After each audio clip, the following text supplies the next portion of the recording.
ไฟสูงเขาเป็นแบบ Adaptive Light ด้วยนะครับสามารถหลบรถคันหน้าได้เมื่อกี้ช่วงที่ขับผ่านรถบรรทุกเนี่ยเขาก็ไม่ได้ส่องสว่างเข้าไปใส่รถบรรทุกช่วงล่างคันนี้เนี่ยเซตมาแบบนุ่มหนึบแล้วก็แน่นนะครับช่วงที่ขับผ่านทางขรุขระเนี่ยก็ไม่ได้รู้สึกว่ามันตึงตังเข้ามาภายในห้องโดยสารแล้วก็ช่วงโค้งเนี่ยผมว่าให้ความรู้สึกมั่นใจดีเลยนะครับน้ำหนักพวงมาลัยเนี่ยก็เซตมาอยู่ในระดับที่กำลังดีไม่ได้เบาแล้วก็ไม่ได้หนักมากนะครับรวมถึงตัวเบาะเนี่ยเขาโอบกระชับรับตัวเราได้ดีนะครับลองเร่งแซงบริเวณเนินชันนะครับ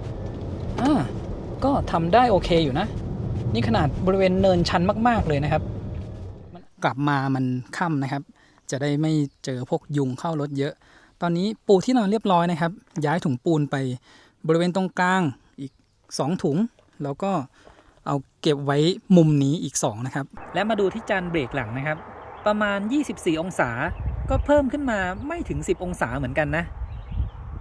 คันนี้เขารีเจนดีนะครับเนี่ยสวัสดีครับผมก๊อฟ CG Go วันนี้อยู่กับ Toyota BC4X นะครับคันนี้เนี่ยเป็นรุ่นขับเคลื่อนล้อหน้าและเดี๋ยววันนี้จะพาเดินทางจากกรุงเทพไปเชียงใหม่บรรทุกน้ำหนักไปด้วยอีก240กิโลกรัมนะครับเพื่อจำลองน้ำหนักผู้โดยสารแบบเต็มคันนะครับเราจะพาขับจากกรุงเทพไปเชียงใหม่และแน่นอนว่าไปทดสอบขึ้นดอยอ่างขางกันด้วยนะครับสำหรับรถคันนี้เนี่ยผมเช่ามาจาก1010 EV Car Rent นะครับใครที่สนใจเนี่ยสามารถไปดูที่เพจได้เลยนะครับก็จะมีเรทค่าเช่า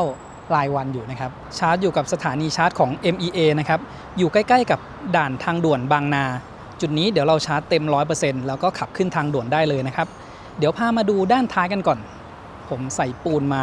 ด้านท้าย4ถุงนะครับแล้วก็มีที่นอนไปด้วยนะครับอันนี้เนี่ยเอาเผื่อว่าจะไปนอนแคมปิ้งบนดอยอ่างขางเผื่อไปก่อนนะครับยังไม่แน่ใจเหมือนกันว่าจะแคมปิ้งหรือเปล่าปูนอยู่ข้างหลังทั้งหมด4ถุงนะครับแล้วก็มีกระเป๋าเสื้อผ้าเดี๋ยวเราไปดูด้านในเนี่ยมีถุงปูนอยู่ทั้งหมด6ถุงนะครับสำหรับตรงกลางแบ่งเป็นฝั่งซ้าย3แล้วก็ฝั่งขวา3นะครับก็มีกระเป๋ากล้องแล้วก็พวกผ้าห่มผ้าปูที่นอนนะครับแล้วก็อยู่ที่บริเวณด้านหน้าอีก2ถุงนะครับสำหรับถุงปูนที่ใส่ไปวันนี้สำหรับคันนี้นะครับที่ชาร์จเนี่ยจะอยู่ทางด้านซ้ายของตัวรถแล้วก็เวลาที่ชาร์จเนี่ยเราจะต้องดับเครื่องด้วยนะครับถ้าไม่กดดับเครื่องแล้วไปกด start charge เนี่ยมันจะขึ้น error นะครับอันนี้ไม่แน่ใจว่าถ้าเขามีการอัปเดตเฟิร์มแวร์หน้ามาแล้วเนี่ยมันจะสามารถเข้าไปเสียบชาร์จโดยที่ไม่ต้องดับเครื่องได้หรือเปล่านะครับ EV รุ่นอื่นๆเวลาไปชาร์จเนี่ยเราไม่ต้องกดดับเครื่องก็สามารถกด start charge ได้นะครับแต่สำหรับ Toyota BC4X เนี่ยจะต้องกดดับเครื่องก่อนและถ้าเริ่มชาร์จแล้วเนี่ยเราก็สามารถกดเปิดแอร์แล้วก็สตาร์ทเครื่องได้นะครับตอนนี้แบตเตอรี่ 99% นะครับอีก5นาทีถึงแบตเตอรี่จะเต็ม 100% เขาจะมีบอกด้วยนะครับถ้าเปิดแอร์ระยะทางที่จะวิ่งได้438กิโลเมตรถ้าปิดแอร์509กิโลเมตรนะครับกำลังไฟที่เข้าอยู่ตอนนี้ 9.35 กิโลวัตต์พอเรากดสตาร์ทขึ้นมาเนี่ยจะมีข้อความขึ้นมาถามนะครับว่าจะใช้แอร์ระหว่างนี้หรือเปล่านะครับก็กดใช่ก็จะสามารถนั่งอยู่ในรถระหว่างชาร์จแล้วก็เปิดแอร์ได้นะครับหน้าจอเนี่ยมีข้อความเตือนด้วยนะครับว่าฝาช่องชาร์จเปิดอยู่ซึ่งตอนนี้แบตเตอรี่ยังไม่ 100% นะเราก็ยังชาร์จอยู่อาจจะเป็นเพราะว่าพอเรากดสตาร์ทเครื่องขึ้นมาเนี่ยก็มีข้อความเตือนขึ้นมานะครับชาร์จแบตเตอรี่เสร็จแล้วนะครับคือหัวชาร์จเนี่ยตัดตอนประมาณ 99% แล้วก็สำหรับ BC4X ซอฟต์แวร์เวอร์ชันนี้นะครับจะมีข้อความเตือนขึ้นมาว่าระบบชาร์จแบบปลั๊กอินผิดปกติอันนี้ถ้าเราขับใช้งานไปสักพักหนึ่งแล้วก็ไปชาร์จเนี่ยข้อความนี้มันก็จะหายไปนะครับแล้วก็สำหรับค่าเฉลี่ยการใช้พลังงานเนี่ยจะมีค่าเฉลี่ยรวมแล้วก็เตือนขึ้นมาอีกแล้วนะครับแล้วก็ค่าเฉลี่ยแบบทริปสำหรับค่าเฉลี่ยการใช้พลังงานแบบทริปเนี่ยตัวนี้ไม่สามารถรีเซ็ตได้นะครับมันจะรีเซ็ตเองเมื่อเราขับไปถึงปลายทางแล้วดับเครื่องก็จะรีเซ็ตไปส่วนค่าเฉลี่ยรวมเนี่ยเราสามารถรีเซ็ตได้เองโดยการกดปุ่มโอเคค้างไว้แล้วก็สำหรับทริป A ทริป B เนี่ยถ้าเราจะรีสตาร์ทก็กดที่ปุ่มตรงนี้นะครับด้านข้างขวามือกดค้างไว้จะเป็นการรีเซ็ตทริปแต่ถ้ากด1ครั้งจะเป็นการเปลี่ยนทริป A ทริป B แล้วก็ไปโอโดมิเตอร์นะครับตัวเลขบนหน้าจอขึ้น510กิโลเมตรอันนี้คือถ้าเราปิดแอร์นะครับแต่ถ้าเปิดแอร์ ระยะทางจะลดลงมาเหลือ428กิโลเมตรเพิ่มขึ้นมาเป็น433กิโลเมตรนะครับเดี๋ยวผมลองลดความแรงแอร์ลงหน่อยถ้าลดความแรงลมแอร์ลงเนี่ยระยะทางก็เพิ่มขึ้นนะครับเดี๋ยวผมลองปรับเป็นแบบแรงสุดนะครับเบอร์7พอเบอร์7เนี่ยระยะทางบนหน้าจอเหลือ387กิโลเมตรนะครับระยะทางที่วิ่งได้ของคันนี้เนี่ยคือ600กิโลเมตรตามมาตรฐาน NEDC นะครับเดี๋ยวเรามาดูเรื่องระยะทางที่วิ่งได้วันนี้กันนะครับวันนี้ออกเดินทางช้านะครับแล้วก็ขึ้นทางด่วนมาเนี่ยเจอรถติดตั้งแต่ท่าเรือคลองเตยเลยนะครับแล้วก็ตอนนี้มาถึงทางด่วนบริเวณบ่อนไก่แล้วเดี๋ยวผมลองกดใช้งานระบบช่วยขับนะครับกดเปิดระบบนะครับปุ่มอยู่ทางด้านขวามือของพวงมาลัยใกล้ๆกับตรงกลางตรงนี้นะครับที่เป็นรูปเข็มไม้แล้วก็มีรูปรถเราสามารถเลือกได้นะครับกดที่ปุ่มด้านขวาตรงนี้ที่จะเป็นรูปรถแล้วก็มีเส้นเลนแบบเป็นเส้นประนะครับถ้ากดลงไป1ทีสังเกตที่บนหน้าจอนะครับรูปเลนด้านข้างมันจะหายไปเราควบคุมพวงมาลัยเองแล้วก็รถเนี่ยเขาจะปรับความเร็วตามคันหน้าแต่ว่าไม่ได้ควบคุมให้อยู่กลางเลนแต่ถ้าต้องการให้ควบคุมให้รถอยู่ในกลางเลนด้วยก็กดปุ่มนี้อีกครั้งหนึ่งนะครับบนหน้าจอเนี่ยก็จะมีรูปมือกับพวงมาลัยขึ้นมาและเส้นเลนด้านข้างเนี่ยก็จะขึ้นเป็นสีเขียวคู่กันขึ้นมานะครับแล้วก็ระหว่างที่เราใช้งานระบบช่วยขับและช่วยควบคุมรถอยู่กลางเลนนะครับถ้าเราจับพวงมาลัยนิ่งเกินไปเนี่ยสักประมาณ15วินาทีนะหรือว่าปล่อยมือจากพวงมาลัยนะครับเดี๋ยวจะมีข้อความเตือนขึ้นมา LTA ใช้ไม่ได้ในไม่ช้าให้จับพวงมาลัยนะครับจับแล้วก็หมุนสักนิดหนึ่งนะครับให้เขารู้ว่าเราจับพวงมาลัยอยู่ข้อความแจ้งเตือนก็จะหายไป LTA นี่ก็ย่อมาจาก Lane Tracing Assist นะครับก็จะเป็นการควบคุมให้รถอยู่กลางเลนถ้าเป็นรถยี่ห้ออื่นก็คือ Lane Centering Control นั่นเองนะครับและข้อความที่เตือนระบบชาร์จแบบปลั๊กอินผิดปกติเนี่ยก็ยังคงโชว์อยู่นะครับถึงแม้เราจะกดปุ่มเนี่ยให้ข้อความหายไปอีกสักแป๊บหนึ่งก็จะโชว์ขึ้นมาแต่อันนี้เนี่ยทางบริษัทเช่ารถเขาก็บอกว่ามันไม่ได้มีปัญหาอะไรนะครับในกลุ่ม BC4X เหมือนกันผมก็เห็นเขาโพสต์เรื่องข้อความเตือนอันนี้นะครับเดี๋ยวใช้ไปสักพักเนี่ยมันก็จะหายไปเองแต่ผมไม่รู้ว่ามันจะหายไปตอนไหนนะแล้วระหว่างที่ขับแล้วก็ผมถ่ายหน้าจอให้ดูเนี่ยข้อความเนี่ยมันก็จะขึ้นมาเตือนอยู่แบบนี้นะครับผมกดปุ๊บให้มันหายไปไม่เกิน10วินาทีนะเดี๋ยวก็ขึ้นมาอีกนะครับจริงๆเรากดไปแล้วมันก็น่าจะหายไปเลยนะแล้วนานๆค่อยขึ้นมาโชว์สักทีก็ได้กดไปแป๊บเดียวนะครับกลับขึ้นมาโชว์อีกแล้วลองให้รถเข้าโค้งนะครับตอนนี้ยังคงใช้ระบบช่วยขับอยู่ก็เข้าโค้งได้เนียนอยู่นะครับแต่ข้อความเนี่ยขึ้นมาแจ้งเตือนอีกแล้วนะครับว่าให้เราขยับพวงมาลัยนิดนึงคือถ้าเราจับพวงมาลัยไว้นิ่งเกินเนี่ยเขาจะเตือนขึ้นมานะครับเรียกว่าเตือนง่ายมากเลยนะครับแต่ว่าให้เราขยับพวงมาลัยแค่นิดนึงข้อความก็จะหายไปแล้วก็ระหว่างที่รถติดเมื่อกี้เนี่ยผมได้ลองใช้งานระบบนี้อยู่นะครับถ้ารถจอดนิ่งไปสักอาจจะ15วินาทีนะครับเราจะต้องแตะคันเร่งหรือว่ากดปุ่มรีซูมเพื่อให้ระบบช่วยขับเนี่ยกลับมาทำงานนะครับคือ Stop and Go เขาเนี่ยให้เวลาน้อยมากเลยถ้าขับแบบรถติดเราก็อาจจะต้องคอยแตะคันเร่งเพื่อให้ระบบกลับมาทำงานนะครับเทียบความเร็วบนหน้าจอกับ GPS ที่ความเร็ว100กิโลเมตรต่อชั่วโมง GPS อยู่ประมาณ 97-98 กิโลเมตรต่อชั่วโมงนะครับขับมาถึงรังสิตแล้วนะครับแบตเตอรี่เหลืออยู่ 90% ระยะทางที่ขับมาแล้ว 45.9 กิโลเมตรแล้วก็ค่าเฉลี่ยการใช้พลังงานอยู่ที่ 14.3 กิโลวัตต์อเวอร์ต่อ 100 กิโลเมตรนะครับความเร็วที่ขับมาเนี่ยก็จะอยู่ประมาณไม่เกิน100 กิโลเมตรต่อชั่วโมงนะครับช่วงที่ขับบนโทเวย์แบตเตอรี่ 1% ก็ขับได้ประมาณ 4.5 กิโลเมตรนะครับถ้าใช้ความเร็วไม่เกิน100 กิโลเมตรต่อชั่วโมงขับมาถึงถนนสายเอเชียแล้วนะครับ1ชั่วโมงพอดีเลยขับมาได้61กิโลเมตรแบตเตอรี่เหลืออยู่ 87% แล้วก็ค่าเฉลี่ยการใช้พลังงานอยู่ที่ 13.8 กิโลวัตต์อเวอร์ต่อ 100 กิโลเมตรนะครับสำหรับแรงดันลมยางเนี่ยผมเติมมาที่42 psi ทุกล้อเลยนะครับเพราะว่าบรรทุกหนักมาด้วยแล้วก็อุณหภูมิภายนอกตอนนี้อยู่ที่32องศานะครับแวะปั๊มปตท.บางปะอินนะครับตอนนี้5:21 นาที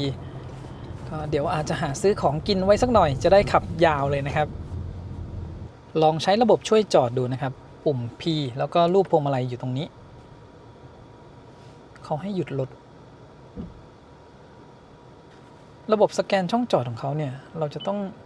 หยุดรถก่อนนะครับแล้วผมกดเริ่มถ้าเป็นคันอื่นที่เคยใช้เนี่ยพอเรากดเปิดระบบช่วยจอดเราจะต้องขับรถไปเรื่อยๆให้ระบบสแกนแต่ว่าของคันนี้เนี่ยจะต้องหยุดอยู่กับที่นะครับในกล้องเนี่ยก็จะมีเส้นกรอบสี่เหลี่ยมสีฟ้าๆนะครับให้เห็นว่ารถกำลังจะเข้าไปบริเวณช่องจอดอันนี้ลองถอยจอดแบบโล่งๆนะครับไม่ได้มีรถขนาบข้างก็ใช้เวลาไม่ได้เร็วแล้วก็ไม่ได้ช้านะครับอยู่ในระดับกลางๆพอถอยเสร็จนะครับเขาก็มีรูปให้ดูแบบรอบคันนะครับจากมุมด้านบนเรียบร้อยนะครับถ้ากดปุ่มตรงนี้ดูพาวนดูรอบๆรถอีกครั้งหนึ่งนะครับรถก็เข้าเกียร์ P ให้เรียบร้อยแบตเตอรี่เหลืออยู่ 87% นะครับขับมาแล้ว 65.9 กิโลเมตรค่าเฉลี่ยการใช้พลังงานอยู่ที่ 13.4 กิโลวัตต์อเวอร์ต่อ 100 กิโลเมตรแล้วก็มาดูที่จอกลางนะครับข้อมูลการเดินทางเขาจะมีปัจจุบันนะครับจะบอกว่าความเร็วเฉลี่ยหลังสตาร์ท 52 กิโลเมตรต่อชั่วโมงขับมาแล้ว 1 ชั่วโมง 16 นาทีระยะทางที่จะขับได้ที่เหลือนะครับ386 กิโลเมตรแล้วก็สำหรับกราฟนะครับเขาจะเป็นกราฟแท่งทั้งหมด15แท่งแทนระยะทางนะครับ15กิโลเมตรที่ผ่านมาถ้าเราขับไปอีก1กิโลเมตรแท่งใหม่ก็จะขึ้นมาที่ตรงนี้นะครับขึ้นมาเรื่อยๆทีละกิโลเมตรและระหว่างที่ขับนะครับตรงนี้ก็จะเป็นกราฟขึ้นให้เราดูแบบเรียลไทม์ว่าใช้พลังงานกี่กิโลวัตต์อเวอร์ต่อ100กิโลเมตรนะครับภาษาไทยก็จะเป็นกิโลวัตต์ชั่วโมงต่อ100กิโลเมตรแล้วก็ประวัติตรงนี้ 13.4 กิโลวัตต์อเวอร์ต่อ100กิโลเมตรที่เราขับมาเมื่อกี้นะครับบนหน้าจอแล้วก็มาดูบนหน้าจออีกครั้งหนึ่งเดี๋ยวผมอาจจะต้องเซฟค่าเฉลี่ยการใช้พลังงานไว้นะครับถ้าขับออกไปจากนี้เราทดลองการใช้พลังงานเนี่ยผมอาจจะต้องรีเซ็ตค่าเฉลี่ยรวมแล้วมันจะมีค่าเฉลี่ยทริปตรงนี้เนี่ยถ้าผมกดดับเครื่องเดี๋ยวเขาจะมีสรุปการใช้พลังงานขึ้นมาผมจะต้องคอยเซฟตรงนี้แล้วค่อยเอามารวมกันพอขับไปถึงเชียงใหม่นะครับเดี๋ยวจะลองกดดับเครื่องให้ดูพอกดดับเครื่องเนี่ยก็จะมีสรุปข้อมูลการเดินทางนะครับ 65.9 กิโลเมตรขับมาแล้ว1ชั่วโมง17นาทีค่าเฉลี่ยการใช้พลังงาน 13.4 กิโลวัตต์อเวอร์ต่อ100กิโลเมตรนะครับแวะไปแป๊บเดียวเนี่ย20นาทีแล้วนะครับ5โมง45นาทีแล้วก็เดี๋ยวเราออกเดินทางกันต่อนะครับ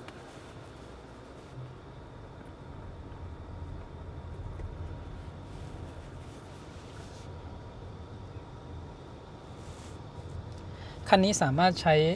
Apple CarPlay ไร้สายได้นะครับแล้วก็มี Android Auto ด้วยแล้วก็ตอนที่ขับมาถึงนะผมก็ลืมให้ดูค่าคาร์บอนไดออกไซด์ภายในห้องโดยสารนะครับ 2,479 ppm เพราะว่าผมยังไม่ได้กดให้รับอากาศจากภายนอกเข้ามานะครับรอช่วงขับพ้นออกไปรอบนอกลดน้อยๆสักหน่อยแล้วก็เดี๋ยวผมลองกดรับอากาศจากภายนอกเข้ามานะครับถ้าเป็นอากาศหมุนเวียนแบบนี้เนี่ยเมื่อกี้ขับมาแค่ชั่วโมงเดียวนะครับเริ่มรู้สึกง่วงนอนขึ้นมาแล้วคราวนี้กดเป็นรับอากาศจากภายนอกเข้ามานะครับตั้งแต่ขับออกมาจากปั๊มเนี่ยผมก็กดเป็นรับอากาศจากภายนอกเข้ามานะครับเพื่อไม่ให้ค่า CO2 ในรถเนี่ยมันสูงเกินไปตอนนี้ค่า CO2 ก็ลดลงมาเหลือ621 ppm แล้วนะครับอันนี้ก็คือรถคันนี้เขารับอากาศภายนอกเข้ามาเต็มๆเลยนะครับช่วงที่ขับผ่านพวกกลิ่นควันเนี่ยก็เข้ามาเต็มที่เลยนะเพราะฉะนั้นถ้าเราขับทางไกลในคันนี้นะครับถ้าอยากจะรับอากาศภายนอกเข้ามาก็ให้เลือกเป็นช่วงที่มันไม่ได้มีกลิ่นข้างนอกแรงๆหรือว่าไม่ได้มีรถเยอะๆนะครับถ้าขับในเมืองเนี่ยหมดสิทธิ์ที่จะกดรับอากาศภายนอกเข้ามาเลยก็เหมือนกันกับรถหลายๆรุ่นนะครับถ้าในเมืองเนี่ยเรากดรับอากาศภายนอกเข้ามาไม่ได้แน่ๆเพราะว่าพวกกลิ่นไอเสียมันก็จะเข้ามาในรถแต่ถ้าเป็นการขับทางไกลนะครับมันจะช่วยให้เราเกิดอาการง่วงได้น้อยลงในรถคันนี้เขาให้ระบบกรอง PM 2.5 มาด้วยนะครับซึ่งมันจะทำงานได้ดีก็ต่อเมื่อเรากดให้เป็นอากาศหมุนเวียนภายในรถ รถในหลายๆรุ่นก็เป็นเหมือนกันนะครับถ้าเรารับอากาศจากภายนอกเข้ามาเนี่ยมันก็จะมี PM 2.5 เข้ามาด้วยทำให้การกรองเนี่ยมันอาจจะทำได้ไม่ดีเราต้องกดเป็นอากาศหมุนเวียนภายในรถนะครับขับเข้าชัยนาทมาได้สักพักหนึ่งแล้วนะครับตอนนี้แบตเตอรี่เหลืออยู่ 60% พอดีกับระยะทาง 184 กิโลเมตรสำหรับค่าเฉลี่ยการใช้พลังงานรวมเนี่ยตอนนี้ดูไม่ได้แล้วนะครับเพราะว่าผมกดรีเซ็ตไประหว่างที่ทดสอบการใช้พลังงานแต่ว่าสามารถดูค่าเฉลี่ยการใช้พลังงานจากปั๊มปตท.ที่บางปะอินขับมาถึงจุดนี้ได้นะครับการใช้พลังงานเนี่ยจะอยู่ประมาณ 15.3 กิโลวัตต์อเวอร์ต่อ 100 กิโลเมตรนะครับสำหรับระยะทางประมาณ 100 กว่ากิโลเมตรนะแล้วก็วันนี้ความเร็วที่ใช้นะครับช่วง 120 กิโลเมตรแรกเนี่ยขับที่ความเร็ว 80-100 กิโลเมตรต่อชั่วโมงแล้วก็หลังจากนั้นเนี่ยเป็นความเร็ว 120 นะครับทดสอบการใช้พลังงานที่ความเร็วต่างๆความเร็ว 80 กิโลเมตรต่อชั่วโมงค่าเฉลี่ยการใช้พลังงานอยู่ที่ 11.2 ถึง 11.5 กิโลวัตต์อเวอร์ต่อ 100 กิโลเมตรนะครับที่ความเร็วนี้เนี่ยเราจะขับได้ระยะทางประมาณ 600 กิโลเมตร NEDC ได้ระยะทางใกล้เคียงกับที่เคลมมาเลยนะครับส่วนความเร็ว 100 กิโลเมตรต่อชั่วโมงค่าเฉลี่ยการใช้พลังงานอยู่ประมาณ 15.5 ถึง 15.8 กิโลวัตต์อเวอร์ต่อ 100 กิโลเมตรนะครับที่ความเร็ว 100 จะขับได้ระยะทางประมาณ 450 ถึง 460 กิโลเมตรแล้วก็ที่ความเร็ว 120 กิโลเมตรต่อชั่วโมงค่าเฉลี่ยการใช้พลังงานจะอยู่ประมาณ 20.7 ถึง 21 กิโลวัตต์อเวอร์ต่อ 100 กิโลเมตรนะครับที่ความเร็ว 120 เนี่ยก็จะขับได้ระยะทางประมาณ 330 ถึง 350 กิโลเมตรพอเป็นความเร็ว 120 เนี่ยการใช้พลังงานนี่คือสูงขึ้นมาทันทีเลยนะครับแล้วก็การทดสอบการใช้พลังงานของผมเนี่ยจะเป็นการใช้ระบบ Adaptive Cruise Control แล้วก็ไม่ให้มีการรีเจนระหว่างที่ขับนะครับเพราะฉะนั้นตัวเลขเนี่ยมันก็จะดูสูงถ้าเทียบกับเวลาที่เราขับจริงอย่างเช่นที่ผมขับมาตอนนี้เนี่ยขับ 120 มันจะมีการชะลอความเร็วพอเราชะลอความเร็วเนี่ยมันจะมีการรีเจนไฟกลับนะครับทำให้ค่าเฉลี่ยการใช้พลังงานเนี่ยมันไม่ได้สูงเหมือนตอนที่ทดสอบ 120 แบบยาวๆนะระยะทางที่ผมบอกเมื่อกี้ก็คือถ้าเราขับ 120 ตลอดทางแบบไม่มีการผ่อนคันเร่งเลยนะครับแบบนั้นน่ะมันจะได้ 330 ถึง 350 กิโลเมตรแต่ถ้ามีการชะลอความเร็วมันมีการรีเจนไฟกลับเนี่ยระยะทางที่วิ่งได้มันก็จะเพิ่มขึ้นนะครับผมว่าถ้าขับความเร็วทั่วๆไปนะ110 เนี่ย 400 กิโลเมตรน่าจะทำได้ไม่ยากเลยนะครับสำหรับคันนี้มันก็จะเป็นระยะทางโดยประมาณของรถที่เคลม NEDC มาแถวๆ600 กิโลเมตรนะครับก็จะอยู่ประมาณ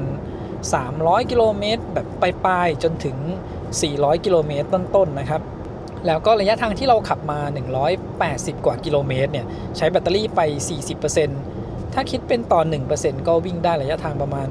4.5 กิโลเมตรเลยนะครับสำหรับ180 กิโลเมตรแรกที่ผ่านมานะครับอันนี้บรรทุกน้ำหนักมาด้วย240 กิโลกรัมเหมือนผู้โดยสารนั่งมาเต็มคันแล้วด้วยนะครับสำหรับอุณหภูมิภายนอกตอนนี้อยู่ที่ 28 องศาแล้วก็แรงดันลมยางที่ผมบอกวันนี้เราเติมมา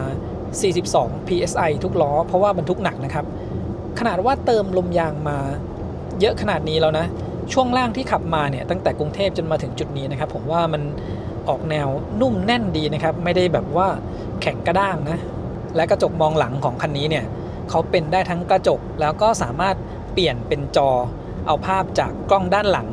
มาดูที่ตรงนี้ได้เลยนะครับเดี๋ยวผมปิดไฟตรงนี้ก่อนพอเป็นช่วงกลางคืนเนี่ยถ้าเราเปิดเป็นกล้องเนี่ยมันก็ดูได้สะดวกขึ้นนะครับถ้าเปลี่ยนเป็นกระจกแบบเนี้ยถ้าเทียบกันแล้วเวลาเราขับกลางคืนนะครับดูแบบกล้องเนี่ยมองข้างหลังได้ง่ายกว่านะมองเห็นไฟเห็นรถคันด้านหลังนะครับแวะด่านชั่งน้ำหนักนะครับ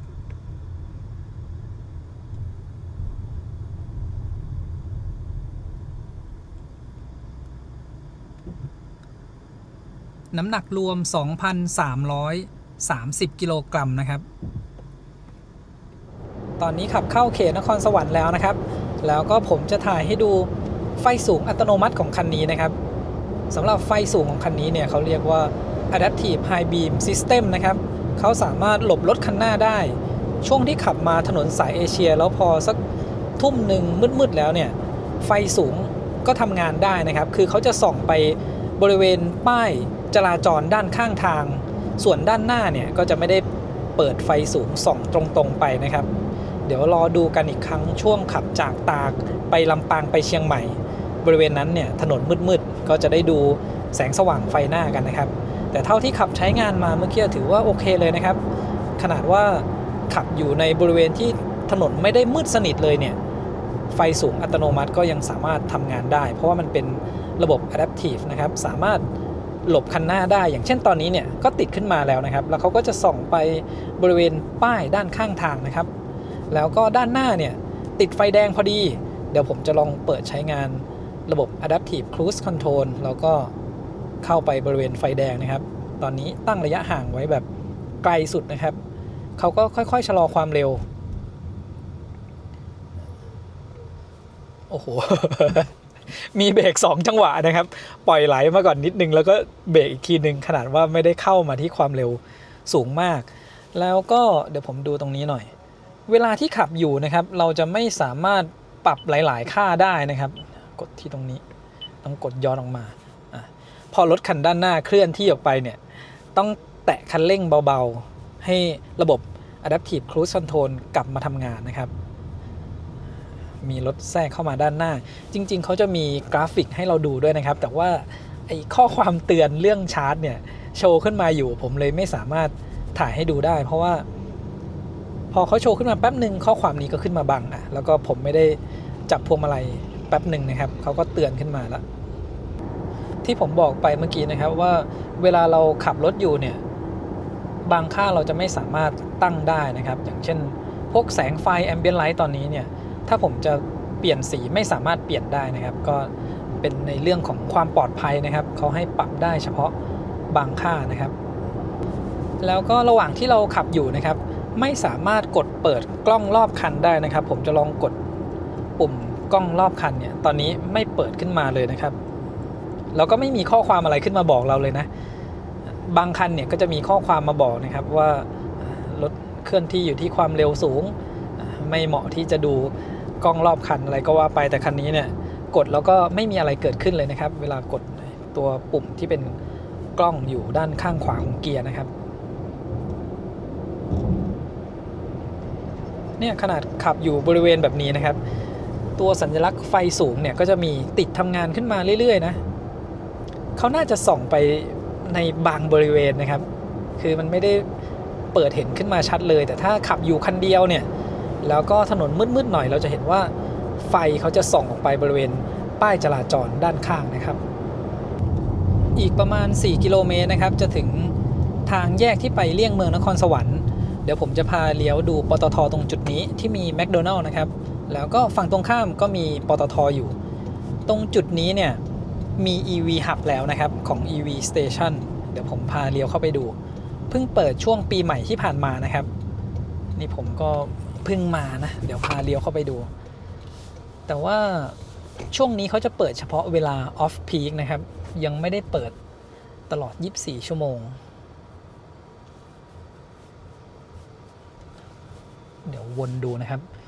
อยู่ตรงนี้นี่เองเนี่ยวันนี้เป็นวันอังคารนะครับตอนนี้ก็ปิดอยู่จะเปิดใช้งานก็คือช่วงเวลา off peak นะครับศุกร์กลางคืนนะครับศุกร์4 ทุ่มเสาร์อาทิตย์แล้วก็ถึงช่วงเช้าวันจันทร์ก็น่าจะรอให้ขอ low priority ได้ก่อนนะครับถึงจะเปิด24ชั่วโมงขับมาถึงจุดนี้แบตเตอรี่เหลืออยู่ 49% นะครับกับระยะทาง227กิโลเมตรแบตเรายังเหลือเยอะอยู่นะครับฝั่งตรงข้ามก็มีนะครับขากลับมาจากภาคเหนือเนี่ยก็มาแวะชาร์จจุดนี้ได้เลยนี่ก็เป็นโลเคชันที่เหมาะแก่การชาร์จเหมือนกันถ้าเป็นช่วงเทศกาลนะครับหรือวันหยุดยาวเนี่ยจุดไหนว่างแวะชาร์จได้เลยนะครับแต่ว่าวันนี้เนี่ยรถไม่เยอะนะครับแบตเรายังเหลือตั้ง 49% จะไปชาร์จช่วงที่แบตเหลือน้อยนะครับเราจะรับกำลังไฟได้สูงมันจะใช้เวลาชาร์จไม่นานมาถึงปั๊มบางจากหนองเบนแล้วนะครับอันนี้เดี๋ยวผมก็พาแวะเข้าไปดูอีกสถานีชาร์จหนึ่งจุดนี้ก็มีทั้งหมด6หัวชาร์จกำลังไฟรวม600กิโลวัตต์นะครับแบตเตอรี่ยังเหลืออีก 43% ตรงจุดนี้ผมยังไม่ชาร์จนะครับเดี๋ยวเราไปต่อกันอีกประมาณ40กิโลเมตรแล้วก็ไปชาร์จที่ EV Hub จุดชาร์จว่างๆเลยนะครับถ้าไม่ใช่ช่วงเทศกาล แล้วก็เดี๋ยวผมแวะเข้าห้องน้ำแป๊บเดียวนะครับแล้วเราก็ขับต่อไปที่ EV Hub กัน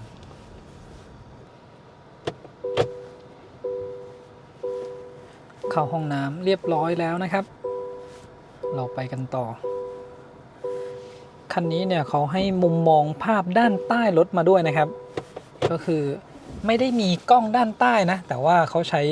กล้องหน้าแล้วก็กล้องหลังนะครับเก็บภาพช่วงที่เราขับรถเนี่ยเราก็มาจำลองเป็นรูปด้านใต้รถนะครับสำหรับจุดนี้นะครับถ้าเราผ่านมาตอนกลางวันเนี่ยสักก่อน5 โมงเย็นนะครับ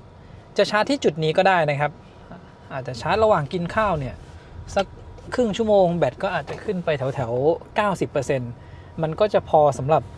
ขับไปถึงเถินได้แล้วนะครับถ้าเราเดินทางจากกรุงเทพไปเชียงใหม่นะครับสำหรับรถที่ระยะทาง NEDC ประมาณ550 ถึง 600 กิโลเมตรเนี่ยขับไปเชียงใหม่ด้วยความเร็ว120 กิโลเมตรต่อชั่วโมงอย่างน้อยมันจะต้องแวะชาร์จสัก2 ครั้งนะครับครั้งแรกก็แถวกิโลเมตรที่300นะก็จะประมาณ EV Hub กำแพงเพชรนะครับแต่ถ้าเราแวะชาร์จที่จุดนี้ระยะทางประมาณ250 กว่ากิโลเมตรเนี่ยก็จะต้องชาร์จให้แบตมันขึ้นไปสักแถว 90% ถึงมันจะพอสำหรับขับไปถึงที่เถิดนะครับถ้าเราไปที่ EV Hub เนี่ยก็ชาร์จแค่ 80% ก็พอซึ่งมันเป็นช่วงที่ใช้เวลาชาร์จได้เร็วกว่าชาร์จขึ้นไป 90% นะครับรถหลายๆรุ่นเนี่ยจาก80ขึ้นไป 90% มันจะเริ่มชาร์จช้านะครับถ้าเป็น400โวลต์นะแต่ถ้าเป็นรถพวก800โวลต์รุ่นใหม่ๆพวกนั้นเนี่ยใช้เวลาชาร์จไม่นานนะครับมาถึง EV Hub จังหวัดกำแพงเพชรแล้วนะครับเดี๋ยวลองดูก่อนนะครับยังเหลือว่างอีก2ตู้นะเดี๋ยวเข้าชาร์จตู้นี้ดีกว่า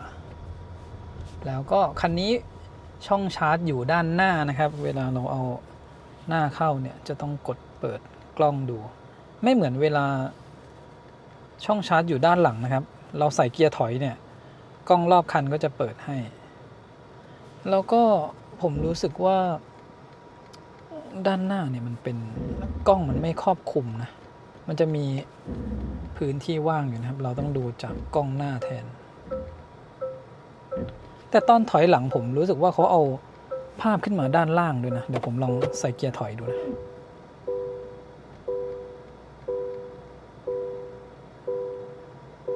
เนี่ยเวลาถอยเนี่ยเขาเอาภาพมาจำลองด้านใต้นะครับแต่ตอนที่เราเปิดกล้องหน้าแล้วขับเข้ามาเนี่ยมันยังเป็นสีเทาๆอยู่นะ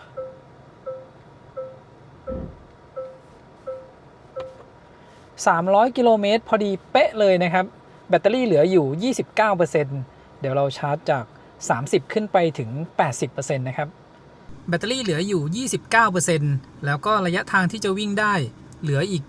140 กิโลเมตรทริป A เนี่ยกดรีเซ็ตมาจากกรุงเทพนะครับ 300.3 กิโลเมตรแล้วก็ผมจะกดให้ดูตรงนี้ค่าเฉลี่ยทริปนะครับจากปตท.บางปะอินมาถึงที่นี่ 15.8 กิโลวัตต์อเวอร์ต่อ100กิโลเมตรนะครับคราวนี้เดี๋ยวผมจะกดดับเครื่องนะครับแล้วเรามาดูค่าเฉลี่ยการใช้พลังงานก็คือตัว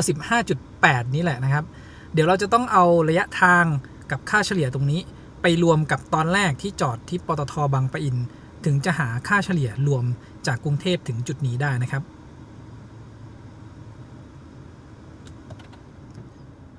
พอกดดับเครื่องนะครับก็จะมีกำหนดเวลาการชาร์จเมนูนี้ขึ้นมาแสดงก่อนแล้วก็ผมลองเหยียบเบรกดูหน่อยนี่นะครับ 234.3 กิโลเมตรค่าเฉลี่ยการใช้พลังงาน 15.8 กิโลวัตต์อเวอร์ต่อ100กิโลเมตรอันนี้จากปตท.บางปะอินมาถึงจุดนี้ความเร็วที่ใช้เนี่ยอยู่ในช่วง 80-120 กิโลเมตรต่อชั่วโมงนะครับเริ่มชาร์จจากแบตเตอรี่ 29% นะครับเดี๋ยวมาดูกำลังไฟที่เข้าเนี่ยตอนนี้อยู่ที่ 112.9 กิโลวัตต์นะครับเดี๋ยวมันจะค่อยๆเพิ่มขึ้นทีละนิดแล้วก็แรงดันไฟตอนนี้อยู่ที่393โวลต์นะครับช่วงแบตเตอรี่ต่ำๆเนี่ยแรงดันจะยังไม่ถึง400โวลต์คูณกับกระแสไฟของตู้นี้ที่ปล่อยได้สูงสุด300แอมป์นะครับก็จะได้ประมาณ117ถึง120กิโลวัตต์นะครับระหว่างที่ชาร์จเนี่ยบนหน้าจอรถก็จะมีบอกกำลังไฟนะครับกำลังไฟที่เข้าตอนนี้114กิโลวัตต์ แล้วก็กำลังไฟที่รับได้สูงสุดเขาก็บอกไว้ด้วยนะครับที่แบตเตอรี่ 36% เนี่ยรับกำลังไฟได้สูงสุดถึง 147.5 กิโลวัตต์ตัวเลขกำลังไฟที่อยู่บนหน้าจอรถเนี่ยมันจะต่ำกว่าบนหน้าตู้นะครับเพราะว่ามันหักลอสออกไปแล้วลองดูเทียบกับในแอปนะครับเมื่อกี้เราดูบนหน้าจอรถมันอยู่ประมาณ114กิโลวัตต์แต่ว่าหน้าตู้ชาร์จเนี่ยจ่ายออกมาที่119กิโลวัตต์นะครับก็จะมีลอสที่ไปจ่ายให้กับระบบระบายความร้อนแล้วก็ระบบอื่นๆขณะชาร์จนะครับแรงดันไฟตอนนี้เพิ่มขึ้นมาที่400โวลต์กระแสไฟอยู่ที่298แอมป์เรามาชาร์จในเวลาออนพีคนะครับค่าชาร์จก็แพงหน่อยหน่วยละ 8.4 บาทชาร์จมาแล้ว7นาทีนะครับแบตเตอรี่เพิ่มขึ้นมาเป็น 49% ได้เพิ่มมาแล้ว 20% ในเวลา7นาทีนะครับเมื่อกี้กำลังไฟขึ้นไปสูงสุดประมาณ121กิโลวัตต์นะครับแล้วก็ค่อยๆดรอปลงมาเหลือ113กิโลวัตต์ที่แบตเตอรี่ 50% นะครับตอนนี้แบตเตอรี่ 55% นะครับกำลังไฟลดต่ำกว่า100กิโลวัตต์ตอนขึ้นมา 56% นะครับแรงดันไฟอยู่ที่406โวลต์แล้วก็กระแสไฟตอนนี้อยู่ที่243แอมป์พาดูอุณหภูมิรอบคันระหว่างที่ชาร์จแบตเตอรี่นะครับเดี๋ยวผมให้ดูด้านหน้ากันก่อนตอนนี้เปิดกระโปรงหน้านะครับแล้วก็คันนี้เนี่ยไม่มีฟลังให้มาแล้วก็ไม่มีพลาสติกปิดนะครับทำให้เราสามารถมองเห็นพวกอินเวอร์เตอร์แล้วก็ตัวมอเตอร์ที่อยู่ด้านล่างนะครับให้เห็นถึงอุณหภูมิขณะที่ชาร์จอยู่ตอนนี้นะครับพวกที่เป็นสีน้ำเงินสีดำๆเนี่ยพวกนี้จะเป็นท่อแอร์นะครับแล้วก็บริเวณด้านซ้ายเนี่ยจะมีพวก heat exchange นะครับที่แลกเปลี่ยนความร้อนกับความเย็นนะครับเอาพวกน้ำที่เป็นความร้อนลงไประบายความร้อนให้แก่แบตกลับขึ้นมาแล้วก็แลกเปลี่ยนกับความเย็นกลับลงไประบายความร้อนให้กับแบตเตอรี่ใหม่ครั้งหนึ่งนะครับ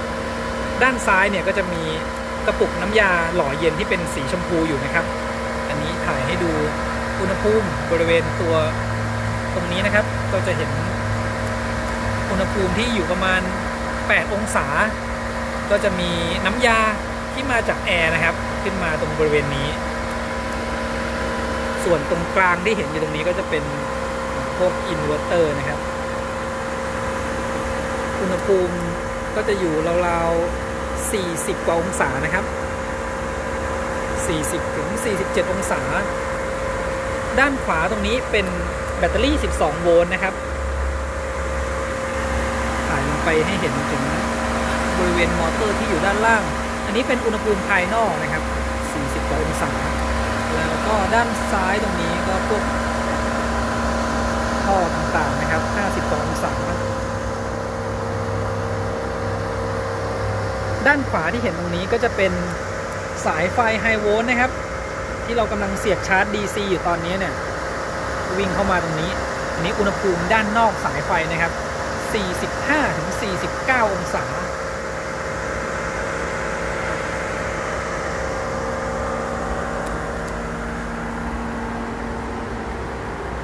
แล้วก็มาดูรอบๆตัวรถนะครับจุดอื่นๆก็ปกตินะครับไม่ได้มีความร้อนอะไรขึ้นมา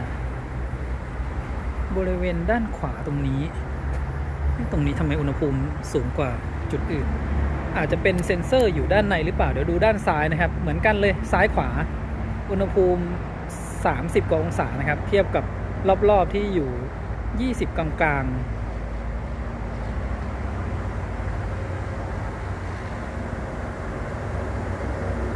บริเวณพอร์ตชาร์จนะครับอุณหภูมิสายตอนนี้34องศาตอนนี้เนี่ยกำลังไฟดรอปลงมาแล้วนะครับไม่ได้แรงเหมือนช่วงแรกที่ชาร์จแบบ300แอมป์แบตเตอรี่ 80% แล้วนะครับกำลังไฟลดมาเหลือ 48.4 กิโลวัตต์แล้วก็ใช้เวลาชาร์จมา25นาทีนะครับเดี๋ยวพอแค่ 80% ค่าชาร์จ 308.95 บาทนะครับจากแบตเตอรี่29ถึง 80% ใช้เวลาชาร์จไป25นาทีครึ่งนะครับแล้วก็ตอนนี้ข้อความที่เตือนบนหน้าจอเนี่ยก็ยังคงเตือนอยู่เหมือนเดิมนะผมนึกว่ารอบนี้ชาร์จแล้วมันจะหายไปนะครับไม่แน่ใจว่ามันจะหายไปตอนไหนนะในกลุ่มเขาก็บอกว่าใช้ไปเดี๋ยวมันก็จะหายคือถ้าเราอยู่ในกรุงเทพเนี่ยอยากให้มันหายอาจจะต้องเอาเข้าไปศูนย์ แล้วก็ให้เขาแก้ให้มันหายได้นะครับแต่บางคนเขาก็บอกว่าใช้ไปแล้วเดี๋ยวมันก็หายเองทีนี้เนี่ยถ้ามันไม่หายเนี่ยระหว่างที่ผมขับไปเชียงใหม่วันนี้เวลาที่ถ่ายให้ดูข้อมูลอื่นๆเนี่ยมันจะถ่ายให้ดูยากนะครับเพราะว่าไอ้ข้อมูลตรงเนี้ยมันขึ้นมาขวางอยู่นะครับตัวคำเตือนเนี่ยจากจุดนี้ขับไปถึงที่เถินก็ประมาณ200กิโลเมตรนะครับแบตเตอรี่ 80% เนี่ยคิดว่าขับไปถึงไม่มีปัญหานะความเร็วที่ใช้ก็จะอยู่ในช่วง120กิโลเมตรต่อชั่วโมงนะครับถ้าเป็นช่วงถนนที่โล่งๆเนี่ยก็จะอยู่110-120เป็นหลักเลยนะครับมาดูที่โหมดการขับขี่นะครับในคันนี้เนี่ยจะไม่มีสปอร์ตโหมดจะมี Eco Mode มี Snow Mode แล้วก็โหมดมาตรฐานที่ใช้งานอยู่ตอนนี้นะครับเดี๋ยวผมจะลองโหมด Eco ให้ดูก่อนที่ความเร็วสักประมาณ80นะครับแล้วเดี๋ยวลองเร่งความเร็วขึ้นไปประมาณ100ความเร็ว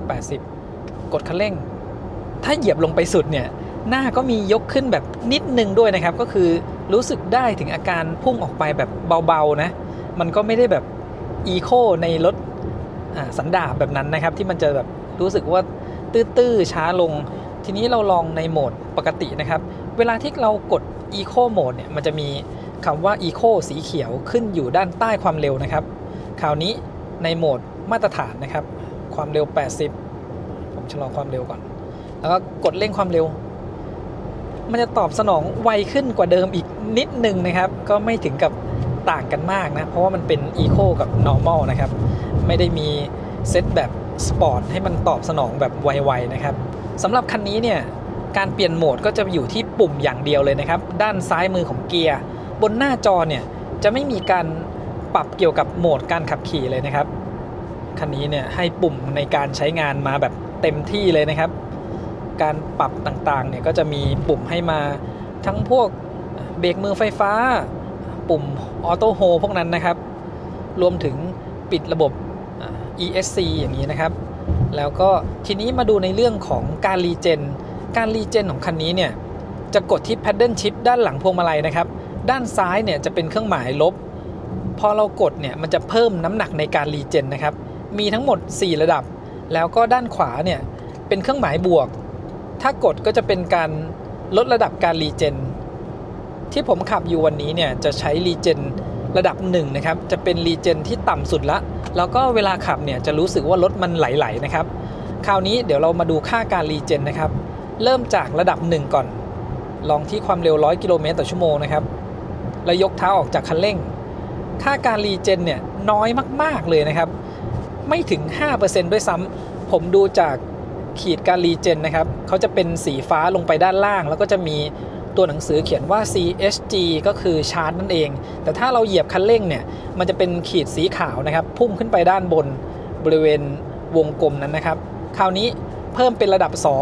2ผมลองขับขึ้นไปที่ความเร็ว100เหมือนเดิมนะครับยกเท้าออกจากคันเร่งรีเจนระดับ2เนี่ยรีเจนอยู่สักประมาณ 30-40% นะครับอันนี้ประมาณด้วยสายตานะครับเขาไม่มีตัวเลขเปอร์เซ็นต์ในการรีเจนบอกแล้วก็ไม่ได้มีค่าบอกว่ากี่กิโลวัตต์นะครับคราวนี้เพิ่มเป็นระดับ3นะครับเดี๋ยวเราดูว่ารีเจนระดับ3เนี่ยสักประมาณกี่เปอร์เซ็นต์ยกเท้าจากคันเร่งที่ความเร็ว100นะครับรีเจนประมาณ 50-60% นะครับแล้วก็ดูระดับ C เต็มที่เลยนะครับเร่งความเร็วขึ้นไปที่100กิโลเมตรต่อชั่วโมงเหมือนเดิมยกเท้าจากคันเร่งก็รีเจนมากกว่ากันอีกนิดนึงนะครับรีเจนสักประมาณ 70% แหละไม่ได้ไปถึงแบบ 100% นะครับแล้วก็คันนี้เนี่ยเขาจะมีขีดที่เป็นขีดเดียวนะครับเดี๋ยวผมถ่ายให้ดูใกล้ๆอีกทีหนึ่งบอกว่าสามารถรีเจนได้เต็ม 100% หรือเปล่าหรือว่ารีเจนได้สัก 50% นะครับเวลาที่เราชาร์จเต็ม 100% เนี่ยไอขีดสีฟ้าๆเล็กๆเนี่ยมันจะอยู่ประมาณครึ่งหนึ่งของแถบการรีเจนนะครับก็คือบอกให้รู้ว่ามันจะรีเจนได้สูงสุดที่เท่าไหร่ตอนนี้เนี่ยมันขีดเล็กๆมันไปสุดที่ปลายตัว CHG เลยนะครับก็คือถ้าเราเร่งคันเร่งเข้าไปแบบนี้แล้วก็เหยียบเบรกนะครับมันก็จะรีเจนได้สูงสุดแบบ 100% ได้เลยนะครับและการรีเจนเนี่ยมันจะมีอีกระดับหนึ่งนะครับก็คือเวลาที่เรากลับมาขับรถเนี่ย แถบการรีเจนมันจะหายไปหมดเลยนะครับถ้าเราไม่ได้กด Paddle Shift ผมจะกดแป้นด้านขวาค้างไว้นะครับแถบหายไปหมดแล้วคราวนี้เรามาดูนะครับถ้าพอแถบหายไปเนี่ยยกเท้าออกจากคันเร่งมันจะรีเจนประมาณสัก 30-40% นะครับก็รีเจนใกล้เคียงกับประมาณระดับ2นะอันนี้คือถ้าเราไม่ปรับการรีเจนเลยนะครับมันจะรีเจนอยู่สักประมาณเหมือนระดับ2แต่ผมชอบตั้งเป็นระดับ1นะครับระดับ1เนี่ยที่ผมบอกมันรีเจนสักประมาณ 2-5% นะครับเวลาเราขับทางไกลแบบเนี้ยปล่อยให้รถไหลไปเลยนะครับเราไม่ต้องไปตั้งรีเจนสูงนะเวลาที่ขับแบบทางราบแบบนี้นะครับเพราะว่าพอเราตั้งรีเจนสูงเราเร่งความเร็วขึ้นไปมันก็จะชะลอความเร็วลงมาเราก็ต้องเร่งความเร็วกลับขึ้นไปใหม่นะครับคือถ้าเราอยากจะขับให้มันประหยัดในทางราบแบบนี้เนี่ยตั้งรีเจนแบบต่ำสุดนะครับแล้วก็ปล่อยให้รถมันไหลไปเรื่อยๆเลยมันก็จะเหมือนรถน้ำมันนะครับที่เวลาเราขับแล้วรถมันไหลไปได้ยิ่งไกลเนี่ยมันก็ประหยัดน้ำมันแล้วก็ผมลองดูแล้วนะครับเซตรีเจนไว้เลเวล1แบบนี้เนี่ยขับเพลินๆความเร็วมันจะขึ้นไปได้ง่ายๆเลยนะครับอย่างเช่นผมจะขับความเร็ว120เนี่ยมันเกิน120ประจำเลยเพราะว่ารถมันไหลเนี่ยอย่างเช่นตอนนี้นะครับมันจะปล่อยไหลไปเลยแต่ถ้าผมกดให้มันเป็นการยกเลิกแถบการรีเจนออกไปนะครับเหมือนเวลาเรากลับมาขับรถใหม่เนี่ยอย่างเช่นเร่งความเร็วขึ้นไป120ยกเท้าออกนิดนึงเนี่ยมันก็รีเจนประมาณสัก 30-40% ความเร็วมันก็ตกนะครับสุดท้ายเราก็ต้องกดเร่งคันเร่งกลับขึ้นมาใหม่แบบนี้นะครับผมเลยชอบตั้งเป็นรีเจนแบบต่ำที่สุดเลยนะครับปล่อยให้รถมันไหลๆไปเลยเวลาขับทางไกลแบบนี้ยกเว้นว่าเวลาที่ขับลงเขานะครับเราถึงตั้งให้เป็นรีเจนแบบหนักสุดให้มันช่วยปั่นไฟกลับเข้ามาแล้วก็ช่วยหน่วงความเร็วขณะที่ลงเขานะครับหรือว่าอาจจะเป็นเส้นทางที่มันลงทางชันยาวๆอันนั้นอ่ะเราก็ปรับให้รีเจนมันหนักขึ้นมาก็ได้นะครับจะได้รีเจนไฟกลับได้สูงขึ้นขับมาถึงจังหวัดตากแล้วนะครับแบตเตอรี่เหลืออยู่ 49%ใช้ไปทั้งหมด 31% กับระยะทาง 116 กิโลเมตรความเร็วที่ใช้เนี่ยก็ขับอยู่ประมาณ 110-120 กิโลเมตรเป็นส่วนใหญ่เลยนะครับแล้วก็ค่าเฉลี่ยการใช้พลังงานจากที่ EV Hub มาถึงจุดนี้ 18.1 กิโลวัตต์อเวอร์ต่อ 100 กิโลเมตรนะครับแล้วก็ผมจะให้ดูที่เมนูตรงนี้พอความเร็วเราต่ำลงมาจนหยุดนิ่งเนี่ยเมนูอื่นๆถึงจะเริ่มใช้งานได้นะครับปรับพวกระบบช่วยการขับขี่ปรับคันเร่งนะครับอันนี้คือในโหมด DRCC ก็คือ Dynamic Radar Cruise Control หรือ Adaptive Cruise Control ในรถรุ่นอื่นๆนะครับปรับความเร็วที่ใช้เพิ่มได้นะครับว่ากดเบาๆ1ทีเนี่ยความเร็วเพิ่ม1กิโลเมตรต่อชั่วโมงแต่ถ้ากดค้างไว้เพิ่ม5กิโลเมตรต่อชั่วโมงสามารถเซตได้นะครับจะเป็น5หรือจะเป็น10หรือจะเป็น1ก็ได้พวกนี้เนี่ยถ้าจะตั้งจะต้องจอดรถให้สนิทอยู่กับที่ก่อนนะครับหรือว่าเป็นช่วงที่ขับความเร็วช้าๆเดี๋ยวดูนะครับพอความเร็วเพิ่มขึ้นไปเนี่ยน่าจะประมาณสัก10กว่ากิโลเมตรต่อชั่วโมงเนี่ยมันจะเป็นสีเทาไม่สามารถปรับได้แล้วนะครับก็จะเหลือเฉพาะบางเมนูนะครับที่ให้เราสามารถปรับตั้งค่าได้แต่พวกข้อมูลเกี่ยวกับการขับขี่หรือระบบช่วยขับเมื่อกี้ไม่ให้ปรับแล้วนะครับมาดูที่แสงสว่างของหน้าจอเวลาที่เราขับในเส้นทางที่มืดๆแบบนี้นะครับถ้าเราเปิดดูข้อมูลที่มันเป็นสีออกสว่างๆหน่อยเนี่ยอาจจะรู้สึกว่ามันแยงตานะครับทีนี้ผมจะลองเปิดแบบหน้าอย่างนี้นะครับก็จะเป็นสีเทาแต่สีเนี่ยมันไม่ได้ดำสนิทไปเลยนะครับมันจะออกเทาๆก็ถ้ามันไม่มีไฟถนนเนี่ยเราอาจจะรู้สึกว่ามันแยงตาจอกลางเขาสามารถปิดได้นะครับมาที่รูป Setting แล้วก็เลื่อนลงมาที่เขียนว่าแสดงคือถ้าเราตั้งเป็นอัตโนมัติไว้เนี่ยมันจะไม่สามารถปรับแสงปรับอะไรได้เลยนะครับที่ทำได้ก็คือปิดหน้าจอนะครับกดตรงนี้ปิด off ก็คือปิดจอไปเลยอันนี้ก็คือมืดสนิทเลยนะครับแล้วก็แสงสว่างหน้าจอด้านหน้าคนขับเนี่ยตรงนี้เราสามารถปรับความสว่างได้จากปุ่มที่อยู่ทางด้านขวามือนี้นะครับจะมีปุ่มสำหรับกดเพิ่มลดแสงหน้าจอด้านหน้าคนขับเดี๋ยวผมจะลดลงไปแบบต่ำสุดเลยนะครับถ้าต่ำสุดเนี่ยแทบจะมองไม่เห็นข้อมูลเลยนะครับอันนี้ก็ดีนะเวลาขับในเส้นทางที่แบบแสงไฟน้อยๆนะครับเราก็ลดลงไปไม่ให้มันมาแยงตาแต่ว่า ที่สว่างขึ้นมาเลยเนี่ยจะเป็นตัวสัญลักษณ์ไฟสูงแล้วก็สีเขียวที่เป็นไฟสูงออโต้นะครับแล้วก็คำว่า ready อันนี้เนี่ยจะรู้สึกว่ามันพุ่งเข้ามาเลยนะสว่างเลยนะครับมันไม่ได้ลดตามที่เราปรับตัวหน้าจอลงไปนะครับก็จะมีตัวสัญลักษณ์ที่เป็นไฟหลีทางด้านขวามือแล้วก็สัญลักษณ์ไฟสูงแล้วก็สัญลักษณ์พร้อมนะครับ ready อยู่ทางด้านซ้ายที่จะเด่นชัดช่วงที่เราดิมแสงลงแล้วนะครับจอกลางถ้าต้องการเปิดกลับมาก็แค่แตะเข้าไปที่หน้าจอนะครับก็เปิดกลับมาแล้วก็สำหรับกระจกมองด้านหลังที่ตอนนี้ปรับให้เป็นกล้องนะครับถ้าบริเวณถนนที่มืดๆเนี่ยเราก็จะเห็น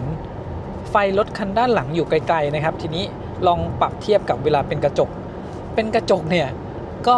มองไม่เห็นอะไรเหมือนกันนะครับเราก็รู้สึกว่ามันอาจจะสะท้อนกับแสงไฟบางช่วงด้วยผมว่าเปิดเป็นแบบกล้องเนี่ยอันเนี้ยมองได้ดีกว่านะที่ผมลองใช้กับคันอื่นๆก็เหมือนกันนะครับถ้าเปิดเป็นกล้องเนี่ยมองกลางคืนโอเคกว่าอันนี้ก็แล้วแต่ความชอบของแต่ละคนนะครับแล้วก็ไม่แน่ใจว่าช่วงนี้เนี่ยในกล้องตัวกลางจะมองเห็นแสงไฟด้านหน้าหรือเปล่านะครับเนี่ยไฟสูง Adaptive เขาทำงานอยู่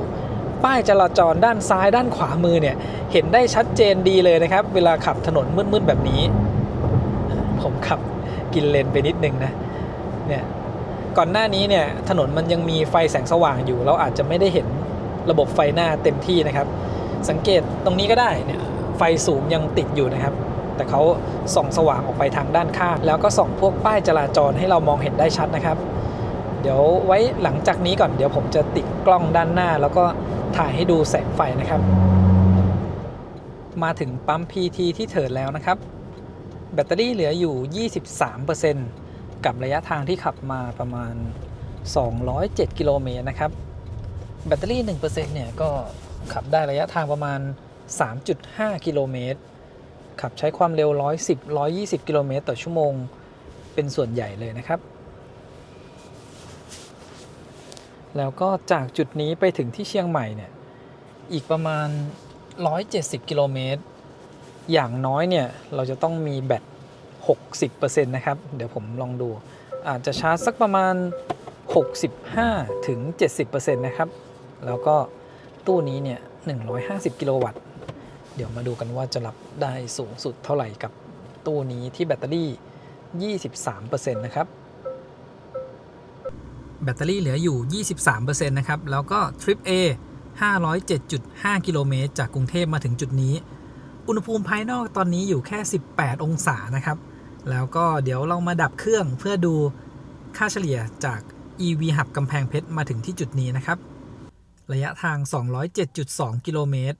ค่าเฉลี่ยการใช้พลังงาน 18.1 กิโลวัตต์อเวอร์ต่อ100กิโลเมตรนะครับเริ่มชาร์จจากแบตเตอรี่ 23% ตอนนี้ชาร์จมานาทีกว่าแบตเตอรี่เพิ่มขึ้นมาเป็น 28% แล้วก็กำลังไฟขึ้นมาแถวๆ149-150 กิโลวัตต์แรงดันไฟตอนนี้อยู่ที่401โวลต์แล้วก็กระแสไฟอยู่ที่372แอมป์เราน่าจะใช้เวลาชาร์จไม่เกิน20นาทีนะครับโดยประมาณตอนนี้รับกำลังไฟได้สูงกว่าจุดก่อนหน้านี้แล้วก็อากาศภายนอกอุณหภูมิไม่ถึง20องศาด้วยก็น่าจะได้ในเรื่องอากาศเย็นเนี่ยมาช่วยทำให้รับกำลังไฟสูงได้นานขึ้นนะครับแล้วก็ตู้ Elex รุ่น150กิโลวัตต์เนี่ยตอนนี้เขาเพิ่มการแสดงข้อมูลบอกทางด้านขวาแล้วนะครับถ้าเราชาร์จ2คันพร้อมกันเนี่ยด้านซ้ายหัว H1 มันจะจ่ายกำลังไฟได้สูงสุด60กิโลวัตต์แล้วก็ด้านขวาตอนที่ผมมาถึงตรงนี้มันจะโชว์ว่า90กิโลวัตต์นะครับถ้าเราชาร์จ2คันพร้อมกันแต่ตอนนี้เนี่ยชาร์จคันเดียวก็รับได้เต็ม150กิโลวัตต์เลยนะครับชาร์จมาแค่3นาทีนะครับได้ไฟเพิ่มมาแล้ว 10% เพราะว่าตอนนี้เนี่ยกำลังไฟมันสูงอยู่นะครับเดี๋ยวเราดูว่าชาร์จไปถึงสักประมาณ 65-70% เนี่ยจะใช้เวลาทั้งหมดเท่าไหร่นะครับชาร์จมาแล้ว10นาทีนะครับแบตเตอรี่เพิ่มขึ้นมาเป็น 54% แล้วก็กำลังไฟเริ่มต่ำกว่า100กิโลวัตต์ช่วง 55% อันนี้ก็เท่ากับจุดก่อนหน้านี้เลยนะครับนี่ขนาดเราชาร์จอยู่กับอุณหภูมิภายนอกประมาณ18-17องศาเองก็แสดงว่าเป็นปกติของชาร์จเคิร์ฟคันนี้แล้วนะครับ จาก 23% ถึง 56% การดรอปกำลังไฟเนี่ยก็เหมือนกันเลยแล้วก็ขนาดว่าชาร์จที่อุณหภูมิต่ำกว่า20องศากำลังไฟก็ยังใกล้เคียงกันเลยนะครับชาร์จไป19นาทีนะครับแบตเตอรี่ 70% นะครับค่าชาร์จที่จุดนี้251 บาทจาก 23 ถึง 70% แล้วก็ตอนนี้ข้อความที่โชว์บนหน้าจอหายไปแล้วนะครับผมน่าจะถ่ายข้อมูลอื่นๆให้เห็นได้แล้วนะเพราะว่ามันไม่ขึ้นมาโชว์แล้วนะเป็นการชาร์จครั้งที่2นะครับการชาร์จเนี่ยผมก็ไม่ได้ทำแตกต่างจากจุดก่อนหน้านี้เลยนะไม่แน่ใจว่ามันหายไปเพราะอะไรนะครับช่วงที่ชาร์จเนี่ยก็มีล็อกรถแล้วก็เดินไปเข้าห้องน้ำก็เหมือนกันกับที่ EV Hub กำแพงเพชรเลยแต่พอจุดนี้เนี่ยข้อความที่ขึ้นมากวนเนี่ยหายไปแล้วนะครับและเดี๋ยวผมจะให้ดูเมนูปรับแต่งเรื่องการชาร์จนะครับในคันนี้เนี่ยเขาสามารถเลือกกำลังไฟได้นะครับสำหรับการชาร์จ DC เข้ามาที่รูปรถแล้วก็มาที่เมนูปรับแต่งมันจะมีการชาร์จไฟนะครับแล้วก็กำลังชาร์จไฟ DC ปกติแล้วเราจะสามารถเลือกได้แต่ AC นะครับว่ารับได้กี่แอมป์ที่ตรงนี้นะครับเดี๋ยวดูก่อนตรงนี้อันนี้เป็น AC นะครับสูงสุดแล้วก็มี24แอมป์16แอมป์8แอมป์นะครับแต่ว่าคันนี้เนี่ยเราเลือกตรงนี้ได้นะครับ50กิโลวัตต์75 100 125แล้วก็สูงสุดคือ150กิโลวัตต์นะครับเวลาไปชาร์จกับตู้ที่จ่ายกำลังไฟได้เต็มที่แต่เราอยากจะชาร์จแค่100กิโลวัตต์หรือว่าชาร์จแบบถนอมแบตหน่อยนะครับเลือกเป็น50กิโลวัตต์แบบนี้ก็ได้นะครับหลังจากจุดนี้ไปเดี๋ยวผมจะถ่ายให้ดูระบบช่วยขับนะครับคันนี้เขาจะเรียกว่า Dynamic Radar Cruise Control ตรงนี้นะครับเขียน DRCC ระบบควบคุมความเร็วคงที่แบบเรดาร์ที่ผมถ่ายให้ดูก่อนหน้านี้เนี่ยเราสามารถเลือกเรื่องคันเร่งได้นะครับอันนี้ผมคิดว่าน่าจะเป็นตอนที่เขาเร่งความเร็วนะเวลาที่ชะลอแล้วก็เร่งตอนนี้ตั้งไว้ที่ปานกลางนะครับซึ่งค่าตรงนี้เนี่ยเวลาที่เราขับอยู่มันไม่สามารถปรับเซตได้ผมเลยเทียบให้ดูขณะที่ขับไม่ได้นะครับได้แต่ถ่ายให้ดูที่เมนูแล้วก็อันนี้ตั้งค่าปรับความเร็ว1กิโลเมตรต่อชั่วโมงก็คือแค่ดัน1ทีนะครับปุ่มตรงนี้ที่เป็นบวกกับลบเนี่ยถ้ากดทีเดียวปุ๊บมันก็จะเพิ่มแค่1แต่ถ้าเรากดค้างไว้มันจะขึ้น5ซึ่งเราสามารถเซตได้นะครับเดี๋ยวผมกดให้ดูตรงนี้จะให้กดทีเดียวขึ้น5ก็ได้ตรงนี้เราเซตไว้ถ้ากดค้างมันจะขึ้นทีละ5กิโลเมตรต่อชั่วโมงนะครับตรงนี้สามารถเซตได้อันนี้ก็ดีเลยนะครับยังไม่เห็นในรุ่นอื่นๆนะแล้วก็ลดความเร็วทางโค้งสามารถตั้งได้ด้วยนะครับว่าจะลดแบบสูงลดปานกลางหรือว่าลดแบบต่ำคันนี้ก็สามารถตั้งได้แล้วก็มีเรื่องการแจ้งเตือนเวลาออกนอกเลนนะครับมีเป็นสั่นสะเทือนหรือว่าเปิดเป็นเสียงแจ้งเตือนอันนี้ต้องถ่ายให้ดูเฉพาะเวลาที่รถจอดอยู่นะครับถ้าขับอยู่เนี่ยมันไม่สามารถกดเข้ามาดูที่เมนูนี้ได้นะครับตอนนี้ผมกดนำทางด้วย Apple CarPlay ไว้นะครับใน Google Map แล้วก็บนหน้าจอเนี่ยเขาจะมีแสดงทิศทางด้วยนะครับบอกว่าตรงไปข้างหน้าก่อนหน้านี้ถ่ายให้ดูไปได้เพราะว่าไอ้ข้อความที่เตือนเรื่องการชาร์จนะครับแล้วก็ถ้ากดย้อนกลับก็จะออกมาหน้าค่าเฉลี่ยทริปตรงนี้ทีนี้ผมจะกดให้ดูนะครับข้อมูลที่เขาแสดงเนี่ยสามารถกดให้แสดงเป็นแบบนี้ก็ได้นะครับแล้วก็กดอีกครั้งหนึ่งมาที่เมนูนี้เดี๋ยวเลื่อนขึ้นลงให้ดูนะครับอันนี้โชว์ข้อมูลเกี่ยวกับการนำทางบอกทิศก็ได้นะครับว่าตอนนี้กำลังวิ่งไปในทิศไหนแล้วก็โหมดควบคุมความเร็วอันนี้ให้โชว์ข้อมูลระหว่างที่ขับนะครับแล้วก็เลื่อนลงไปดูเมนูถัดไปอันนี้สำหรับเล่นเพลงแล้วก็ถัดมาเป็นความเร็วเฉลี่ยนะครับของอันนี้น่าจะเป็น Trip A แล้วก็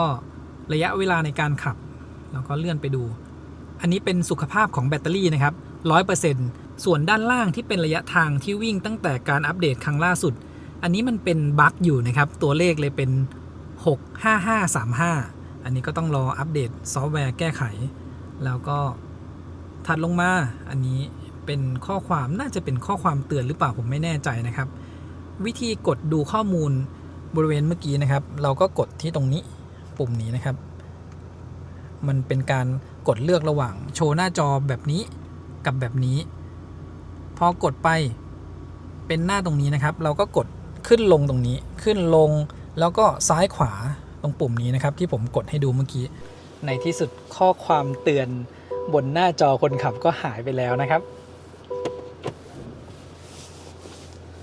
อีก170กว่ากิโลเมตรสุดท้ายนะครับและตอนนี้เนี่ยใน Google Map บอกว่าจะไปถึงเกือบตี 3เลยนะครับซึ่งขับจริงเนี่ยมันอาจจะเร็วขึ้นกว่านี้ได้สักประมาณ20นาทีก็ไปถึงตี 2 ครึ่งนะครับเราใช้เวลาชาร์จจุดก่อนหน้านี้25นาทีนะครับ25เกือบ26แล้วก็จุดนี้อีก19นาทีรวมกันก็45นาทีนะครับจากจุดนี้ไปจะเริ่มเป็นทางโค้งนะครับเดี๋ยวผมพาลองใช้ระบบช่วยขับแล้วก็ควบคุมรถให้อยู่กลางเลนเริ่มจากความเร็วประมาณ107กิโลเมตรต่อชั่วโมงก่อนนะครับช่วงเข้าโค้งแรกๆเนี่ยรถเขาไปเหยียบเส้นเลนบริเวณตรงกลางนะแล้วก็เดี๋ยวผมเพิ่มความเร็วขึ้นเป็นสัก110กิโลเมตรต่อชั่วโมงนะครับอันนี้ผมประคองพวงมาลัยไว้นะครับถ้าเราไม่จับพวงมาลัยเลยเนี่ยเดี๋ยวเขาจะเตือนลองดูช่วงโค้งตรงนี้โค้งไปได้นะแล้วก็มีการชะลอความเร็วลงนิดหน่อยเนี่ยเตือนขึ้นมาแล้วนะครับผมจะต้องประคองพวงมาลัยไว้นิดนึงขยับแบบเบาๆนะครับแล้วก็ด้านหน้าเดี๋ยวมีผ่านจุดกลับรถก่อนหน้านี้ที่ผมใช้มาเนี่ยบางจุดกลับรถก็มีอาการเป๋ออกไปทางด้านขวาตามเส้นที่พื้นเหมือนกันนะครับลองดูจุดนี้นะว่าจะเป็นยังไงคือถ้าหลังจากเถินมาแล้วพวกจุดกลับรถมันจะไม่ค่อยเป๋ออกไปนะครับหลายๆคันที่ทดสอบก็เป็นแบบนี้นะแต่ถ้าเป็นช่วงที่ก่อนถึงตากเนี่ยมันจะมีอาการคล้ายๆกันนะครับรถอาจจะตามไอตัวเส้นที่ออกไปจุดกลับรถนะครับคือผมจะต้องคอยขยับพวงมาลัยอยู่เล็กน้อยเพราะว่าถ้าเราจับนิ่งๆอยู่สัก15วินาทีเนี่ยระบบก็จะเตือนขึ้นมาให้เราจับพวงมาลัยนะครับอันนี้ก็บางทีก็รำคาญเหมือนกันนะคือพอรถเนี่ยสามารถรักษาให้อยู่กลางเลนแบบนิ่งๆได้แล้วมือเราก็นิ่งตามแต่ก็จะต้องเตือนขึ้นมาให้เราจับพวงมาลัยนะเพราะว่าเขาไม่รู้ว่าเราจับอยู่เซ็นเซอร์เขาจะเป็นแบบทอร์กเซ็นเซอร์นะครับซึ่งเราจะต้องคอยหมุนพวงมาลัยนิดนึงอันนี้มีกินเลนทางด้านขวาไปนะแต่ถ้าในรถรุ่นใหม่ๆหรืออย่างเช่น X เผิง G6 นะครับเราแค่จับพวงมาลัยไว้เนี่ยเขาก็รู้แล้วว่าเราจับอยู่แต่อันนี้เนี่ยจะต้องขยับพวงมาลัยแบบเล็กน้อยนะครับไม่ต้องหมุนแรงมากเนี่ยเตือนขึ้นมาผมก็จับไปแล้วก็ขยับนิดเดียวแค่นิดเดียวนะครับ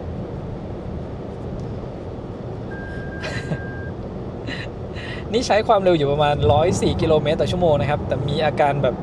ถ้าโค้งหนักๆเนี่ยเขาจะไปกินเส้นเลนตรงกลางนะครับหรือถ้าเป็นโค้งซ้ายก็จะไปกินเส้นเลนทางด้านขวาความเร็วที่เซตไว้ตอนนี้110กิโลเมตรต่อชั่วโมงนะครับลองดูโค้งนี้อีกครั้งหนึ่ง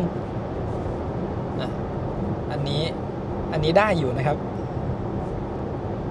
แต่ถ้าโค้งหนักมากๆเนี่ยก็จะไม่อยู่กลางเลนก็จะกินเลนไปนิดนึง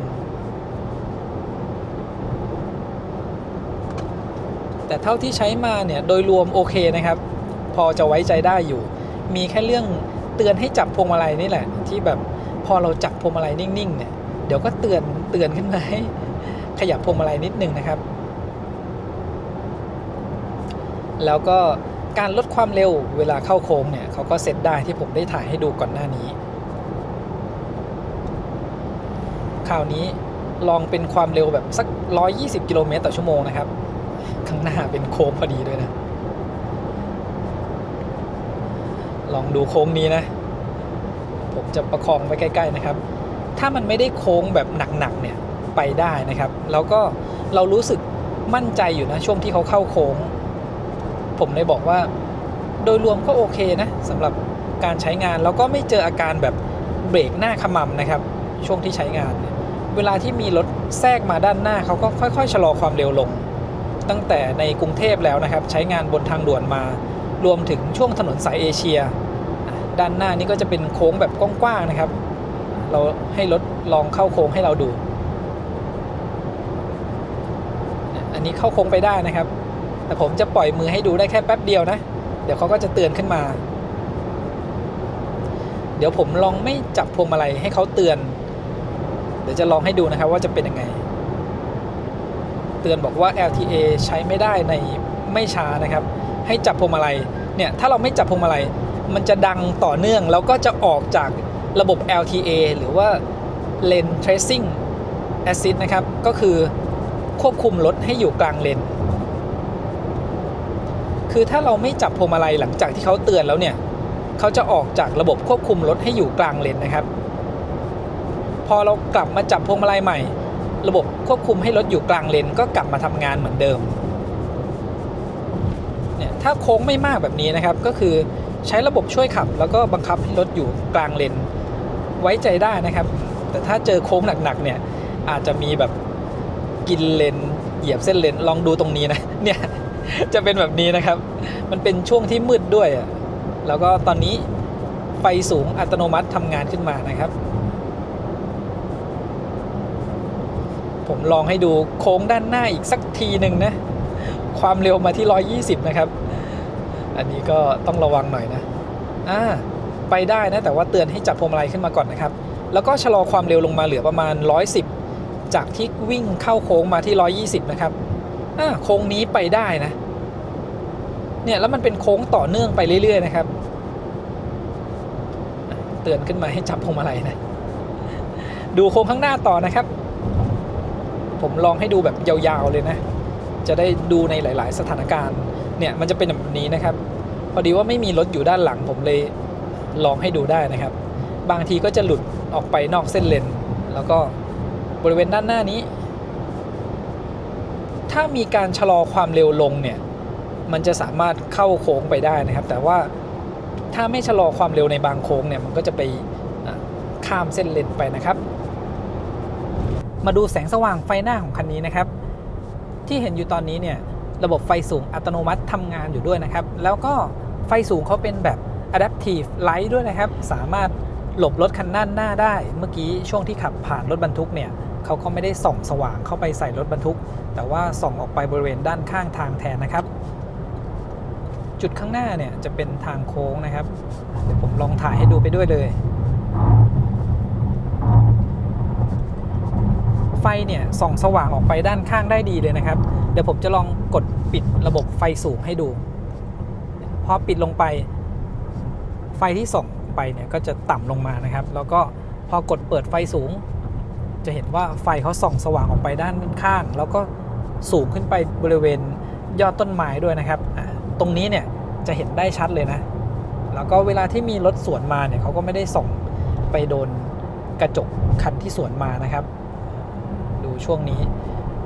แบบถนนมืดๆเลยนะครับเนี่ยถ้ามีรถอยู่ทางด้านหน้าไกลๆเนี่ยเขาจะดับบริเวณไฟที่ส่องตรงๆไปนะครับเมื่อกี้ช่วงที่เราขับแบบไม่มีรถคันด้านหน้าเนี่ยเขาก็จะส่องไปด้านหน้าแบบไกลๆเลยแล้วก็ถ้ามีรถอยู่ข้างหน้าเขาจะส่องออกไปทางด้านข้างแทนนะครับสังเกตเวลาที่ผมขับผ่านรถ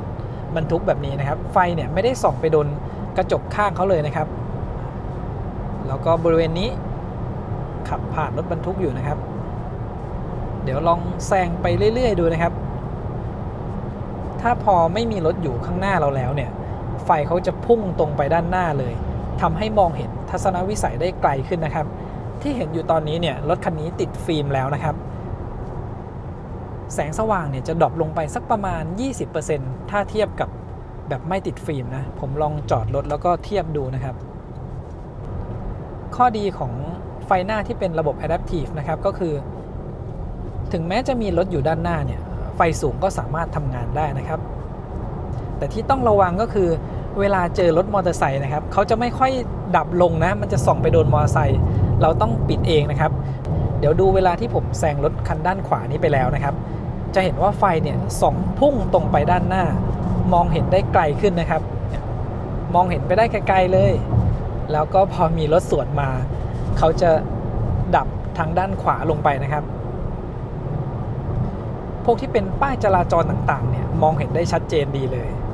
ข้างหน้ามีรถอยู่แบบไกลๆเลยนะครับเห็นแค่ไฟท้ายนิดเดียวเนี่ยเขาก็ดับไฟบริเวณตรงกลางลงนะครับแล้วก็มีรถสวนมาอยู่ก็ยังไม่เปิดไฟแบบเต็มที่รอผ่านรถที่สวนมาตรงนี้ไปก่อนเนี่ย เขาก็เปิดไฟทางด้านขวาขึ้นมานะครับแล้วก็ส่องพุ่งตรงไปด้านหน้าเลยตอนนี้เห็นได้ชัดนะครับแล้วก็ถ้าผมลองกดปิดให้ดูเนี่ยทัศนวิสัยมันก็จะใกล้ลงนะครับแล้วก็พอเปิดกลับขึ้นมาก็ไกลขึ้น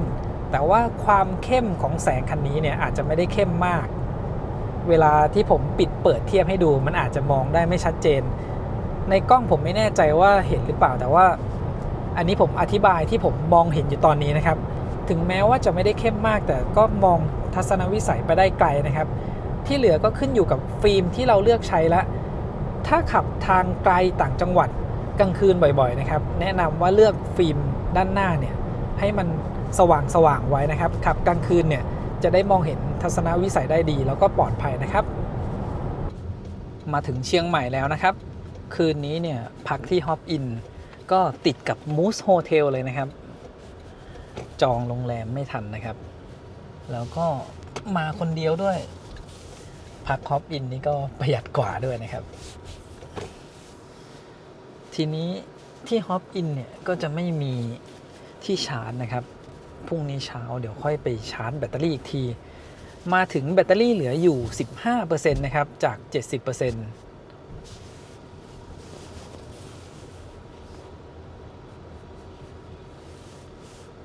นี่ขนาดวันธรรมดานะครับรถยังจอดเต็มเลยนะจะมีที่จอดหรือเปล่าเนี่ยถ้าเป็นมูสโฮเทลเนี่ยยังไงก็จะมีที่จอดนะครับเพราะเราสามารถไปจอดตรงช่องจอดของรถไฟฟ้าแล้วก็เสียบชาร์จไว้ทั้งคืนได้เลยนี่แบบแน่นๆเลยนะครับถึงที่เชียงใหม่เนี่ยตี 2:05 นาทีนะครับก็ใช้เวลาไปประมาณเกือบ9 ชั่วโมง 50 นาทีนะครับออกเดินทางตอน 4 โมง 16 นาทีแล้วก็แบตเตอรี่เราเหลืออยู่ 15% นะครับระยะทางทริป A เนี่ยขึ้นว่า676 กิโลเมตรผมกดใน GPS ให้จับระยะทางมาด้วยนะครับระยะทางบน GPS เนี่ย692 กิโลเมตรแล้วก็ความเร็วเฉลี่ยทั้งทริปนะครับ71 กิโลเมตรต่อชั่วโมงอันนี้รวมที่พักไปด้วยนะครับแล้วก็ถ้าเป็นความเร็วเฉลี่ยเฉพาะช่วงเวลาที่ขับเนี่ย78 กิโลเมตรต่อชั่วโมงนะครับใช้เวลาขับไป8 ชั่วโมง 53 นาทีถ้ารวมเวลาพักแล้วก็เวลาชาร์จด้วยในแอปเนี่ย9 ชั่วโมง 46 นาทีนะครับแล้วก็มาดูค่าเฉลี่ยการใช้พลังงานในช่วงสุดท้ายนี้นะครับจากเถินมาถึงเชียงใหม่เรากดดับเครื่องระยะทาง 168.8 กิโลเมตรค่าเฉลี่ยการใช้พลังงานอยู่ที่ 20.9 กิโลวัตต์อเวอร์ต่อ100 กิโลเมตรนะครับในช่วงสุดท้ายเนี่ยมันเป็นการขับขึ้นเขาเป็นส่วนใหญ่แล้วก็ผมใช้ความเร็ว120 กิโลเมตรต่อชั่วโมงเป็นหลักเลยนะครับทำให้การใช้พลังงานเนี่ยขึ้นมาอยู่ที่ 20.9 กิโลวัตต์อเวอร์ต่อ100 กิโลเมตรนะครับและสำหรับค่าเฉลี่ยรวมทั้งหมดเนี่ยเดี๋ยวค่อยสรุปตอนเช้าอีกทีหนึ่งนะครับจะต้องเอาระยะทางแต่ละช่วงมารวมกันแล้วก็หาค่าเฉลี่ยนะครับมาดูแสงสว่างด้านนอกแล้วก็ด้านในรถนะครับแล้วก็ถ่ายให้ดูนะอันนี้โรงแรมฮอปอินนะครับแล้วก็มูสโฮเทลอยู่ติดกันเลยนะครับถ้ามูสโฮเทลเต็มเนี่ยก็พักที่นี่ได้แล้วก็ประหยัดด้วยนะครับที่นี่เองเนี่ยที่จอดรถก็สามารถจอดได้รอบๆตึกแต่ถ้าเป็นช่วงที่มีคนมาพักเยอะจริงๆเนี่ยที่จอดรถก็แทบจะเต็มเลยนะครับเนี่ยผมต้องมาจอดด้านข้างบริเวณนี้แล้วก็ถ้าตรงนี้เนี่ยเต็มอีกก็จะจอดตรงนี้ได้นะครับนี่วันอังคารนะครับแต่ว่าเป็นช่วงต้นปีคนน่าจะยังมาเที่ยวอยู่ที่จอดรถเลยเต็มนะครับมาดูที่รถกันต่อนะครับตัวโคมไฟนะที่เป็น Adaptive Light นะครับตรงนี้แล้วก็ Daytime Running Light นะครับจากด้านขวามาถึงด้านซ้ายนี้นะครับแล้วก็เดี๋ยวไปดูที่ด้านหลังก่อนเสร็จแล้วผมจะพาเข้าไปดูด้านในรถนะครับเพราะว่าช่วงกลางคืนเนี่ยมันจะมีแสงสว่างบริเวณไหนบ้างอันนี้ไฟที่ด้านท้ายแล้วก็ไฟส่องป้ายทะเบียนนะครับแสงไฟก็ออกไปทางสีนวลๆนะครับสำหรับไฟส่องป้ายทะเบียนเดี๋ยวลองเปิดดูด้านท้ายก่อน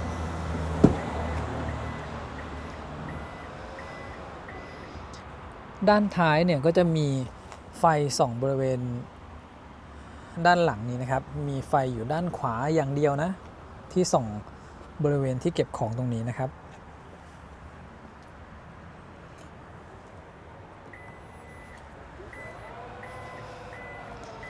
แล้วก็เข้ามาดูที่ด้านหลังอันนี้ความสว่างภายในห้องโดยสารนะครับตอนกลางคืนขนาดว่าภายในเนี่ยเป็นสีดำนะครับแสงสว่างที่ส่องลงมาจากไฟห้องโดยสารตรงกลางเนี่ยโดยรวมก็ถือว่าโอเคนะครับคือคันนี้เนี่ยถึงแม้จะเป็นหลังคา Panoramic Glass Roof แต่ว่าเขาจะมีในบริเวณส่วนหลังตรงนี้ที่ยังเป็นหลังคาทึบอยู่สามารถใส่ไฟไว้ตรงกลางได้เลยสีก็จะออกนวลๆนะครับไม่ได้ไปทางวอร์มแล้วก็ไม่ได้ขาวไปเลยอันนี้บริเวณห้องโดยสารแล้วก็ตรงประตูเนี่ยมันจะมีไฟอยู่ด้านใต้ตรงนี้ด้วยนะครับที่เป็นแอมเบียนไลท์ส่องลงมาด้านใต้ตรงนี้รวมถึงบริเวณตรงนี้นะครับที่ปลดล็อกประตูเนี่ยตรงนี้มันก็จะมีไฟส่องมานะครับแล้วก็เดี๋ยวไปดูที่ด้านหน้า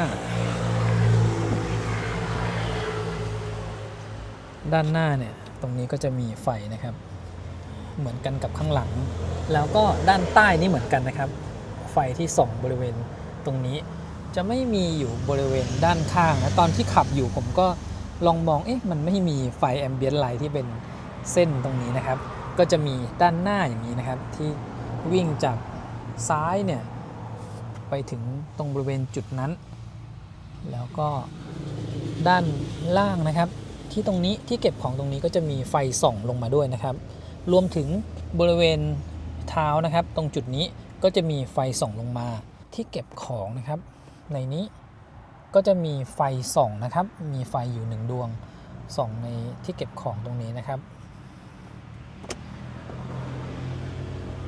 สำหรับแสงสว่างด้านหน้า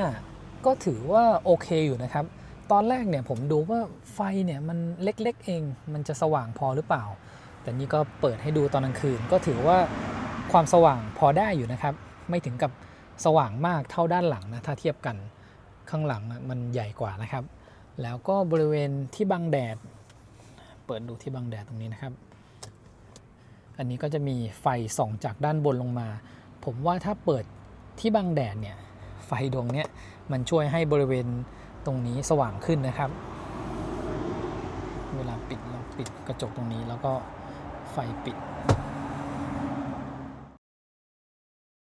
เมื่อคืนนี้มาถึงดึกนะครับวันนี้เลยตื่นสายหน่อยแล้วก็มีทำงานก่อนที่จะขับออกจากโรงแรมมาตอนนี้ก็เที่ยงกว่าแล้วผมมาชาร์จอยู่ที่สถานีแฟร์ซูเปอร์ชาร์จนะครับอยู่ใกล้ๆกับโรงแรมเป็นตู้ชาร์จของหัวเว่ยมีอยู่ทั้งหมด3ตู้6หัวชาร์จนะครับกำลังไฟรวมที่จุดนี้เนี่ย720กิโลวัตต์แล้วก็จ่ายไฟได้สูงสุด480กิโลวัตต์ต่อหัวชาร์จนะครับแบตเตอรี่ตอนนี้เหลืออยู่ 13% นะครับมีขับไปบริเวณใกล้ๆโรงแรมนิดนึงแล้วก็เมื่อคืนที่เราขับมา676กิโลเมตรค่าเฉลี่ยการใช้พลังงานรวมเนี่ยอยู่ที่ 17.54 กิโลวัตต์อเวอร์ต่อ100กิโลเมตรนะครับใช้ไฟไปทั้งหมด 118.63 กิโลวัตต์อเวอร์หรือ118หน่วยนั่นเองถ้าเราคำนวณเทียบค่าไฟเนี่ยก็เอาจำนวนหน่วยคูณกับค่าไฟของเรทสถานีชาร์จต่างๆได้นะครับอาจจะเป็น 7.5 บาทก็ได้ถ้าเป็น 7.5 บาทนะครับเดี๋ยวลองคำนวณค่าใช้จ่ายต่อกิโลเมตรดูเท่ากับ885บาทนะครับหารกับระยะทาง676กิโลเมตรเท่ากับกิโลเมตรละ 1.35 บาทนะครับคราวนี้เดี๋ยวเราจะชาร์จที่ตู้นี้แบบเต็ม 100% เลยนะครับแล้วก็เอาค่าชาร์จที่เราจ่ายตั้งแต่ระหว่างทางที่เดินทางจากกรุงเทพจนมาถึงจุดนี้เนี่ยรวมกันแล้วหารดูอีกทีถ้าดูจากค่าชาร์จจริงเนี่ยมันน่าจะสูงกว่าที่คำนวณแบบเมื่อกี้นะครับเพราะว่าเวลาชาร์จเนี่ยมันจะมีลอสระหว่างชาร์จด้วยถ้าเราไปดูปริมาณไฟหน้าตู้ชาร์จเนี่ยมันจะมากกว่าที่รถใช้ไปนะครับเริ่มชาร์จจากแบตเตอรี่ 13% นะครับแล้วก็ใช้เวลาชาร์จไปนาทีครึ่งแบตเตอรี่เพิ่มขึ้นมาเป็น 17% กำลังไฟเนี่ยอยู่ที่146กิโลวัตต์นะครับจาก 17 ไปถึง 100% เนี่ยก็น่าจะประมาณ1ชั่วโมงนะอาจจะต่ำกว่านั้นนิดนึงผมไปทดสอบชาร์จมาแล้วนะครับจาก10ถึง 100% เนี่ยมันก็ใช้เวลาประมาณ1ชั่วโมงพอดีคือถ้าเราไม่ได้จะชาร์จเต็ม 100% เนี่ยชาร์จแค่30นาทีมันก็ได้ถึง 80% แล้วนะครับอันนี้เราจะเดินทางไปอ่างขางเดี๋ยวผมปล่อยชาร์จเต็ม 100% ไปเลย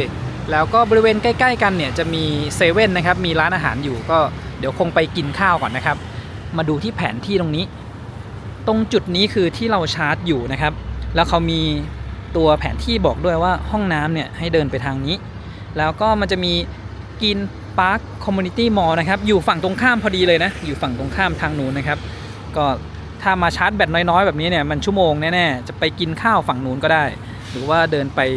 เซเว่นหรือร้านกาแฟแถวนี้ก็ได้นะครับมีร้านซักผ้าด้วยนะอยู่ตรงนี้นะครับเดี๋ยวผมจะเดินไปบริเวณเซเว่นแถวนี้แล้วก็บริเวณรอบๆนี้นะครับตู้สุดท้ายเนี่ยเขาจะเอาไว้ให้รถบัสที่เป็น EV นะครับชาร์จของที่นี่เองนะตอนที่มาชาร์จอยู่ตอนนี้ก็มี J คู่5อยู่1คันกับ Seeker 009นะครับบริเวณตรงนี้ก็โล่งๆเลยนะครับได้ชาร์จกับตู้ชาร์จแรงแบบนี้เนี่ยใช้เวลาไม่นานนะถ้าเราชาร์จถึงแค่ 80% นะครับเนี่ยตอนนี้กำลังไฟเพิ่มขึ้นมาเป็น 153.8 กิโลวัตต์แล้วนะครับที่แบตเตอรี่ 22% ใช้เวลาชาร์จแค่ 3 นาทีได้แบตเพิ่มขึ้นมาเป็น 23% นะครับก็เท่าๆกันกับเมื่อคืนที่แวะชาร์จที่เถินนะครับ3 นาทีเนี่ยได้แบตเพิ่มประมาณ 10% ผมจอดชาร์จไว้ที่ตรงนั้นนะครับแล้วก็เดินมาเซเว่นตรงนี้บริเวณเซเว่นเนี่ยจะมีพวกร้านอาหารอยู่ตรงนี้นะครับร้านตัดผมร้านยาร้านซักผ้าหยอดเหรียญนะครับแล้วก็มีห้องน้ำอยู่ทางด้านนู้นด้วยฝั่งตรงข้ามตรงนู้นก็มี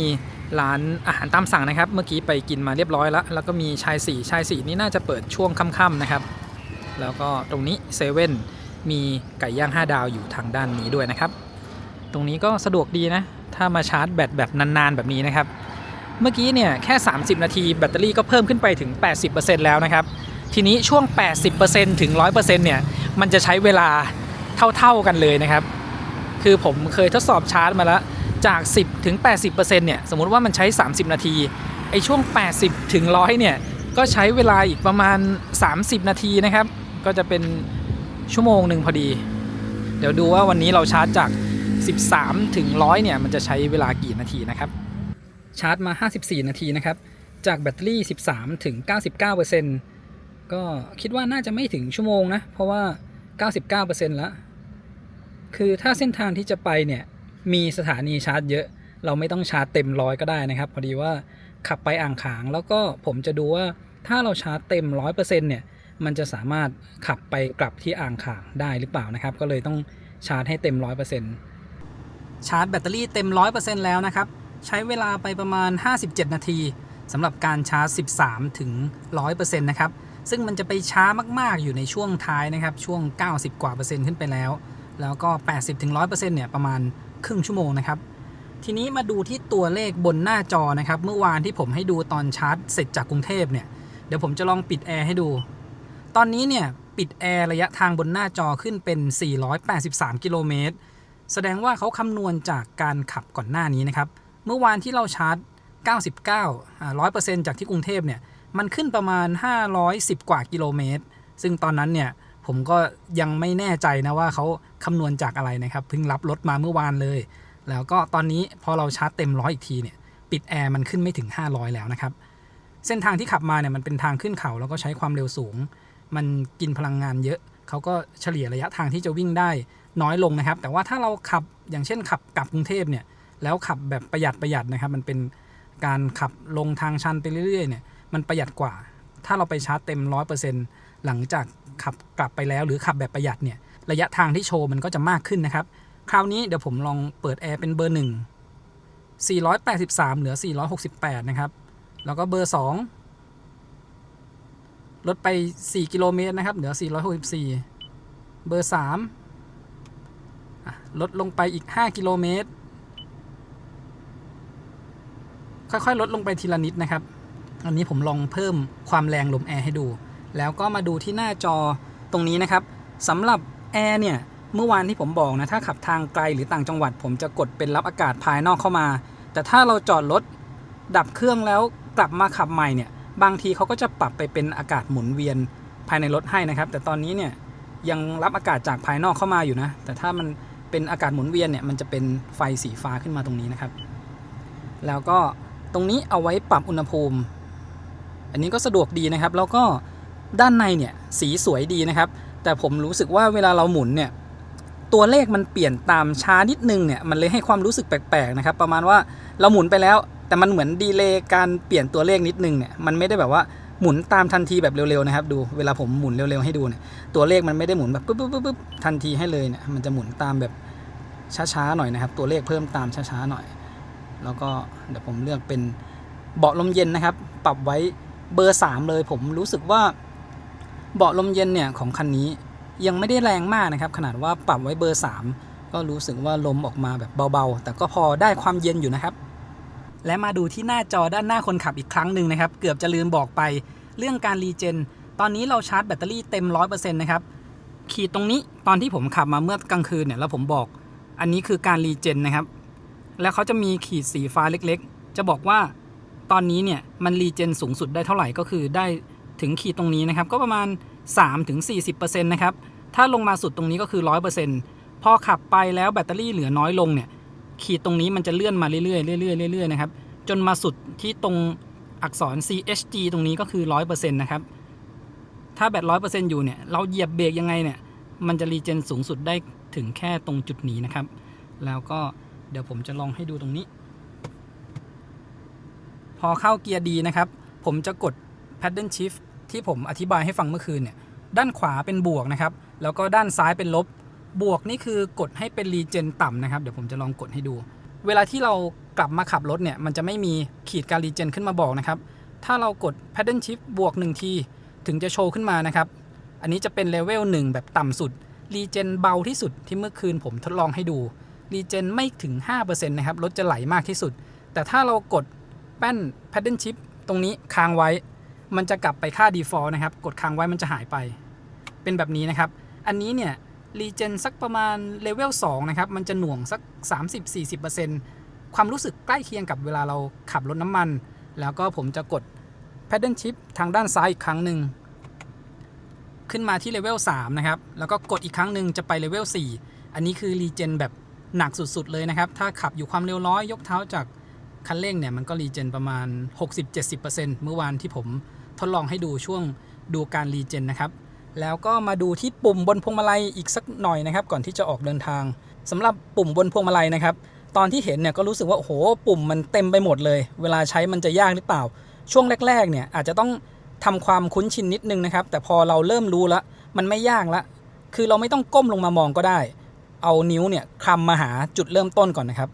ฝั่งซ้ายจะเป็นปุ่มโอเคฝั่งขวาจะเป็นปุ่ม cancel พอเราแตะมาเจอจุดนี้เราก็จะรู้ละปุ่มโอเคอยู่นี่แล้วพอใช้ไปสักพักเราจะรู้แล้วว่าไอ้ปุ่มรอบๆเนี่ยมันคืออะไรอย่างเช่นซ้ายมือเนี่ยก็คือขึ้นลงซ้ายขวานะครับด้านบนเนี่ยเป็นปุ่ม back หรือว่าดูข้อมูลตรงนั้นนะครับปุ่มโทรศัพท์ตรงนี้เอาเสียงขึ้นลงนะครับแล้วก็สั่งการด้วยเสียงส่วนฝั่งขวาตรงนี้อันนี้เปิดใช้งานตัว Adaptive Cruise Control แล้วก็ระบบช่วยให้รถอยู่กลางเลนนะครับสามารถเลือกได้ถ้าเราจะควบคุมพวงมาลัยเองก็กดตรงนี้ให้ตัวเส้นจราจรเนี่ยหายไปรูปพวงมาลัยบนหน้าจอที่เป็นสีเขียวก็จะหายไปจะเหลือแต่ Adaptive Cruise นะครับแล้วก็ตรงนี้เป็นการกดกลับมาใช้ Adaptive Cruise แบบ Resume ที่ความเร็วที่เราเซตไว้ตรงนี้เราสามารถเซตได้นะครับเมื่อวานที่ผมถ่ายให้ดูในหน้าจอกด1ครั้งเพิ่มความเร็วทีละ1ถ้ากดค้างเพิ่มทีละ5กิโลเมตรต่อชั่วโมงหรือจะเซตให้กด1ครั้งเพิ่มทีละ5หรือทีละ10ก็ได้นะครับปุ่มโหมดตรงนี้เอาไว้เลือกนะครับว่าเราจะใช้ Adaptive Cruise Control หรือว่าใช้แค่ Cruise Control ธรรมดานะครับก็คือจะไม่ปรับความเร็วสัมพันธ์กับคันหน้าต้องเลือกตั้งแต่ก่อนที่จะใช้งานนะครับแล้วค่อยมากดใช้งานตรงนี้ปรับระยะห่างจากคันหน้าแล้วก็ปุ่มซ้ายขวาตรงนี้เวลาที่เราฟังเพลงอยู่สามารถกด Next แล้วก็ย้อนที่ตรงนี้ได้ปุ่มโหมดตรงนี้ก็เป็นพวก FM AM นะครับผมลองกดปุ่มโหมดให้ดูนะครับจะมีโหมดควบคุมความเร็วแบบปรับได้อันนี้คือ Adaptive Cruise Control แล้วก็โหมดควบคุมความเร็วอัตโนมัติอันนี้เป็น Cruise Control นะครับคือรูปรถเนี่ยจะหายไปถ้าเราใช้งานอันนี้เวลาเจอคันหน้าเนี่ยเขาจะไม่ลดความเร็วลงตามรถคันด้านหน้านะครับและอีกจุดหนึ่งนะครับก่อนที่ผมจะลืมบอกไปก็คือมุมมองที่เรามองไปด้านหน้าเนี่ยมันรู้สึกว่าพวงมาลัยมันจะบังข้อมูลด้านล่างนะครับมุมมองที่ผมเห็นเนี่ยมันจะอยู่ประมาณแบบนี้นะครับเวลาที่ขับนี่ขนาดผมปรับพวงมาลัยให้มันต่ำลงไปนิดนึงแล้วตัวด้านบนพวงมาลัยเนี่ยมันจะบังข้อมูลด้านล่างตรงนี้นะครับบางทีเนี่ยขับอยู่ก็ไม่เห็นเปอร์เซ็นต์แบตเตอรี่แล้วมันรู้สึกแบบว่าคาใจนิดนึงมันเห็นไม่ 100% นะครับก็อาจจะต้องแบบว่าขึ้นมาแบบนี้ผมไม่แน่ใจนะถ้าคนที่ตัวสูงกว่านี้เนี่ยจะเจอปัญหานี้หรือเปล่าแต่ว่าอันนี้เนี่ยผมก็ปรับให้พวงมาลัยเนี่ยมันก้มต่ำลงไปนิดนึงแล้วด้วยนะครับกับจอด้านหน้าบริเวณตรงนี้สังเกตว่าตำแหน่งที่เขาวางไว้เนี่ย มันก็สะดวกกับการมองนะครับไม่ต้องก้มลงไปมากแต่ว่าจอเขาเนี่ยสูงขึ้นเกินระดับที่เราเห็นตรงนี้นะครับเกินระดับของหน้ารถเราเนี่ยทำให้มันบังบริเวณด้านหน้าไปด้วยบางทีรู้สึกว่าเราอยากจะชะเง้อขึ้นมาให้มันเห็นปลายด้านหน้าของรถนะครับเวลาที่ขับรถเข้าไปจอดแบบนี้คืออย่างเช่น Hardtech HT เนี่ยเขาก็จะมีจอคล้ายๆอย่างนี้เหมือนกันมันก็จะเล็กกว่าแต่มันจะไม่ได้สูงเกินระดับตรงนี้นะครับ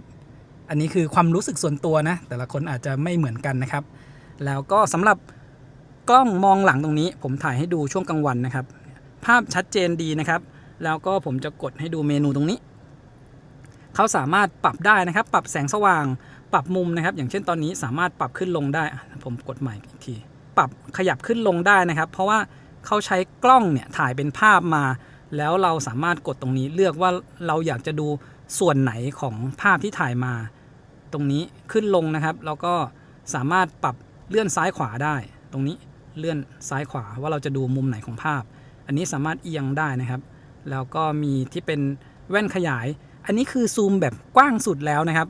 คือจริงๆแล้วมันยังเหลือพื้นที่อยู่ผมไม่แน่ใจทำไมเขาให้ซูมออกได้แค่นี้นะเพราะว่าเมื่อกี้ที่กดเลื่อนซ้ายขวามันยังเลื่อนได้นะครับแล้วก็เดี๋ยวจะลองซูมให้ดูอันนี้คือซูมเข้าไปแบบใกล้ๆนะครับมันก็จะเป็นแบบดิจิตอลซูมนะครับมันก็จะภาพแตกๆนิดนึงแต่โดยรวมเนี่ยความละเอียดก็ถือว่าใช้ได้อยู่มุมภาพที่เราเห็นตรงนี้เนี่ย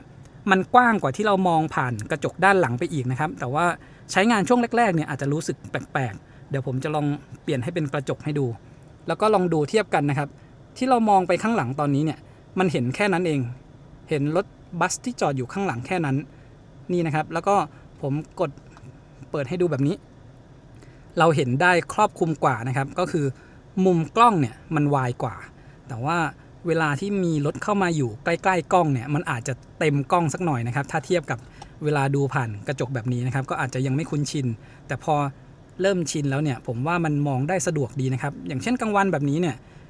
ตัวตรงนี้มันก็ไม่ค่อยสะท้อนกับแสงรอบๆข้างด้วยนะครับตอนนี้แบตเตอรี่เหลืออยู่ 99% นะครับแล้วก็สังเกตที่ขีดการรีเจนทางด้านซ้ายมือที่เป็นสีฟ้าเล็กๆนะครับความเร็วประมาณ 80-90 ยกเท้าจากคันเร่งแล้วก็เหยียบเบรกเพิ่มนะครับเนี่ยรีเจนมันก็จะอยู่ประมาณขีดสีฟ้านะครับคือมันจะไม่เกินไปจากนั้นก็ประมาณ 25-30% แล้วก็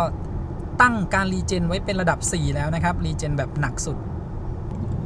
ตอนนี้แบตเตอรี่ลดลงมาเหลือ 95% นะครับแล้วก็แถบการรีเจนเนี่ยเพิ่มขึ้นมาเป็นสักประมาณ 50% นะครับจากตอนแรกประมาณ 30% ผมยกเท้าจากคันเร่ง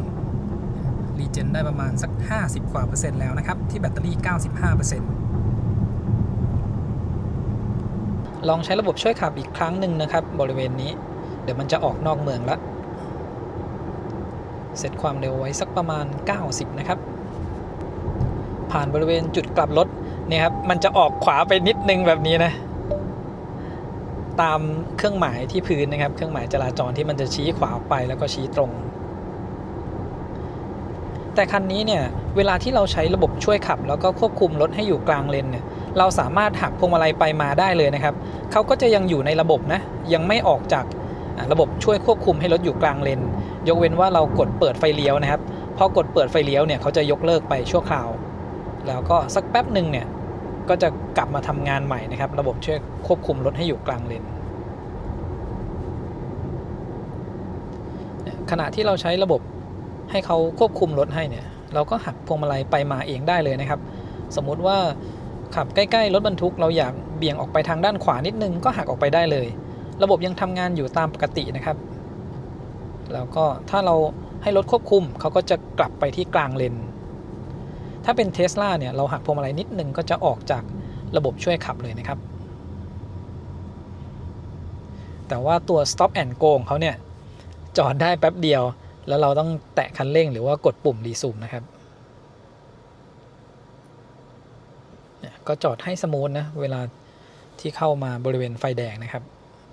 ไฟเขียวรถข้างหน้าเคลื่อนตัวไปมีข้อความขึ้นมาบอกนะครับให้กดปุ่มรีซูมหรือว่าแตะที่คันเร่งนะครับก็เคลื่อนตามออกไปแล้วบริเวณนี้ไม่มีเส้นเมื่อกี้มันแค่เส้นเส้นจราจรมันไม่ค่อยชัดสักเท่าไหร่นะครับแต่ก็ไปได้นะไปแบบนี้ได้นะครับเขาเตือนขึ้นมาให้จับพวงมาลัยแล้วเราต้องขยับสักนิดนึง เวลาจับพวงมาลัยเราอาจจะต้องทิ้งน้ำหนักไปสักข้างหนึ่งนะครับให้มันเหมือนฝืนพวงมาลัยไว้สักหน่อยแต่ถ้าเจอเส้นที่ออกไปจุดกรอบรถเนี่ยมันจะเป็นอาการแบบนี้นะครับน่าจะแล้วแต่ว่าลูกศรเป็นแบบไหนนะเมื่อวานที่ทดสอบช่วงกลางคืนแถวลำปางอันนั้นอ่ะไม่มีปัญหานะแต่ถ้าเจอแบบนี้เนี่ยก็จะเป๋ออกขวาตามลูกศรที่พื้นนะครับเดี๋ยวลองดูบริเวณด้านหน้านะครับผมว่ารถทางด้านซ้ายน่าจะเข้ามาข้างหน้าเราเพราะว่ามีที่ว่างอยู่เนี่ยบนหน้าจอก็จะมีรูปขึ้นมาให้เราดูนะครับว่ารถคันด้านหน้าเขาแทรกเข้ามาเมื่อกี้ก็เหมือนว่าเบรกแรงไปแค่นิดนึงนะครับหมายถึงรถเขาเบรกนะผมไม่ได้แตะคันเร่งแล้วก็ไม่ได้เบรกเลยเนี่ยแล้วก็ระหว่างที่พูดเนี่ยผมก็จับพวงมาลัยไว้อยู่นะแต่พอเราจับในลักษณะที่ว่ารถมันตรงไปเนี่ยเขาคิดว่าเราไม่จับพวงมาลัยนะครับต้องพยายามแบบว่าถ่วงน้ำหนักไว้สักข้างหนึ่งให้เขารู้ว่าเราจับพวงมาลัยอยู่ตอนนี้แบตเตอรี่เหลืออยู่ 88% นะครับแล้วก็ขีดการรีเจนเนี่ยขยับลงไปสุดแล้วนะครับก็คือเราสามารถรีเจนได้เต็ม 100% แล้วน่าจะเป็นช่วงที่แบตเตอรี่เหลือประมาณ 90% นะครับผมก็ลืมสังเกตดูแล้วก็เวลาที่เราขับเส้นทางแบบนี้นะครับที่มันจะมีขึ้นลงเนินไปเรื่อยๆเนี่ยปรับการรีเจนไว้แบบหนักสุดนะครับแบบนี้เนี่ยมันจะช่วยเราหน่วงความเร็วแล้วก็รีเจนไฟกลับมาได้เยอะเนี่ยเวลาขับลงเนินแบบนี้นะครับเวลาเรายกเท้าออกจากคันเร่งเนี่ยเขาก็ช่วยหน่วงความเร็วให้เราละมันจะรู้สึกว่าปลอดภัยนะครับถ้าเทียบกับรีเจนเลเวลต่ำๆพอเรายกเท้าออกมาจากคันเร่งเนี่ยรถก็เริ่มชะลอความเร็วแล้วเราค่อยไปกดเบรกลงไปอีกทีสำหรับคนที่เพิ่งมาใช้รถไฟฟ้าแรกๆนะครับพอใช้รีเจนได้ถูกจังหวะหรือถูกกับเส้นทางเนี่ยมันจะรู้สึกว่าชอบนะครับเหมือนกับคนที่ชอบ one pedal dive เวลามาเจอเส้นทางขึ้นลงเขานะครับยกเท้าจากคันเร่งเนี่ยรถก็ชะลอความเร็วให้เราละปกติเรายกเท้าจากคันเร่งต้องรีบมากดเบรกเพื่อชะลอความเร็วถ้าผมปรับเป็นรีเจนเลเวลต่ำๆแบบนี้เนี่ยรถมันไหลไปนะครับช่วงเรายกเท้าจากคันเร่งมันจะมีจังหวะที่รถไหลไปข้างหน้าอยู่ก่อนที่เราจะกดเบรกแต่ถ้าตั้งเป็นรีเจนแบบหนักไว้เลยเนี่ยแค่ยกเท้าออกจากคันเร่งปุ๊บรถเขาก็ชะลอความเร็วลงละตอนนี้ขับอยู่ระหว่างเส้นทางเชียงดาวไปชัยปราการนะครับเดี๋ยวผมลองเร่งแซงให้ดูคือช่วงเร่งแซงเนี่ยอาจจะต้องกดสุดสักหน่อยนะครับถ้าเริ่มมาจากที่ความเร็วไม่ได้สูงมากเพราะว่าคันนี้ไม่มีโหมดสปอร์ตนะครับแล้วก็นี้บรรทุกน้ำหนักมาเหมือนนั่งเต็มคันเลยนะช่วงเนี่ยความเร็วอยู่ 70-80 นะครับแล้วเรากดลงไปสุดเนี่ยมันอาจจะไม่ได้มันไม่ได้ดึงแบบปื้ดขึ้นไปแรงๆนะครับคือเราจะต้องรู้จังหวะของรถสักหน่อย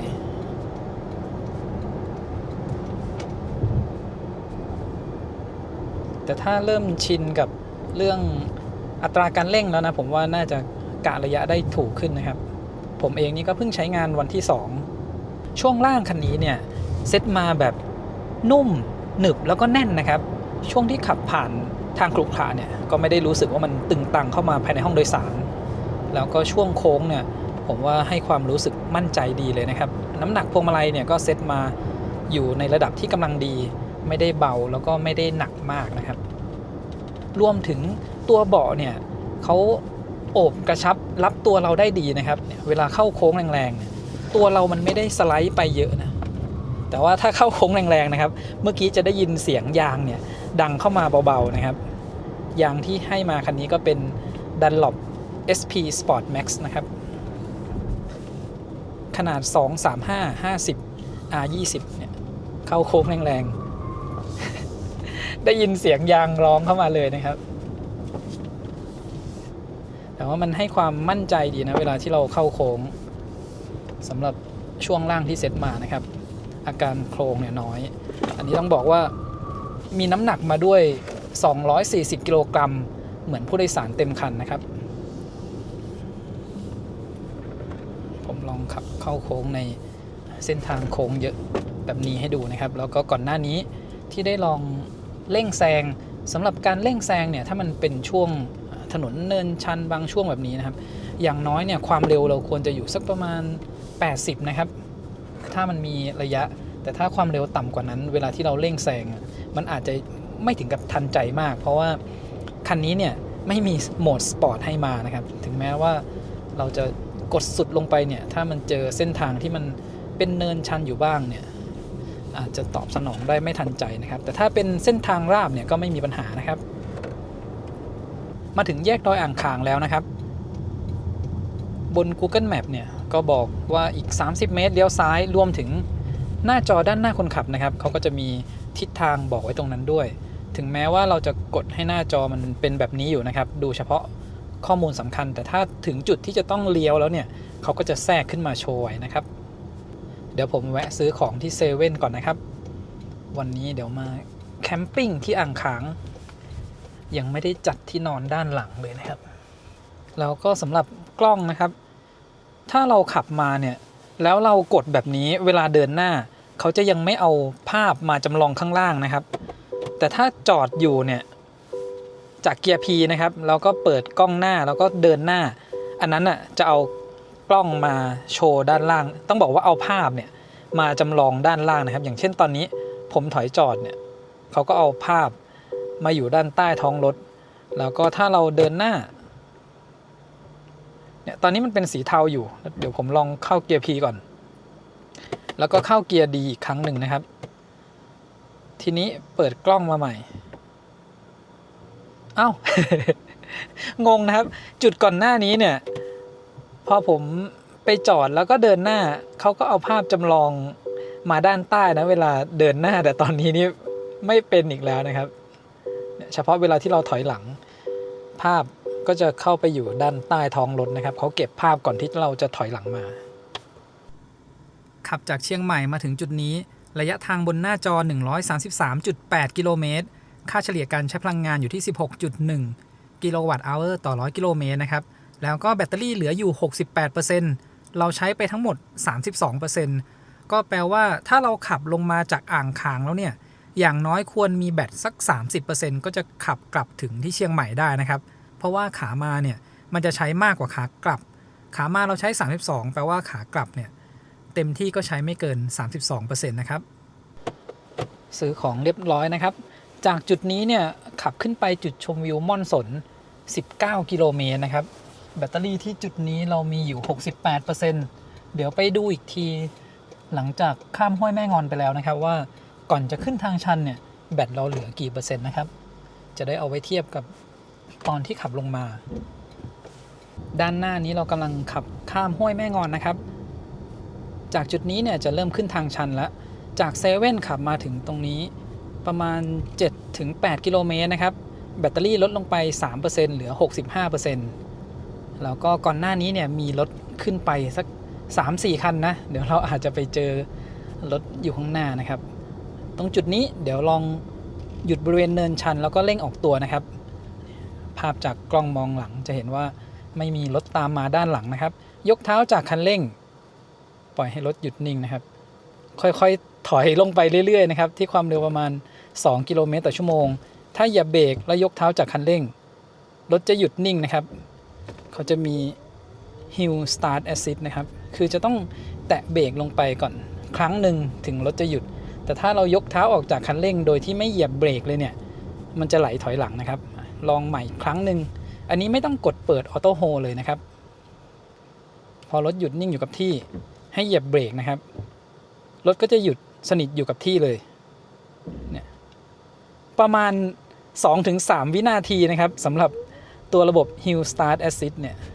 ถ้าเราไม่แตะคันเร่งหรือว่าเบรกมันก็จะไหลถอยหลังเหมือนเดิมแล้วก็ตอนออกตัวเนี่ยกดคันเร่งเบาๆนะครับรถก็พุ่งขึ้นได้เลย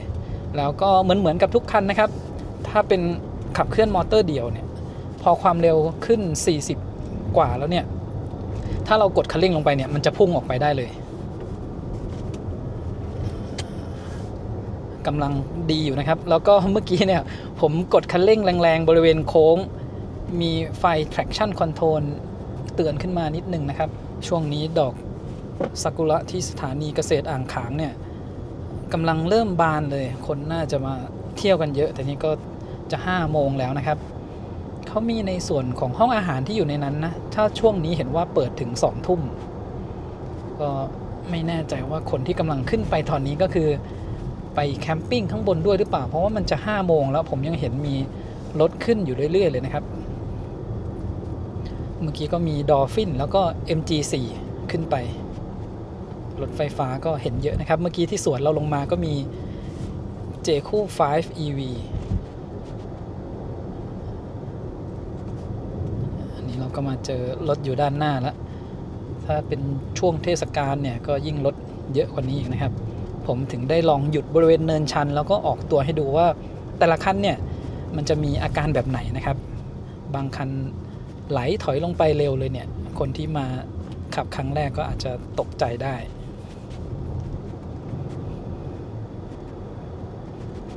แล้วก็ผมยังกดให้เป็นรับอากาศจากภายนอกเข้ามาอยู่นะครับแต่ถ้ามาขับตามหลังรถแบบนี้เวลาเขาเร่งเครื่องเนี่ยมันก็จะมีกลิ่นไอเสียเข้ามาอุณหภูมิก่อนที่จะขับขึ้นมานะครับด้านล่างเนี่ยอุณหภูมิภายนอกประมาณ27องศามาถึงจุดนี้24องศานะครับระยะทางจากบริเวณห้วยแม่งอนนะครับขับขึ้นไปถึงจุดชมวิวม่อนสนเนี่ยเมื่อกี้ใน GPS ก็บอก11กิโลเมตรนะครับเดี๋ยวเราดูว่าขับขึ้นไป11กิโลเมตรเนี่ยแบตเตอรี่65จะเหลือกี่เปอร์เซ็นต์นะครับแต่บางจุดเนี่ยเราก็ต้องระวังเรื่องหินบริเวณไหลทางนะครับอาจจะมีหินกระเด็นออกมามองไม่เห็นไปเหยียบนี่ก็อันตรายอยู่แล้วก็บริเวณสะพานตรงนี้เนี่ยทำใหม่นะครับเรียบดีขึ้นนะคันด้านหน้านี่ก็ขับเร็วเหมือนกันนะเดี๋ยวก็น่าจะไปตามๆกันอยู่บริเวณขึ้นเนินชันนะครับแล้วก็โหมดที่เรากำลังขับขึ้นเนี่ยก็เป็นโหมด normal เลยนะครับโหมดมาตรฐานคันนี้ไม่มีโหมด sport เราบรรทุกน้ำหนักมาด้วย240กิโลกรัมเหมือนกับผู้โดยสารเต็มคันเลยนะครับเมื่อกี้ช่วงที่หยุดออกตัวบริเวณเนินชันเนี่ยก็สบายๆเลยนะครับกดคันเร่งลงไปเบาๆไม่ต้องพยายามเข็นคันเร่งหรือว่ากดลงไปลึกๆเดี๋ยวผมอาจจะมีลองหยุดแล้วก็กดคันเร่งแรงๆให้ดูนะครับคือถ้าเรากดลงไปแรงๆเนี่ยถ้าไม่ใช่2มอเตอร์มันก็ค่อยๆออกตัวไม่ได้พุ่งออกไปเหมือนบริเวณทางราบนะครับก็มีรถสวนลงมาเรื่อยๆเหมือนกันนะแล้วก็ผมกำลังดูอยู่ในแผนที่บอกว่าเราจะขึ้นไปถึงประมาณ4โมง39 4โมง40ไม่แน่ใจว่าถ้าขับไปสถานีเกษตรหลวงเนี่ยจะทันหรือเปล่านะครับเผื่อว่าไปดูดอกซากุระนะพาไปดูช่วงเย็นถ้าไม่ทันจริงๆเดี๋ยวช่วงเช้าไปอีกทีนะครับแล้วก็ด้านหลังรถนี่ก็ยังไม่ได้จัดให้เป็นที่นอนเลยเดี๋ยวถ้าช่วงมืดแล้วนี่ก็จะยากหน่อยโอ้โหอันนั้นเขาจะตีวงหรือว่าอะไรอะทำไมไปอยู่นู่นเลยเราขึ้นแบบโค้งใกล้ๆเลยนะครับบีบแตรหน่อยเสียงแตรดังดีนะครับลองหยุดบริเวณโค้งตรงนี้แล้วก็กดคันเร่งออกตัวมันจะค่อยๆออกไปนะครับอันนี้คือแค่ลองให้ดูนะครับปกติเนี่ยเราแตะคันเร่งเบาๆได้เลยนี่ผมแค่ลองให้ดูคือเดี๋ยวบางคนดูแล้วก็เข้าใจผิดว่ามันต้องกระทืบเลยเหรอก็ไม่ต้องนะครับกดคันเร่งเบาๆออกเหมือนช่วงเนินแรกที่ผมออกตัวนะครับค่อยๆแตะคันเร่งรถมันก็เคลื่อนตัวออกไปง่ายๆแล้วอันนี้แค่จะลองให้ดูนะครับว่ามันจะไม่ได้พุ่งออกไปเลยเนี่ยขับผ่านบริเวณถนนที่ขรุขระนะครับคันนี้เนี่ยนุ่มหนึบดีนะครับ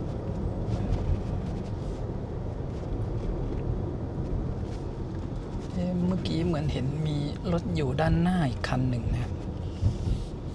รถ2แถวหรือเปล่าสีแดงๆใช่เลยนะครับอัตราเร่งยังดีอยู่นะครับตอนนี้คือพอความเร็ว40-50แล้วเรากดคันเร่งลงไปเนี่ยมันก็เร่งได้ดีเลยนะครับลองเข้าโค้งแบบช้าๆนะครับตรงนี้เดี๋ยวผมหยุดให้ดูอีกครั้งหนึ่งแล้วก็เร่งออกตัวแบบปกตินะครับเนี่ยค่อยๆแตะคันเร่งออกไปแล้วพอความเร็วขึ้น40แล้วเราลองกดคันเร่งลงไปอีกทีเนี่ยมันจะดึงออกไปเร็วขึ้นนะครับการตอบสนองเนี่ยไวขึ้นแป๊บเดียวเราก็ตามมาทันบริเวณตรงนี้นะครับช่วงเทศกาลเนี่ยเขาก็ทำไว้ให้จอดพักนะครับเผื่อว่าขับลงมาแล้วเบรกอาจจะร้อนก็จะจอดบริเวณข้างทางนี้ได้และสำหรับคันนี้เนี่ยที่ผมได้ดูไม่มี Hill Descent Control นะครับระบบช่วยลงทางลาดชันก็เดี๋ยวเราค่อยขับลงพรุ่งนี้เช้าทีเดียวเลยเช้าหรือสายก็ยังไม่แน่ใจนะครับตรงนี้ขึ้นตัว S เนี่ยค่อยๆแตะคันเร่งขึ้นไปเบาๆนะครับพอเป็นช่วงแบบเนี้ยช่วงท่องเที่ยวมันก็จะมีรถอยู่ข้างหน้าเราก็จะต้องชะลอนะครับชะลอตามคันด้านหน้าต้องเว้นระยะห่างสักหน่อยนะครับเผื่อว่าเวลารถเขาไม่ไหวเนี่ยมันก็จะยังเหลือพื้นที่ให้เราแซงออกไปด้านข้างแล้วก็ไม่อันตรายเกินไปนี่ขนาดว่ามีคันเดียวนะครับถ้าเป็นช่วงกลางวันผมว่าน่าจะเยอะกว่านี้อีกพอเป็นรถไฟฟ้าเนี่ยมันไม่ต้องลุ้นมากช่วงที่เวลาเรากดคันเร่งออกตัวบริเวณเนินชันนะครับด้านซ้ายนะครับมีหินสไลด์ลงมาขับขึ้นเส้นทางนี้เนี่ยต้องคอยระวังบริเวณไหลทางด้วย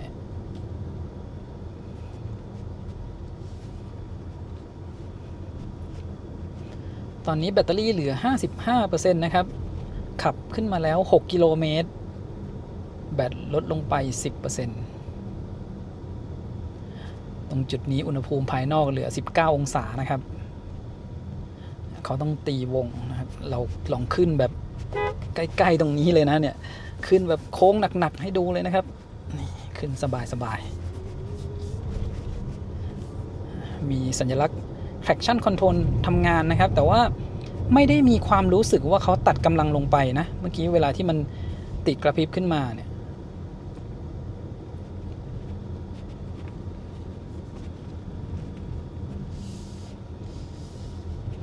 ซ้ายมือตรงนี้ก็เป็นจุดพักรถนะครับ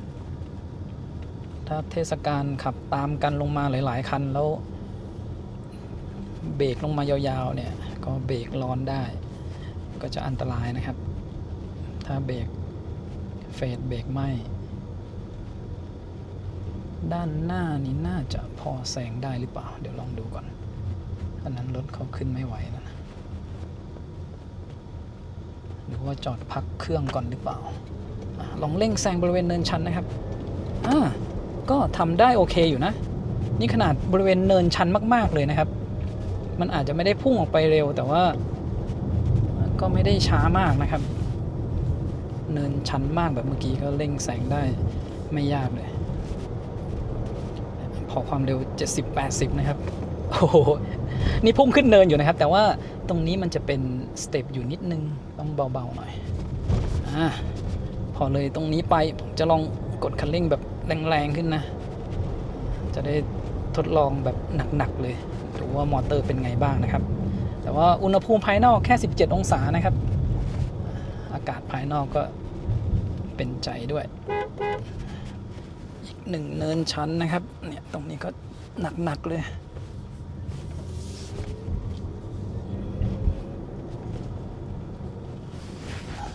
เราขึ้นมาจะถึงด้านบนแล้วนะครับ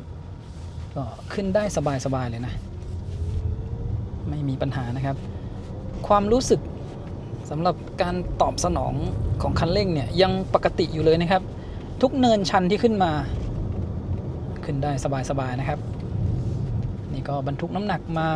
เหมือนกับผู้โดยสารเต็มคันแล้วนะครับเนินสุดท้ายเดี๋ยวพ้นเนินแล้วผมเร่งความเร็วขึ้นเรื่อยๆนะเร่งขึ้นเนินไปเลยนี่นะครับโอ้โหมี traction control ทำงานนิดนึง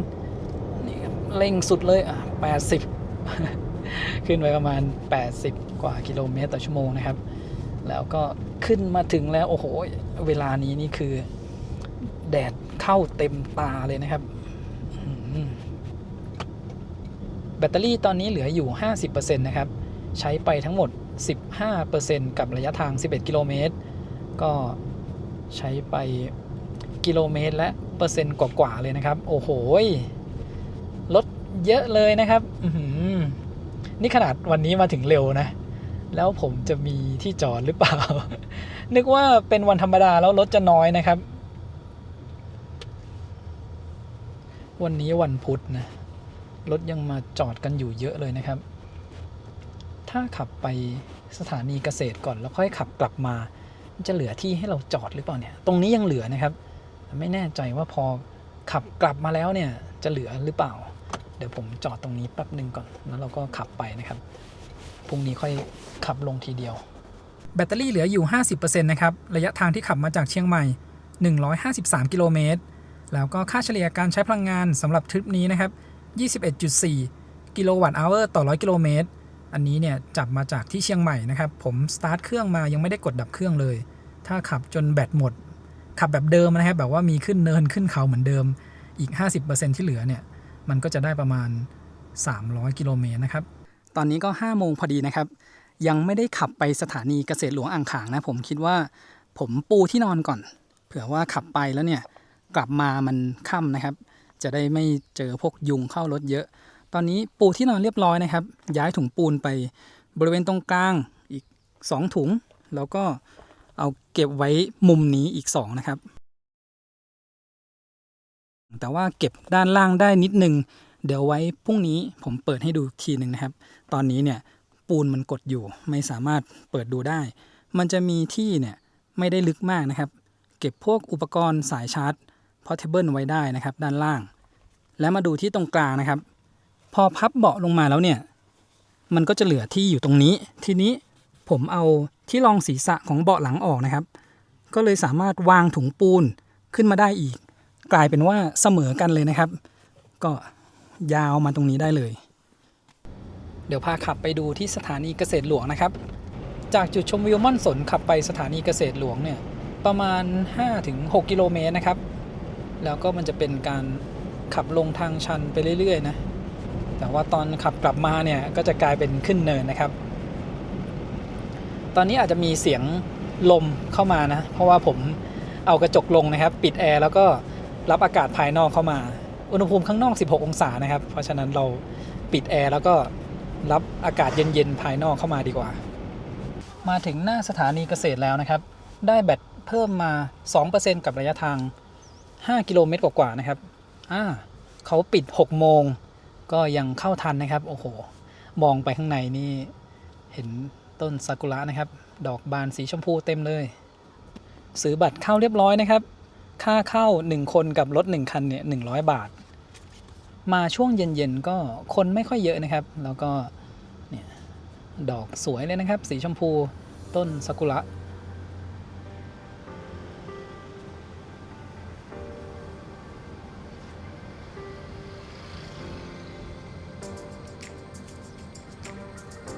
เดี๋ยวขับวนสักรอบหนึ่งดูก่อนนะครับ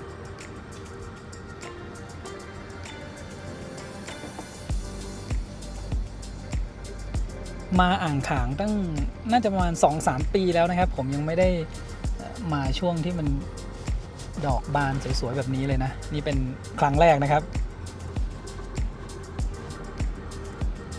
อากาศเย็นสบายดีนะข้างนอก16องศานะครับแล้วก็ร้านอาหารที่อยู่ในโครงการนี้ปิด2 ทุ่มนะครับถ้าเป็นช่วงฤดูท่องเที่ยวตอนนี้วันนี้วันที่7 มกราคมนะครับเห็นว่ามันจะบานแบบเต็มจริงๆเนี่ยน่าจะอีกประมาณ1 อาทิตย์นะครับแต่วันนี้เราก็ขับเข้าไปดูด้วยกันคือช่วงนี้เนี่ยจะยังไม่ค่อยเห็นนะต้องเป็นวนซ้ายอีกทีนะครับผมมาเมื่อช่วงปลายปีเพิ่งมาครั้งแรกตอนนั้นแล้วก็คราวนี้มาครั้งที่2ตอนที่มาเนี่ยบริเวณนี้เนี่ยพวกใบไม้กำลังเปลี่ยนสีนะครับเดี๋ยวเลี้ยวเข้ามาตรงนี้นิดนึง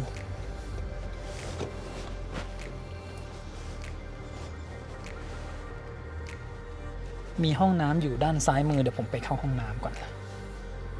ตอนนี้5โมง20นาทีเราก็อาจจะกินข้าวในนี้ไปเลยผมห่วงอย่างเดียวนะกลัวว่ากลับไปถึงแล้วเนี่ยไม่รู้ว่าจะมีที่จอดรถหรือเปล่านะครับช่วงปลายปีเอาโมเดล Y มาแคมปิ้งเกือบจะไม่มีที่ให้จอดนอน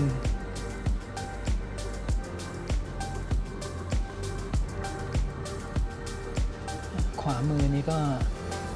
ดอกชมพูสวยเลยนะครับพาดูไปเรื่อยๆก่อนที่จะค่ำ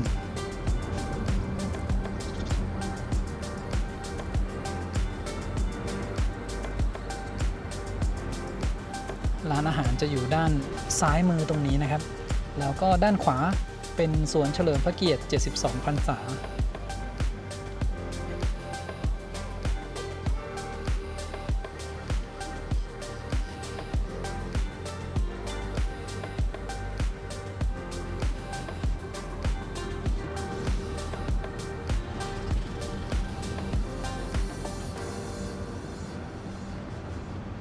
ถ้าเป็นช่วงกลางวันเนี่ยที่แดดดีๆหน่อยแล้วมันส่องเข้าโดนดอกไม้นะครับตอนนั้นอ่ะก็จะยิ่งสวยไปอีกแบบหนึ่งแต่พอช่วงเย็นๆหรือช่วงเช้าๆที่มันไม่โดนแดดมันก็อาจจะไม่ได้สีสันแบบเข้มๆนะครับถ้าวนออกคือไปทางซ้ายเดี๋ยวผมไปทางขวาก่อนแล้วกันด้านขวานี่ขับเข้าไปแล้วก็ต้องกลับรถออกมานะครับนี่บริเวณซ้ายมือนะครับต้นซากุระญี่ปุ่นเลยนะครับที่นี่เขาก็มาแวะถ่ายรูปกันถ้ามาช่วงเย็นๆนี่ก็ดีนะครับนี่ตรงนี้นะครับคือถ้ามันโดนแสงแดดเนี่ยมันจะสวยมากเลยนะมันเข้มนะครับพาขับเข้าไปด้านในต่อนะครับไม่แน่ใจว่าหมดหรือยังหรือว่ามีแค่เมื่อกี้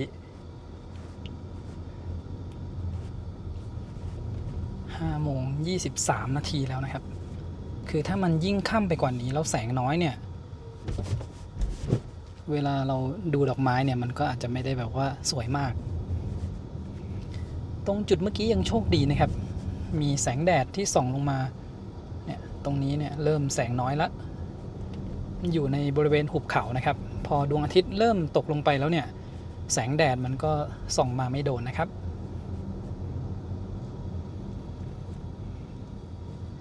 ตรงนี้ก็จะมีป้ายบอกว่าทางตันแล้วก็เดี๋ยวกลับรถบริเวณนี้โอ้โหดูผ่านกล้องหลังนะครับเห็นดอกไม้สวยเลยนะเมื่อกี้ก็แวะลงไปถ่ายรูปมานะครับยังไปได้ไม่ถึงไหนเลยนะพอมันเป็นช่วงค่ำแล้วรถน้อยเนี่ยก็แวะแต่ละจุดได้ง่ายขึ้นนะครับ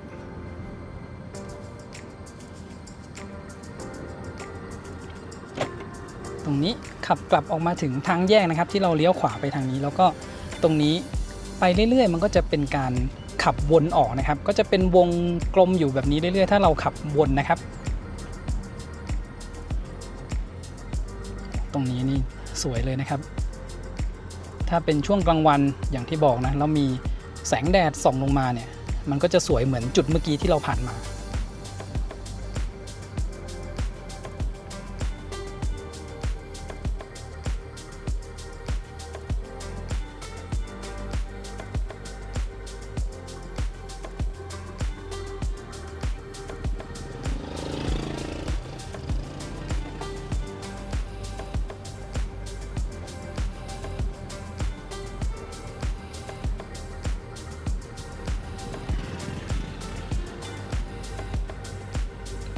ขวามือนี้ก็จะมีที่สำหรับจอดรถนะครับจอดรถแล้วก็เดินดูบริเวณรอบๆมีด้านซ้ายมือนะครับก็จะเป็นต้นบ๊วยคือก่อนหน้านี้เนี่ยก็จะออกดอกนะครับเป็นสีขาวๆตอนนี้ดอกก็เริ่มร่วงแล้วก็จะเป็นซากุระแทนนะครับ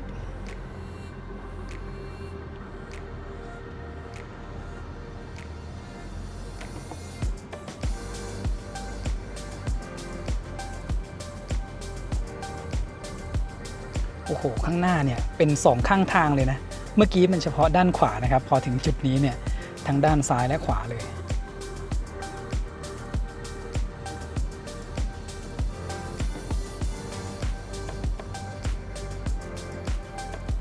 ขับมาแป๊บเดียวนะครับข้างหน้าเนี่ยก็ถึงทางออกแล้ว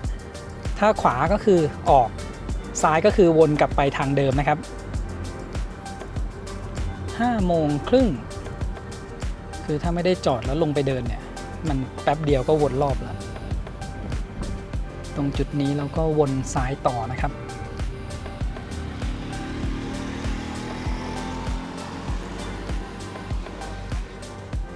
เดี๋ยวผมจอดรถแถวนี้แล้วก็ไปเดินดูสักหน่อยนะก่อนที่จะค่ำจอดรถไว้ตรงนี้นะครับก็คือพอเราเข้ามาเนี่ยเลี้ยวขวามันก็วนไปทางนี้ที่ผมพาขับไปเมื่อกี้เดี๋ยวพาเดินไปดูบริเวณถนนที่มันเป็นทางเข้าออกตรงนี้มันก็จะมีซากุระนะครับที่คนเดินมาถ่ายรูปกัน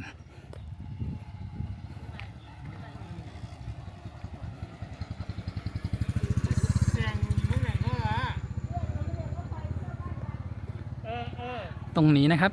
แต่ว่าต้นบริเวณนี้เนี่ยมันเล็กกว่าจุดที่เราผ่านมาเมื่อกี้นะรู้สึกว่าบริเวณที่ขับเข้าไปด้านในต้นมันใหญ่แล้วก็สูงกว่านะครับ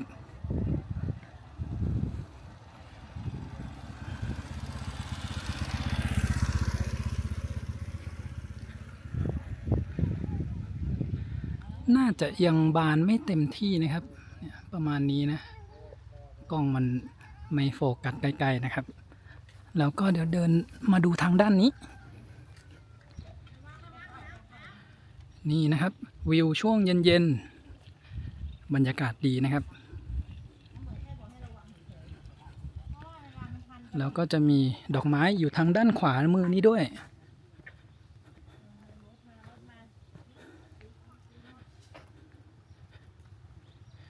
นี่นะครับแต่นี่ขนาดว่าเป็นวันธรรมดานะครับที่จุดชมวิวม่อนสนเนี่ยก็คนเยอะจุดนี้จะ6 โมงเย็นอยู่แล้วเนี่ยก็ยังมีรถเข้ามาอยู่เรื่อยๆนะครับ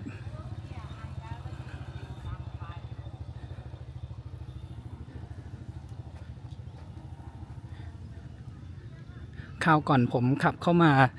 ตรงนี้เนี่ยก็ขับรถวนเฉยๆนะไปเดินอยู่บริเวณที่เข้าห้องน้ำนิดเดียวแต่ว่ารอบนี้เนี่ยพาเดินดูสักนิดหน่อยนะครับ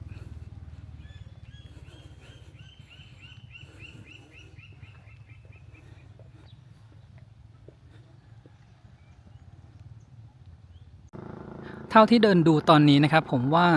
ยังไม่บานเต็มที่นะอาจจะประมาณสักอาทิตย์หนึ่งนะครับอย่างเช่นต้นขวามือเนี่ยต้นนี้ยังไม่บานเลยนะครับเดี๋ยวผมว่าจะขับรถเข้าไปวนข้างในดีกว่านะต้นเมื่อกี้รู้สึกว่ามันสวยกว่าตรงจุดสุดท้ายที่เราขับออกมาแล้วก็มี2 แถวจอดอยู่นะครับตรงนั้นน่ะต้นมันใหญ่แล้วก็ดูสวยดีเดี๋ยววนเข้าไปข้างในก่อนที่มันจะค่ำนะครับพาวนเข้ามาบริเวณจุดนี้นะครับที่เป็นซากุระ2 ข้างทางตรงนี้เนี่ยผมว่าวิวสวยที่สุดแล้วนะนี่นะครับทั้งด้านหน้าและด้านหลังเนี่ยดอกชมพูอยู่ทั้งฝั่งซ้ายทั้งฝั่งขวาเลยนะครับนี่ขนาดว่าช่วงค่ำแล้วนะแล้วก็ต้นบริเวณนี้เนี่ยสีมันเข้มแล้วด้วยนะครับสำหรับดอกซากุระตรงนี้จอดอยู่ตรงนี้นานเลยนะครับตอนนี้ก็6 โมงเย็นแล้ว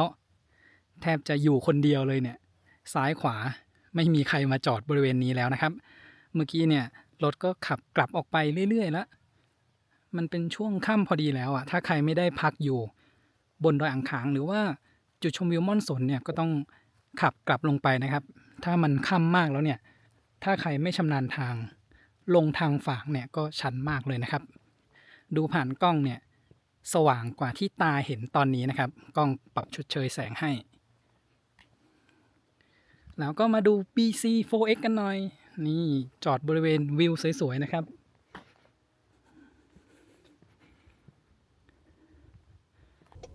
อยู่จุดนี้จนค่ำเลยนะครับน่าจะสักครึ่งชั่วโมงได้เดี๋ยววนกลับไปกินข้าวนะครับห้องอาหารเนี่ยปิด20 ทุ่มเมื่อคืนที่ขับมาจากกรุงเทพเนี่ยไม่ได้เปลี่ยนสีแอมเบียนไลท์เป็นสีแดงนะครับวันนี้เปลี่ยนเป็นสีแดงไว้ละคือช่วงที่เราขับเนี่ยมันจะไม่สามารถเปลี่ยนสีได้นะครับต้องเปลี่ยนตอนที่จอด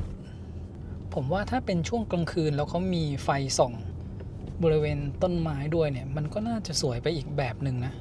อันนี้ไม่มีไฟส่องนะครับเดี๋ยวไปดูบริเวณร้านอาหารเนี่ยตรงนั้นเหมือนว่าจะมีไฟนิดนึง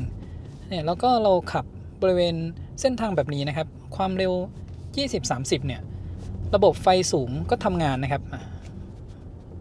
พอพูดเสร็จปุ๊บดับไปอาจจะเพราะว่ามีไฟข้างทางนะครับติดขึ้นมาแล้วไฟเนี่ยจะเป็น adaptive นะครับก็คือสามารถส่องไปซ้ายขวาได้ที่ได้ถ่ายให้ดูเมื่อคืนแต่ว่าจะไม่หันตามพวงมาลัยนะครับเวลาที่เราหักพวงมาลัยซ้ายขวาเราขับตามคันหน้าที่ความเร็ว22 กิโลเมตรต่อชั่วโมงเนี่ยไฟสูงอัตโนมัติก็ทำงานอยู่นะครับไม่แน่ใจนะครับว่าสัญลักษณ์ไฟสูงที่ติดอยู่ตอนนี้เนี่ยไฟส่องไปบริเวณไหนเมื่อกี้กดปิดกับเปิดเนี่ยไม่ค่อยเห็นความแตกต่างนะครับเนี่ยตรงนี้มีไฟอยู่นิดนึงนะครับบริเวณห้องอาหารแล้วก็ที่จอดรถตรงนี้ก็แคบๆน่าจะจอดได้อยู่นะ ถ้ากดระบบช่วยจอดได้หรือเปล่ามันขึ้นด้วยนะครับเดี๋ยวผมลองดูนะแล้วก็เขาสามารถเลือกได้ด้วยนะครับตรงนี้มันใช่เหรอหรือว่าดูผิดผมลองใส่เกียร์ถอยหลังนิดนึงนะคือช่องว่างมันอยู่ด้านหลังนะครับแต่ทำไมเมื่อกี้ในรูปเหมือนว่าช่องจอดอยู่ข้างหน้าคันนี้จะต้องหยุดรถนะครับน่าจะยังไม่เห็นหรือเปล่าถ้ากดอย่างนี้จะจอดขนานตรงนี้นะแล้วล็อกนี้มันจะจอดตรงไหนจอดไม่ได้ถ้าเราถอยไปอีกจะมีช่องจอดอยู่ซ้ายมือนะครับผมว่าน่าจะเข้าไปจอดได้อยู่แต่จะลองดูนะครับว่ารถเนี่ยสามารถเข้าจอดได้หรือเปล่าหรือว่ามันแคบมากจอดก่อนนะครับขึ้นช่องจอดไหมถ้ากดเริ่มเข้าได้ไหมผมต้องเตรียมเหยียบเบรกนะถ้ามันชิดมากนะครับเขาสามารถเลือกความเร็วในการเข้าจอดได้นะครับแต่เราจะต้องไปเซตค่าตอนที่ไม่ได้ขับอยู่นะเหมือนว่าจะเข้าได้นะครับแคบๆเลยนะเข้าจอดไวอยู่นะครับคือผมตั้งค่าใหม่ให้จอดเร็วขึ้นนะครับเมื่อวานที่ได้ให้ลองดูมันจะอยู่ระดับปานกลางโอเคเลยนะครับระบบช่วยจอดเนี่ยจอดเสร็จเขาก็ให้ดูรูปรอบๆคันนะครับ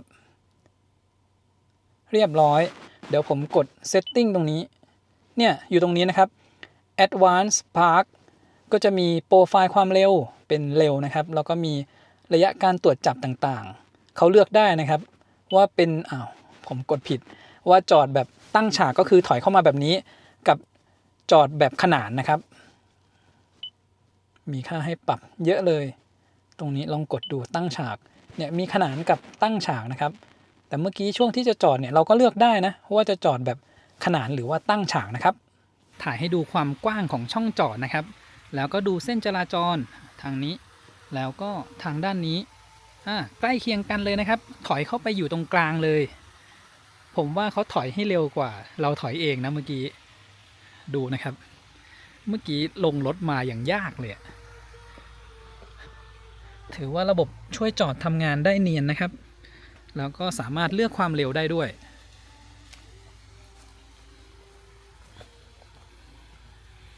เนี่ยด้านหลังเนี่ยแคบๆเลยนะครับฝั่งคนขับ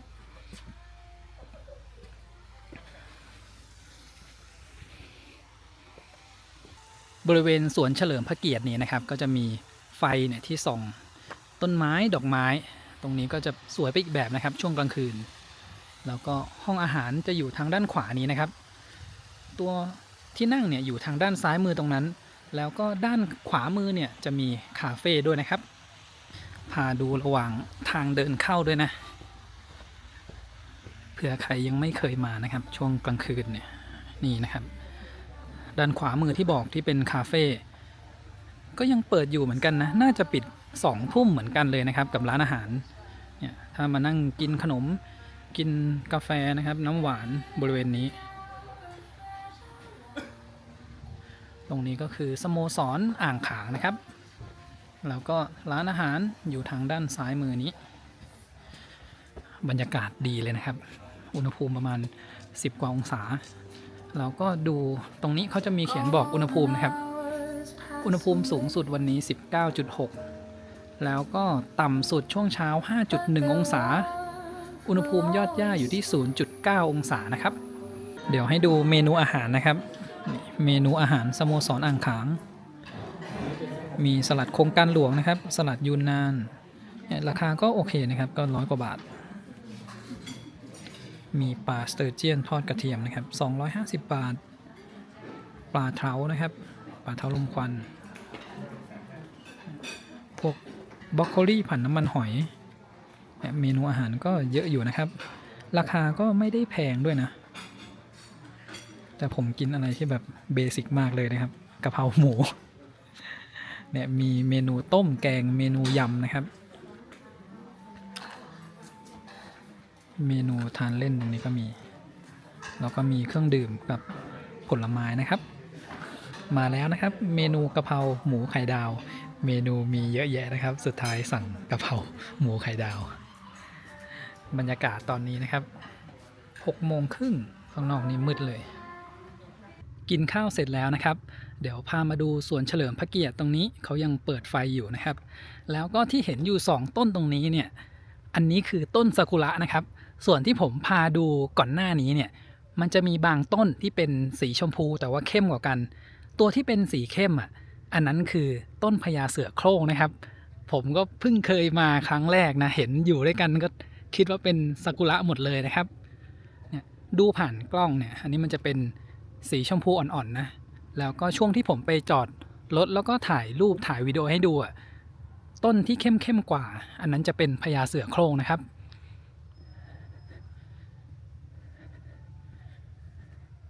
กลางคืนก็สวยไปอีกแบบหนึ่งนะครับแล้วก็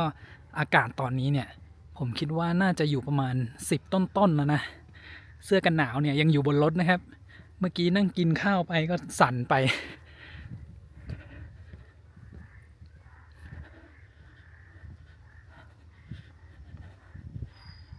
กลางคืนนี่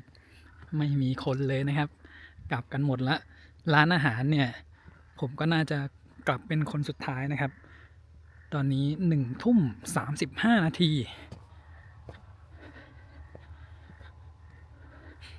พูดตอนนี้นี่ควันออกปากเลยนะครับอากาศนี้เย็นมากนี่พาเดินขึ้นมาดูบริเวณป้ายสวนเฉลิมพระเกียรตินะครับ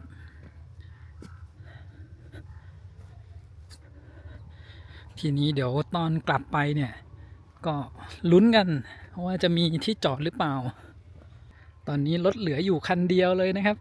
BC4X จากตอนที่มาถึงเนี่ยจอดแน่นเลยนะครับแล้วก็เดี๋ยวพาขับกลับไปจุดชมวิวม่อนสนนะครับไปกันครับน่าจะเป็นนักท่องเที่ยวคันสุดท้ายนะครับที่ออกจากสถานีเกษตรวันนี้บริเวณจุดนี้นะครับที่ผมมาจอดถ่ายรูปก่อนที่จะไปกินข้าวเนี่ยถ้าเป็นต้นที่สีดอกเข้มๆอันนั้นจะเป็นพญาเสือโคร่งนะครับมีแซมอยู่ในบางจุดนะแล้วก็ถ้าสีชมพูอ่อนๆอันนี้จะเป็นต้นซากุระนะครับถ้าเจ้าหน้าที่ไม่ได้บอกเนี่ยผมก็ไม่รู้เลยนะนึกว่าเป็นซากุระหมดเลยนะครับถึงว่ามันมีที่สีเข้มกับสีอ่อนแต่บริเวณทางเข้านะครับ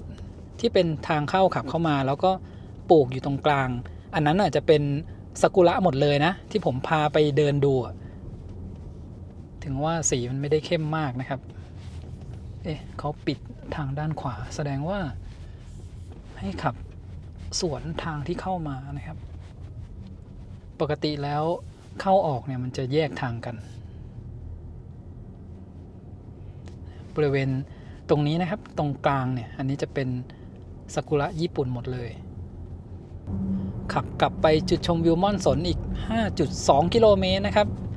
ตอนนี้แบตเหลือ 50% เดี๋ยวดูว่าขับกลับไปถึงเนี่ยแบตจะเหลือกี่เปอร์เซ็นต์นะครับตอนที่เราขับมาแบตเหลือ49ก่อนที่จะขับออกมานะครับแล้วก็มาถึงเนี่ยแบตเหลือ51ขับวนอยู่ในโครงการประมาณ3รอบนะครับแบตลดลงไป 1% แต่ไม่ได้เปิดแอร์เลยนะครับอากาศข้างนอกเนี่ยเย็นมากเลยตรงนี้12องศาผมว่าคืนนี้เดี๋ยวก็ต่ำกว่า10แล้วแต่นอนในรถเนี่ยดีหน่อยนะครับมันไม่หนาวคราวก่อนนู้นน่ะผมมานอนเต็นท์ในเต็นท์เนี่ยหนาวมากขนาดว่าลูดปิดหมดอย่างดีเลยนะครับช่วงนั้นกลางคืนอุณหภูมิยังอยู่ประมาณ17-18 องศาด้วยซ้ำแต่วันนี้เนี่ย12องศาแล้วก็เดี๋ยวต่ำกว่านี้นะครับไฟหน้าก็โอเคเลยนะครับก็ขึ้นอยู่กับฟิล์มที่เราเลือกใช้แล้วถ้ามันเข้มมากเนี่ยมันก็จะลดแสงลงไปเยอะตอนนี้ไฟสูงเขาเปิดอยู่ผมลองเทียบดูนะพอผมกดเปิดไฟสูงนะครับตัวไฟสูงออโต้ก็ดับลงไปเดี๋ยวลองปิดแล้วก็เปิดระบบออโต้อีกครั้งเปิดขึ้นมาแล้วกลับมาถึงจุดชมวิวม่อนสนแล้วนะครับ แบตเตอรี่เหลืออยู่ 46% ตอนขับไปเนี่ยแบตมี 49 นะแล้วก็จะมีที่จอดหรือเปล่า เต็มเลยนะครับตอนแรกเนี่ยคิดว่าจะไม่เต็มนะด้านขวามือโล่งอยู่นะครับโอเคมีที่นอนแล้วครับซ้ายมือนี้ก็ยังว่างด้านหน้าตรงนี้มีมอเตอร์ไซค์จอดอยู่อย่างน้อยเมื่อกี้ก็เห็นว่ามีช่องว่างอยู่นะครับคราวก่อนนู้นมาแบบแน่นจริงๆเดี๋ยวกลับรถไปจอดตรงฝั่งตรงข้ามนะได้ที่จอดเป็นตรงนี้นะครับแล้วก็เหลือว่างให้จอดได้อีก1 คันคือผมเลือกจอดฝั่งนี้เพราะว่าฝั่งนั้นน่ะมันจะอยู่ใต้สายไฟนะครับพอตอนกลางคืนเนี่ยมันจะมีพวกน้ำค้างที่มันเกาะสายไฟแล้วก็ตกลงมาใส่หลังคาแต่ว่าฝั่งนี้เนี่ยโล่งๆนะครับไม่มีต้นไม้ไม่มีอะไรเลยถ้าบริเวณใต้ต้นไม้แล้วเราไปจอดเนี่ยเช้ามาก็ทั้งใบไม้ทั้งน้ำค้างนะครับตกลงมาใส่เต็มหลังคารถรอบก่อนเนี่ยเอาโมเดล Y มาจอดตรงนี้จอดขนานเลยนะครับเพราะว่าที่จอดเนี่ยแน่นหมดเลยไปอาบน้ำมาเรียบร้อยแล้วนะครับที่นี่เนี่ยเขามีน้ำอุ่นให้บริการที่เป็นร้านค้านะคะอาบน้ำ60 บาทเป็นน้ำอุ่นนะคราวก่อนที่ผมมาด้วยเทสลาแต่มาถึงประมาณ5 ทุ่มเที่ยงคืนเนี่ยร้านค้าปิดหมดแล้วไปอาบน้ำแบบท่ามกลางอุณหภูมิ17 องศาแบบอาบจนสั่นไปเลยนะครับวันนี้เนี่ยอุณหภูมิภายนอกตอนนี้อยู่ที่12 องศาถ้าอาบน้ำเย็นเนี่ยไม่ไหวแน่ๆดีว่ามีน้ำอุ่นแล้วก็ด้านหลังเนี่ยก็เตรียมสำหรับนอนไว้เรียบร้อยแล้วนะครับเดี๋ยวพาไปดูอีกทีหนึ่งคราวนี้เดี๋ยวผมให้ดูที่ตั้งค่ารถคันนี้นะครับคือเขาไม่มีตัวโหมดแคมปิ้งโดยตรงตอนนี้ที่ผมทำได้ก็คือกดสตาร์ทรถไว้นะครับให้อยู่ในโหมด ready แล้วก็ผมปิดไฟหน้าไว้นะครับเราสามารถปิดไฟหน้าโดยการปรับที่ก้านไฟตรงนี้นะครับคือปกติเนี่ยไฟมันจะเปิดอยู่แบบนี้ให้เราหมุน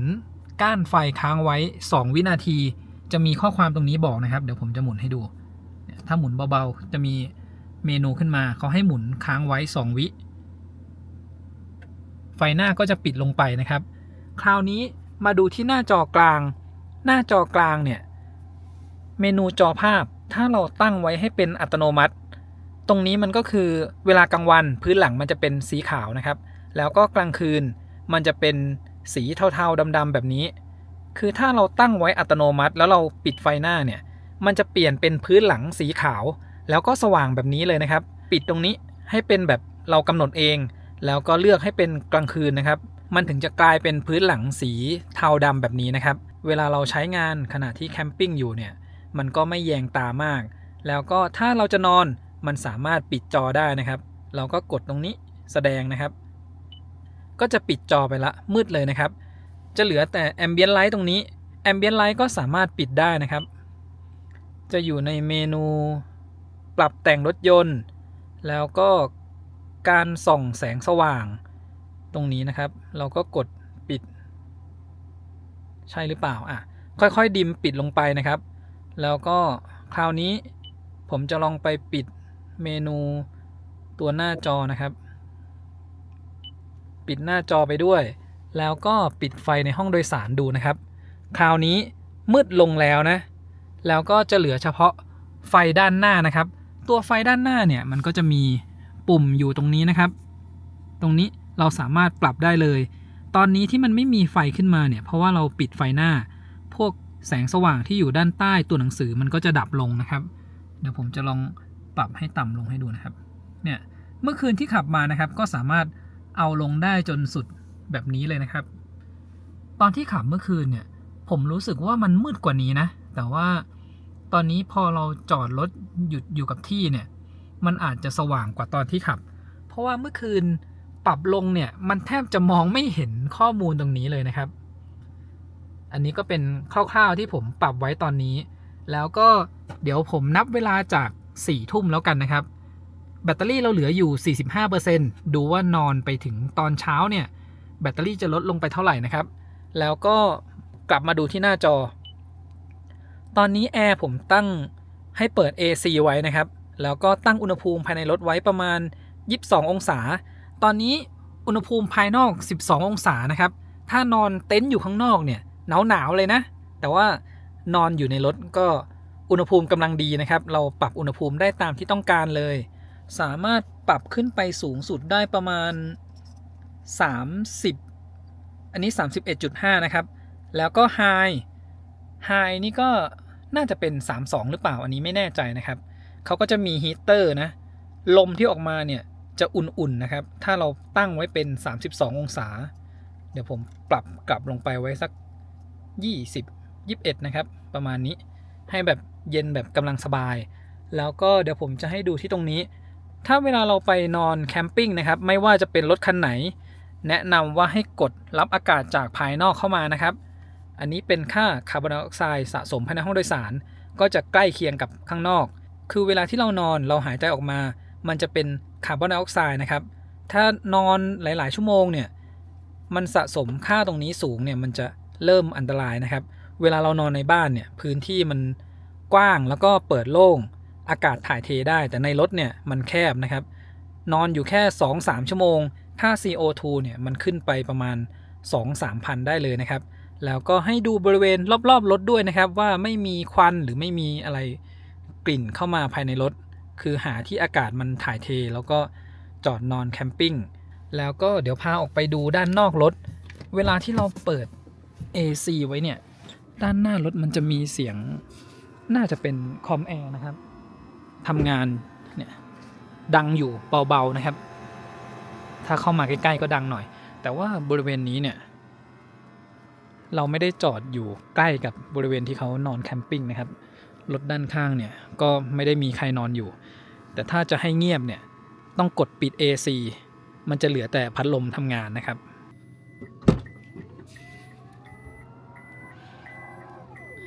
ด้านหลังที่ผมปูที่นอนไว้เรียบร้อยนะครับแล้วก็ด้านขวามือเนี่ยผมเอาตัวผ้ามาติดไว้ตรงนี้นะครับคือให้มันปิดกระจกด้านข้างเนี่ยไม่ให้แสงเข้ามาแล้วก็เผื่อจะกันสำหรับคนส่องเข้ามาในรถด้วยก็ได้นะครับด้านข้างนี้ก็จะมีกระเป๋ากล้องกระเป๋าเสื้อผ้าอยู่แล้วก็วางที่นอนตรงนี้ถ้านอนแบบคนเดียวเนี่ยกำลังสบายเลยนะครับคือคันนี้เนี่ยที่เก็บของมันไม่ได้เยอะมากถ้าเทียบกับโมเดล Y นะครับคราวก่อนผมเอาโมเดล Y มาสามารถเอาถุงปูนลงไปเก็บไว้ด้านล่างได้เยอะเลยอันนี้ต้องเอากระจายไว้แถวนี้ด้วยแล้วก็อยู่ตรงกลางคือถ้าเป็นโมเดล Y ก็จะมีฟลังด้านหน้าเราเอาของไปเก็บไว้ด้านหน้าได้เพิ่มด้วยนี่ผมก็กระจายไปนะครับบางส่วนก็อยู่บริเวณเบาะผู้โดยสารด้านหน้าบริเวณเท้านะครับก็เอาของไปเก็บไว้ด้วยแล้วก็เนื่องจากบรรทุกถุงปูนมาเยอะก็เก็บไว้บริเวณที่วางเท้าผู้โดยสารแถวที่2คือถ้าเราไม่ได้บรรทุกถุงปูนมาเนี่ยก็จะเป็นพวกกระเป๋าสัมภาระนะครับถ้าเวลาเดินทางกันไปสัก2คนแล้วก็ไปนอนแคมปิ้งถ้า2คนนี้อาจจะเบียดนิดนึงนะถ้าคนเดียวเนี่ยกำลังดีนะครับตัวรถเนี่ยไม่ได้กว้างมากแต่ผมคิดว่าก็สามารถนอนได้นะถ้านอน2คนคราวนี้ผมลองกดปิด AC ดูนะครับแล้วก็ปรับอุณหภูมิให้มันขึ้นไปแบบ High ก็จะมีลมอุ่นๆออกมานะครับก็คือฮีเตอร์ทำงานแต่ว่าคอมแอร์ไม่ทำงานแล้วนะครับเสียงจะเงียบลงแล้วเหลือแต่เสียงพัดลมนะครับเผื่อว่าไปนอนแบบอากาศเย็นกว่านี้แล้วอาจจะเปิดเป็นฮีเตอร์อย่างเดียวแทนก็ได้นะครับเนี่ยตอนนี้เป็นลมอุ่นๆออกมาจากช่องแอร์นะครับมาดูอุณหภูมิ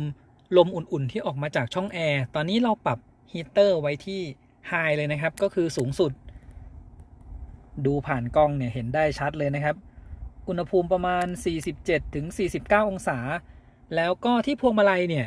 สามารถอุ่นพวงมาลัยได้นะครับพอดีว่าตั้งออโต้ไว้เขาน่าจะดูจากที่เราปรับอุณหภูมิภายในรถให้มันเป็นแบบสูงสุดก็เลยเปิดอุ่นพวงมาลัยขึ้นมาให้เองเลย40องศานะครับอันนี้ก็เผื่อว่าช่วงเช้าเนี่ยเราออกไปเดินเที่ยวนะครับชมวิวแล้วก็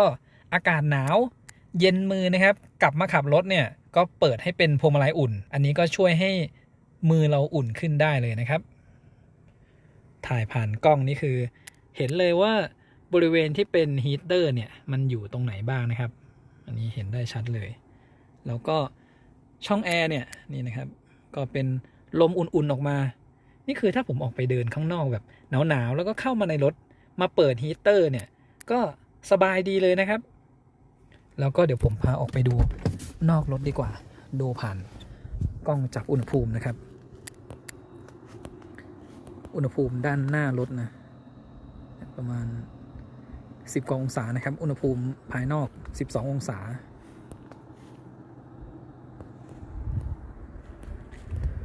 เดี๋ยวพาดูรอบๆรถนะครับบริเวณตรงนี้เนี่ยผมคิดว่ามันน่าจะมีเป็นอุปกรณ์อะไรสักอย่างอยู่ทั้งด้านซ้ายแล้วก็ขวานะครับที่ถ่ายให้ดูเมื่อคืนเนี่ยอุณหภูมิตรงจุดนี้จะสูงกว่าบริเวณอื่นๆแล้วก็ดูด้านใต้ท้องรถนะครับบริเวณแบตเตอรี่ผมมองไม่เห็นตัวเลขนะครับว่าไอ้ตรงสีส้มๆนี่กี่องศาประมาณ20หรือเปล่าไม่แน่ใจเพราะว่าเอากล้องลงไปวางไว้ด้านใต้นะครับ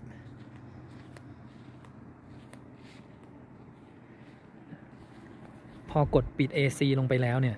ก็จะเหลือแต่เสียงพัดลมนะที่ผมถ่ายให้ดูใกล้ๆเมื่อกี้นะครับถ้าเป็นช่วงหน้าหนาวเนี่ยก็น่าจะเปิดแบบนี้ได้แต่ถ้าไปแคมปิ้งที่ไม่ใช่บนดอยนะครับมันก็จะต้องเปิดแอร์เราก็หาจุดที่มันจอดแล้วห่างกับพวกเต็นท์ที่เขาแคมปิ้งหน่อยไม่งั้นเสียงคอมแอร์เนี่ยมันจะดังรบกวนคนที่นอนอยู่ใกล้ๆรถนะครับมีจุดหนึ่งที่ผมเจอนะครับก็คือช่องแอร์ทางด้านขวามันจะมีเสียงดังอยู่เบาๆนะเดี๋ยวผมถ่ายใกล้ๆให้ได้ยินกัน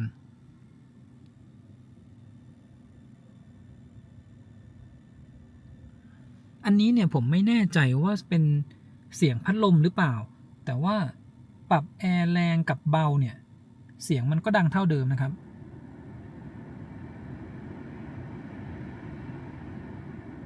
คือพอปรับแอร์ให้ดังขึ้นเนี่ยมันจะไม่ค่อยได้ยินเสียงเพราะว่าเสียงลมเนี่ยมันแรงกว่าแต่ผมลองปรับแอร์ไว้เป็นเบอร์ 1อันนี้จะได้ยินชัดเลยนะครับถ้าเป็นช่วงกลางคืนแล้วก็บรรยากาศรอบๆมันเงียบลองทั้งปิด AC แล้วก็ลองปรับแอร์ให้เป่าเท้าเสียงก็ยังคงดังเหมือนเดิมนะครับเดี๋ยวผมจะลองกดให้ดูนะตรงนี้เลือกให้เป็นแอร์เป่าเท้าอย่างเดียวเสียงบริเวณนี้ก็ยังดังอยู่นะครับอันนี้เนี่ยไม่แน่ใจว่าเป็นเสียงอะไรถ้าเป็นช่วงกลางวันเนี่ยเราขับรถแล้วก็เปิดเพลงเปิดแอร์ให้มันแรงกว่านี้มันจะมีเสียงรอบด้านเข้ามาด้วยตรงนี้อาจจะไม่ค่อยได้ยินชัดเท่าไหร่แต่ถ้าพอเป็นกลางคืนเงียบๆแบบนี้เนี่ยถึงจะได้ยินชัดนะครับแล้วก็สำหรับแคมปิ้งนะครับพอดีว่าผมไม่มีแอปของ Toyota ผมไม่แน่ใจว่าในแอปเนี่ยมันสามารถสั่งล็อกรถขณะที่เรานอนอยู่ด้านหลังได้หรือเปล่าหรือว่ากดสั่งให้เปิดฝาท้ายด้านหลังนะครับคือตอนที่ผมเอา Tesla มานอนเนี่ยผมก็กดสั่งเปิดปิดประตูด้านหลังได้เลยแล้วก็สั่งพวกแอร์ต่างๆผ่านแอปได้ถ้าอันนี้เนี่ยพอดีตอนนี้ผมไม่มีแอปนะครับก็เลยต้องมากดที่หน้าจอแล้วก็สำหรับ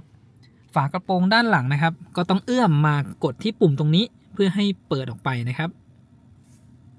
แล้วก็ถ้าจะล็อกรถเนี่ยก็ต้องเอื้อมมาล็อกที่บริเวณด้านขวาตรงนี้นะครับตำแหน่งที่เอาไว้กดล็อกประตูเมื่อกี้ดูบริเวณช่องแอร์ดูพวงมาลัยไปแล้วคราวนี้มาดูที่เบาะผมเปิดเป็นเบาะอุ่นไว้นะครับถ่ายให้เห็นถึงฮีตเตอร์นะครับเห็นฮีตเตอร์ว่าอยู่บริเวณไหนบ้างอุณหภูมิจะอยู่ประมาณ27-28 องศานะครับเห็นเป็นเส้นฮีตเตอร์ขึ้นมายันบริเวณหลังเลยนะครับแล้วก็มีบริเวณด้านบนตรงนี้อีกนิดนึงถ่ายให้เห็นแบบครบๆเลยนะครับส่วนที่อยู่ไกลๆตรงนั้นจะเป็นพวกมือถือแล้วก็อุปกรณ์กล้องนะครับตอนนี้เสียบชาร์จไว้อยู่อันนี้คันนี้ให้ USB-C มาทั้งหมด4ช่องตรงนี้ก็ดีเลยนะครับก็ระหว่างที่แคมปิ้งเนี่ยสามารถชาร์จพวกมือถือพวกกล้องไปด้วยได้เลยตอนนี้5 ทุ่มครึ่งนะครับผ่านมาแล้วชั่วโมงครึ่งแบตเตอรี่ลดจาก45ลงมาเหลือ 42% ใช้ไปแล้ว 3% นะครับผมสังเกตว่าถ้าเปิด ฮีตเตอร์นะครับให้อุณหภูมิสูงหน่อยเนี่ยมันจะใช้ไฟเยอะขึ้นนะครับคือแบตเตอรี่มันลดลงเร็วเมื่อกี้มีช่วงที่ลองปรับอุณหภูมิให้เหลือสักประมาณ20ฮีตเตอร์เนี่ยมันจะไม่ได้ทำงานมากแต่ว่าลมเนี่ยมันจะเย็นออกมานะครับเพราะว่าเรากดรับอากาศจากข้างนอกเข้ามาทีนี้ตัวกระจกด้านหลังนะครับตรงนี้ความเย็นมันแผ่ลงมาเลยนะครับก่อนหน้านี้เนี่ยถ้าไม่เปิดฮีตเตอร์รู้สึกว่าเย็นบริเวณเท้านะแล้วเดี๋ยวผมถ่ายผ่านกล้องจับความร้อนให้ดูนะครับแล้วก็พื้นที่ด้านหลังนี้นะครับจากตรงปลายด้านหลังมาถึงตรงนี้เนี่ยผมสูง160เซนก็นอนได้ไม่มีปัญหานะครับแต่มันจะสโลปหน่อยนะบริเวณตรงนี้เนี่ยมันจะสโลปลงไปเดี๋ยวลองดูว่านอนคืนนี้จะเป็นยังไงบ้างนะครับแล้วก็ความสูงบริเวณตรงนี้ถ้านั่งนะครับจะต้องก้มหัวนิดนึงนะไม่สามารถนั่งแบบตรงๆได้นะครับและช่องแอร์ตรงนี้พอดีเลยนะครับให้เป่าขึ้นมาบริเวณนี้ก็จะเป็นลมอุ่นๆนะครับเป่าขึ้นมาสำหรับหลังคาเนี่ยไม่มีปัญหานะครับเพราะว่ามันมีม่านปิดอันนี้ก็สามารถปิดไว้ได้เลยส่วนด้านข้างเนี่ยก็เอาผ้านะครับมาปิดไว้เวลาช่วงเช้าเนี่ยอาจจะมีคนเดินมาก็จะได้ไม่มองเข้ามาเห็นเรานะครับมาดูที่อุณหภูมิกระจกหลังนะครับอุณหภูมิภายนอกตอนนี้อยู่ที่12องศาก่อนหน้านี้เนี่ยที่ผมยังไม่ได้ปรับแอร์ให้มันเป็นแบบอุ่นๆนะอุณหภูมิกระจกด้านหลังเนี่ยมันลงไปต่ำถึงประมาณ9องศาเลยนะครับแล้วมันก็รู้สึกได้ถึงความเย็นที่แผ่ลงมาบริเวณนี้อุณหภูมิรอบๆตรงนี้เนี่ยมันจะอยู่ประมาณ15-14องศานะครับก็คือเย็นเท้าเลยแต่พอผมปรับแอร์ขึ้นมาเป็นสัก24องศาเรียกว่าปรับฮีตเตอร์แล้วกันครับเพราะว่าตอนนี้เนี่ยผมกดปิด AC ไว้แต่ว่าปรับอุณหภูมิบริเวณแอร์เนี่ยให้มันเป็นฮีตเตอร์อยู่ที่ประมาณ 24.5 องศานะครับแล้วก็ถ่ายให้ดูช่องแอร์ด้านหลังตรงนี้เนี่ยลมที่ออกมาตอนนี้ประมาณ32องศานะครับดูอุณหภูมิภายในห้องโดยสารดูกระจกหน้าครับ12องศาแล้วก็กระจกด้านข้าง15องศานะครับอันนี้14-17องศา7โมงเช้าแล้วนะครับแบตเตอรี่เหลืออยู่ 32% ตั้งแต่4ทุ่มถึง7โมงเช้าเนี่ยใช้แบตไปทั้งหมด 13% แล้วก็ตอนนี้อุณหภูมิภายนอก11องศานะครับเมื่อคืนทั้งคืนเนี่ยผมตั้งอุณหภูมิภายในรถไว้ที่ 22.5 องศาแล้วก็ไม่ได้เปิด AC นะครับก็คือคอมแอร์ไม่ทำงานเลยรับอากาศจากภายนอกเข้ามาด้วยนะครับค่าคาร์บอนไดออกไซด์ภายในรถก็อยู่ที่545 ppm อันนี้ก็ใกล้เคียงกับด้านนอกนะครับส่วนหนึ่งที่ใช้แบตไปถึง 13% เนี่ยผมคิดว่าน่าจะเป็นเพราะอากาศภายนอกเย็นมากแบบนี้รถเขาน่าจะต้องอุ่นแบตไปด้วยนะครับแล้วก็ดูข้างนอกตอนนี้หมอกเพียบเลยนะครับเมื่อคืนน่ะไม่มีหมอกเลยนะบางครั้งอ่ะช่วงกลางคืนจะมีหมอกเยอะแบบนี้นะครับเมื่อคืนไม่มีเลยแต่ว่าเช้านี้หมอกนี้ลงเพียบเลยเดี๋ยวพาลงไปดูข้างหน้านะ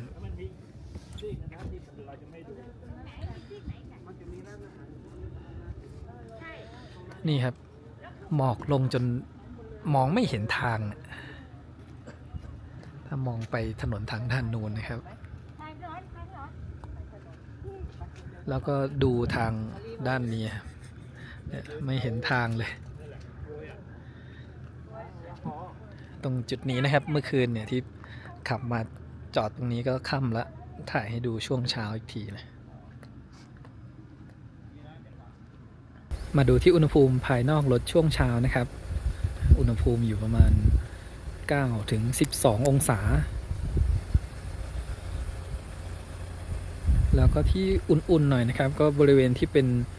กล้องนะบริเวณพวกนี้นะครับ10 กว่าองศา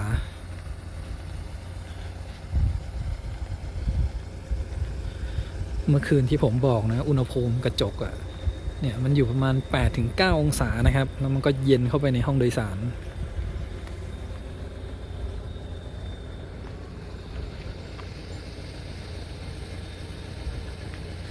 ดูอุณหภูมิบริเวณรอบๆครับเนี่ยต้นไม้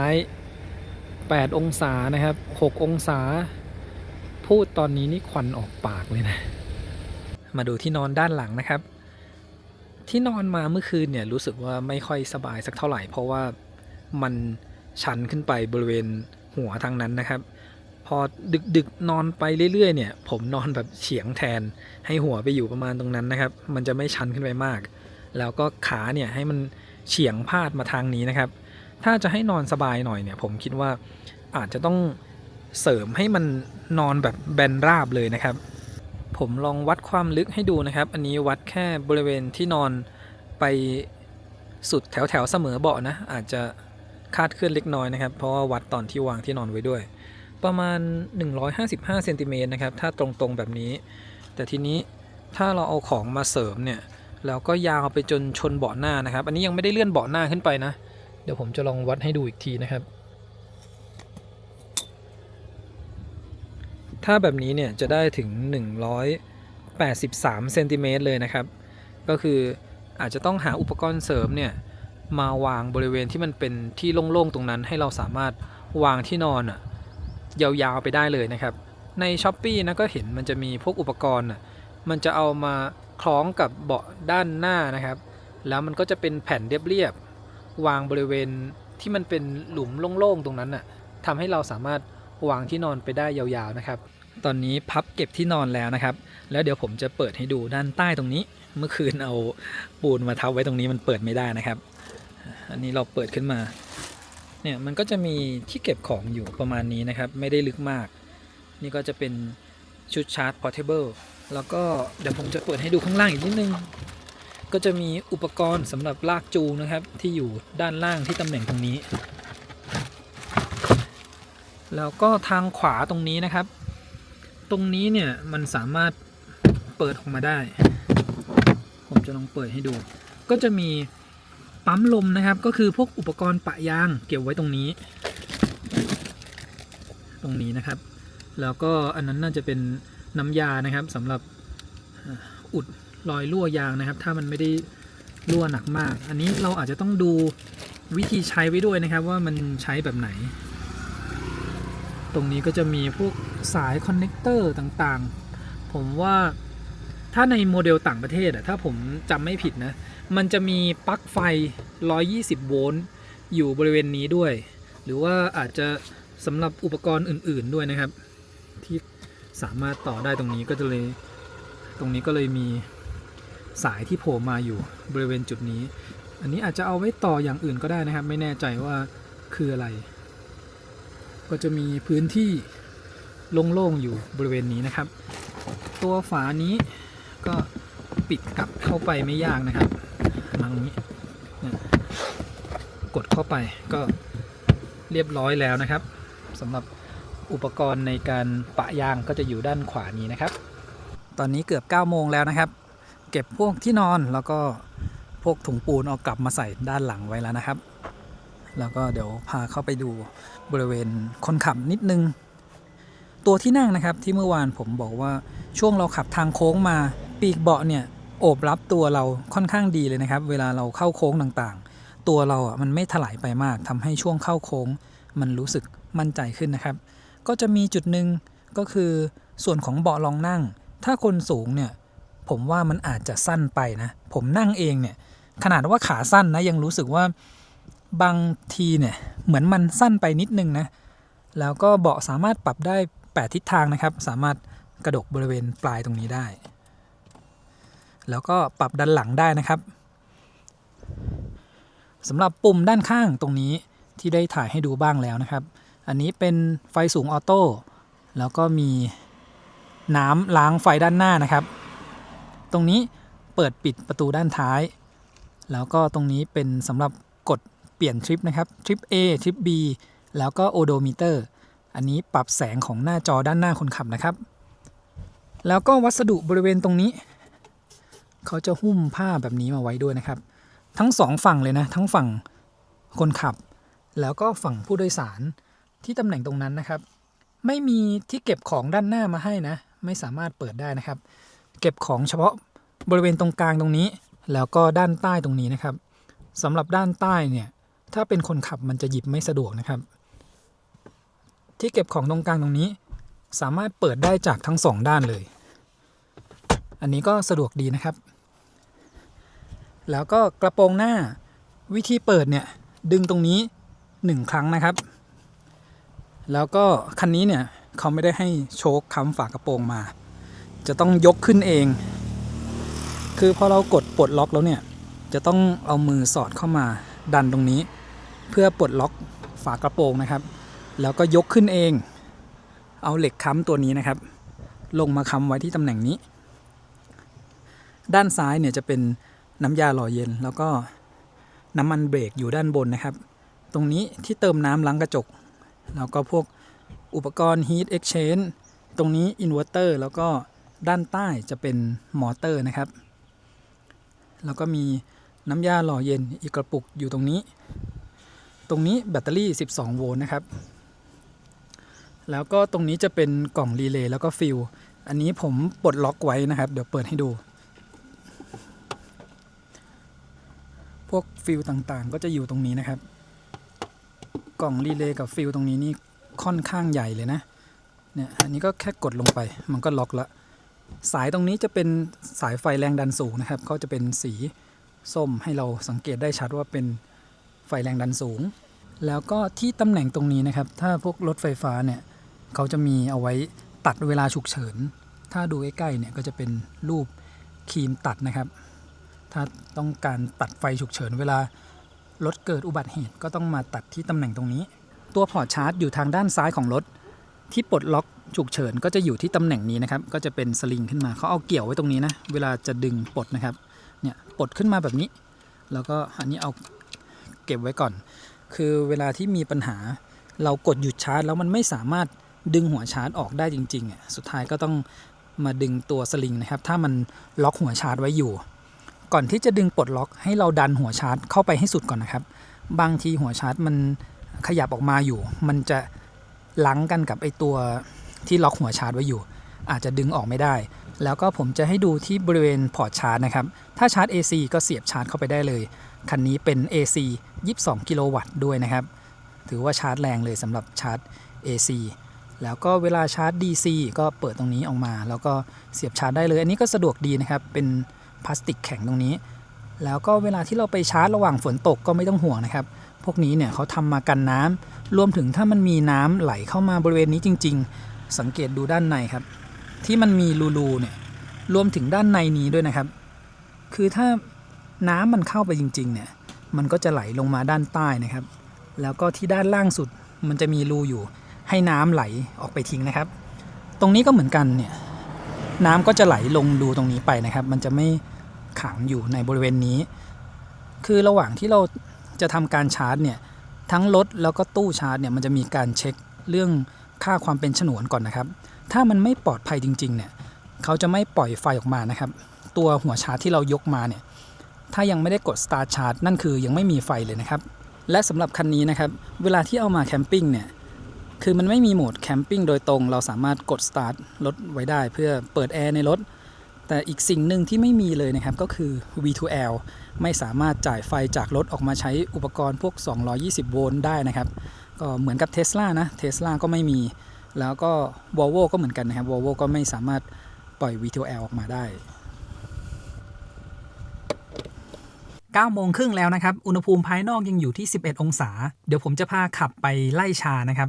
จากจุดนี้ไปเนี่ย9กิโลเมตรไปกลับก็18กิโลเมตรแล้วก็แบตเตอรี่เราเหลืออยู่ 32% นะครับทริปนี้เนี่ยพาขับไปทั้งโครงการเกษตรแล้วก็ไปไล่ชานะครับแล้วเรามาดูว่าแบตเตอรี่ที่เหลือตอนขับกลับลงไปแล้วเนี่ยจะพอสำหรับขับกลับไปที่เชียงใหม่หรือเปล่านะครับนี่รวมที่นอนแคมปิ้งในรถเมื่อคืนไปแล้วด้วยแล้วก็ผมจะถ่ายให้ดูที่กระจกมองหลังอีกครั้งหนึ่งนะครับที่ผมบอกว่าพอเปลี่ยนเป็นกล้องเนี่ยมุมมันกว้างกว่าเวลาเรามองผ่านกระจกแบบนี้นะครับอันนี้เดี๋ยวผมจะซูมให้ดูนี่คือมุมมองที่เราเห็นตอนนี้นะครับก็คือเห็นรถอยู่1คันเห็นรถอยู่2คันนะครับคันสีฟ้าแล้วก็คันที่อยู่ไกลๆตรงนู้นซ้ายมือตรงนี้เห็นถึงประมาณเสาไฟนะครับแล้วก็ตรงนี้มุมนี้นะครับทีนี้ผมจะเปลี่ยนให้เป็นภาพจากกล้อง พอเปลี่ยนให้เป็นภาพจากกล้องเนี่ยมันกว้างมากเลยนะครับเมื่อกี้เรามองผ่านกระจกเราเห็นอยู่แค่นี้เองแค่บริเวณนี้พอใช้สักพักเนี่ยเริ่มชินแล้วผมว่ามองผ่านตรงนี้ก็ดีนะครับมันมองเห็นได้ไกลแล้วก็ถ้าเป็นช่วงฝนตกเนี่ยตรงนี้มันจะมองได้ชัดนะถ้าไม่มีน้ำมาเกาะบริเวณหน้ากล้องนะครับมันก็จะมองได้ชัดส่วนคันนี้เขาไม่ได้ให้ที่ปัดน้ำฝนด้านหลังมานะครับก็คือถ้ากระจกหลังเป็นฝ้าเราก็ดูผ่านกล้องได้นะครับบรรยากาศกำลังดีเลยนะครับอุณหภูมิภายนอกประมาณ12องศาผมขับรถแล้วก็เปิดกระจกหน้าทั้ง2บานทีนี้ข้างนอกเนี่ยอุณหภูมิมันเย็นมากนะครับ11-12องศาขับไปเนี่ยเริ่มหนาวได้ใช้ประโยชน์ของโหมดอุ่นพวงมาลัยแล้วนะครับเนี่ยพอพวงมาลัยอุ่นๆเนี่ยก็โอเคขึ้นนะแล้วก็เปิดเบาะอุ่นด้วยนะครับคือรับลมเย็นๆไปด้วยแล้วก็พอมือเราอุ่นเนี่ยมันก็ไม่ได้รู้สึกหนาวมากนะครับเหมาะกับการมาขับเที่ยวดอยแล้วก็รับลมเย็นๆเลยนะครับสมมุติว่าเราลงไปเที่ยวเนี่ยมือมันจะเย็นมากถ้าอุณหภูมิต่ำๆแบบนี้นะครับกลับขึ้นมาบนรถมีพวงมาลัยอุ่นเหมือนเวลาเราไปเที่ยวต่างประเทศแล้วมันมีไอตัวถุงร้อนนะครับที่เราเอามากำไว้ให้มือเราอุ่นขึ้นตรงนี้หมอกลงเต็มเลยนะครับนี่9:40แล้วตอนนี้ขับมาถึงทางเข้าไร่ชาแปลง 2,000 แล้วนะครับขับมาแป๊บเดียวเองนะ9 กิโล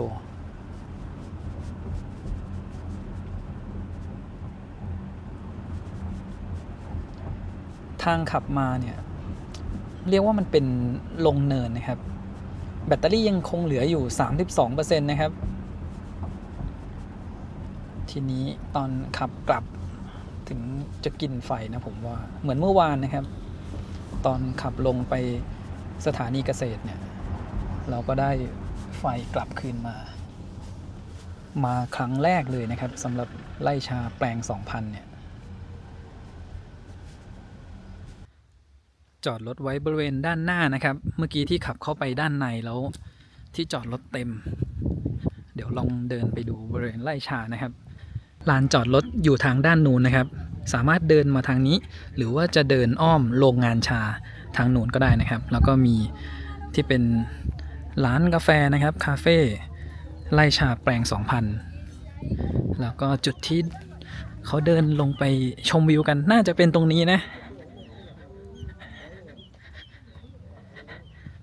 พาเดินมาดูนะครับสำหรับใครที่ยังไม่เคยมาผมก็เพิ่งเคยมาครั้งแรกอากาศกำลังเย็นสบายนะครับประมาณ 12-13 องศาถ้าเดินกลางแดดเนี่ยก็ไม่ได้หนาวมากนะ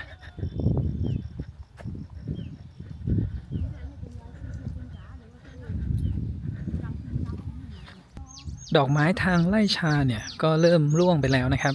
ไม่เหมือนกับที่สถานีเกษตรเมื่อวานเนี่ยจะมีดอกไม้ให้ดูเยอะกว่า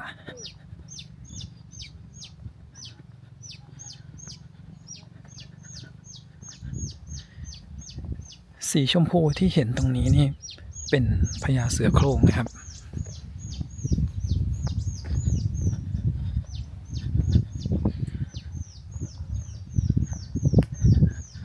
บรรยากาศดีวิวดีนะครับชมวิวสองข้างด้านนี้แล้วก็ทางด้านนี้นะครับแถวนี้เนี่ยมายืนถ่ายรูปสวยๆเลยนะครับแล้วก็วิวบริเวณนี้เป็นขั้นบันไดลงไปนะครับมองไปไกลๆนู่นมีหมอกอยู่นะที่ขับรถมาเมื่อกี้นะครับระหว่างทางก็หมอกเต็มทางเลยแล้วก็ทางนี้ที่ผมบอกนะครับดอกไม้มันเริ่มร่วงลงมาบ้างแล้วเนี่ยเต็มพื้นเลยช่วงที่ดอกไม้สวยๆผมว่าน่าจะเป็นสัก1 อาทิตย์ก่อนหน้านี้นะครับ 1-2 อาทิตย์เนี่ยเป็นทางเดินยาวลงไปถึงทางนู้นเลยนะครับแล้วก็มีต้นไม้ดอกไม้2ข้างทางไปเรื่อยๆเป็นแบบนี้เนี่ยสีชมพูไปแบบนี้นะครับก็สีเข้มๆแบบนี้น่าจะเป็นพญาเสือโคร่งนะน่าจะไม่พลาดอาจจะมีซากุระแซมอยู่บ้างหรือเปล่าตรงปลายนู้นน่ะมันมีสีอ่อนๆเดี๋ยวลองเดินไปดูนะครับ เดินมาได้แค่นิดเดียวนะครับผมว่างานนี้มีเหนื่อยขากลับมันเป็นเดินลงไปเรื่อยๆแล้วก็ดูกลับไปทางด้านนู้นนะครับเป็นทางเดินขึ้นไปตรงนี้มีเป็นศาลานั่งชมวิวนะครับโอ้วิวดีเลยวันนี้ได้พามาชมวิวก่อนที่จะขับกลับกรุงเทพนะครับเดี๋ยวกลับจากฝางไปเนี่ยก็ไปชาร์จแบตที่เชียงใหม่เสร็จแล้วก็ขับยาวกลับกรุงเทพเลยนะครับ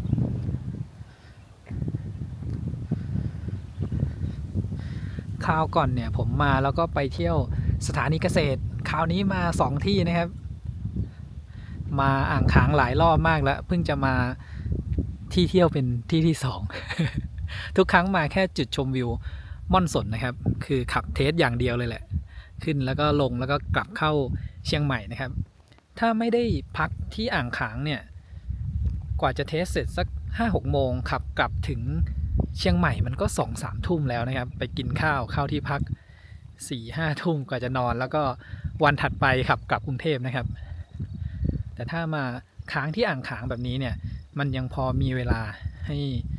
ขับดูรอบๆอ่างขางนะครับก็วันนี้ได้ทดสอบ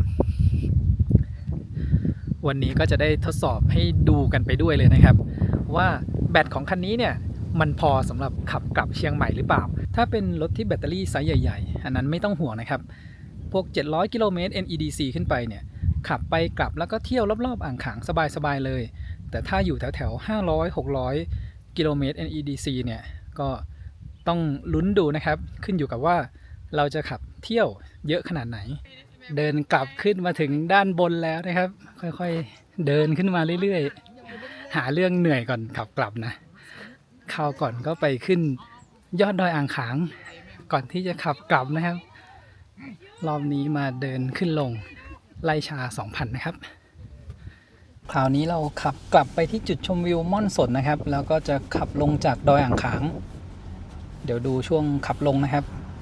แล้วก็ดูเรื่องอุณหภูมิจานเบรกตอนที่ขับลงดอยนะครับตอนนี้แบตเตอรี่เหลือ 32% เราจะขับกลับไปที่จุดชมวิวม่อนสนดูว่าจะใช้แบตกี่เปอร์เซ็นต์นะครับ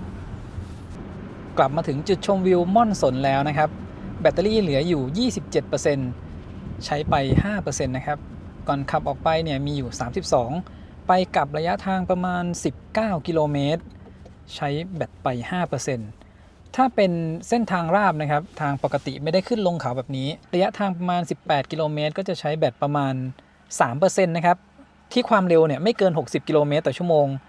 ผมว่าแบต 1% มันวิ่งได้6 กิโลเมตรกว่าๆแน่ๆก็ต่างกันอยู่ 2% นะครับเส้นทางที่เราขับไปเนี่ยมันเป็นการขึ้นลงเขาถือว่าชันมากเลยนะแต่ว่าช่วงที่ขับลงเขาเนี่ยมันก็ได้ไฟรีเจนกลับเข้ามานะครับจะเห็นว่าตอนที่เราขับไปถึงไล่ชาเนี่ยแบตเตอรี่เหลือ 32% เท่าเดิมนะครับแต่ว่ามาใช้ไฟเยอะก็คือขาที่ขับกลับมานะครับวัดอุณหภูมิจานเบรกก่อนขับลงนะครับเดี๋ยวดูเฉพาะทางด้านขวานะเพราะว่าทางด้านซ้ายของรถเนี่ยมันโดนแดดอยู่นะครับอุณหภูมิภายนอก13องศาอุณหภูมิจานเบรกก่อนขับลงประมาณ18องศานะครับและล้อหลัง 17-18 องศานะครับวันนี้ขับลงจากอ่างขางตอน 11:15 นาทีนะครับแล้วก็ผมเปิดกระจกด้านหน้าทั้ง2บานไว้อาจจะมีเสียงลมเข้ามาในไมค์หน่อยนะครับอากาศดีๆแบบนี้ต้องรับอากาศสดชื่นเข้ามาในรถสักหน่อยแล้วก็เวลาที่เรากลับมาขับใหม่เนี่ยรีเจนเขาจะอยู่ประมาณเลเวล2นะครับมันเป็นออโต้แล้วก็เรากด Paddle Shift ฝั่งซ้ายเพื่อเซตให้เป็นรีเจนแบบหนักสุดนะครับเวลาลงทางเขาทางชันแบบนี้เนี่ยเลือกเป็นรีเจนแบบหนักสุดไว้เลยแบตเหลือ 27% นะครับแล้วก็ตอนนี้การรีเจนเนี่ยเราสามารถรีเจนได้เต็ม 100% เลยนะครับจากจุดนี้ไปก็จะเป็นทางลงไปยาวๆเลยนะครับแล้วก็ผมดูแล้วไม่เห็นฟังก์ชัน Hill Descent Control ในคันนี้นะไม่แน่ใจว่ามีหรือเปล่าแต่ว่าผมยังหาไม่เจอก็เป็นการขับลงยาวๆด้วยการใช้รีเจนเลยนะครับแล้วก็กด Paddle Shift ฝั่งซ้ายไว้ให้เป็นรีเจนแบบหนักสุดถ้าช่วงที่ไม่ได้ชันมากเนี่ยก็ต้องแตะคันเร่งลงไปเบาๆนิดนึงนะครับ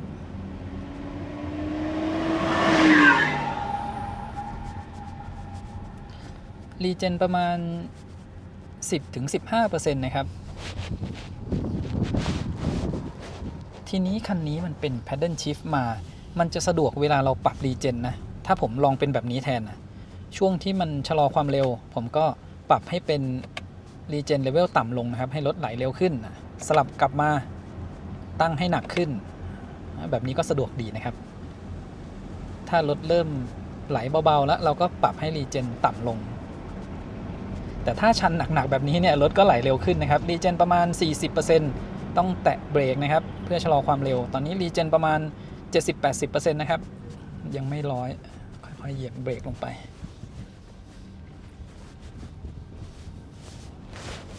ตัว Paddle Shift เนี่ยมันก็สะดวกดีนะอย่างเช่นเส้นทางที่ขับมาจากเชียงดาวนะครับบางช่วงมันก็จะเป็นขึ้นเขาชันๆบางช่วงมันก็จะเป็นลงทางลงชันๆเราก็สลับกันกดไปมาที่ Paddle Shift ได้ง่ายๆเลยไม่ต้องไปกดในเมนูหน้าจอรถสมมุติว่าช่วงที่ขับขึ้น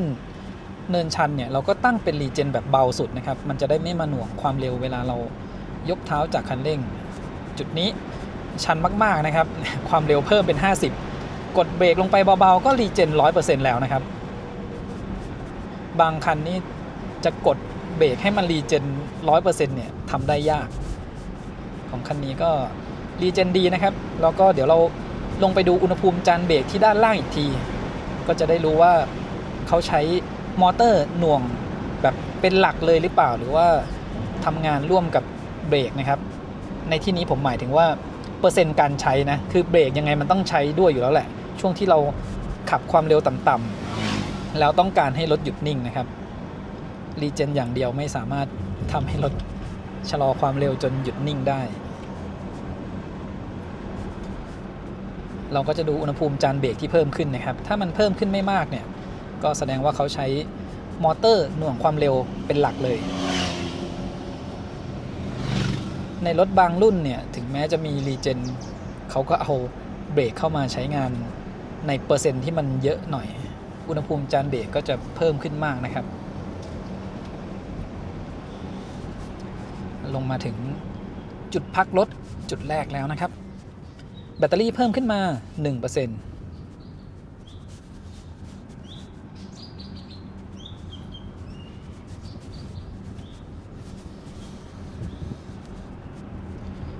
ระหว่างขับลงนะครับก็ยังมีดอกไม้ให้ดูนะครับสวยๆเลยสีชมพู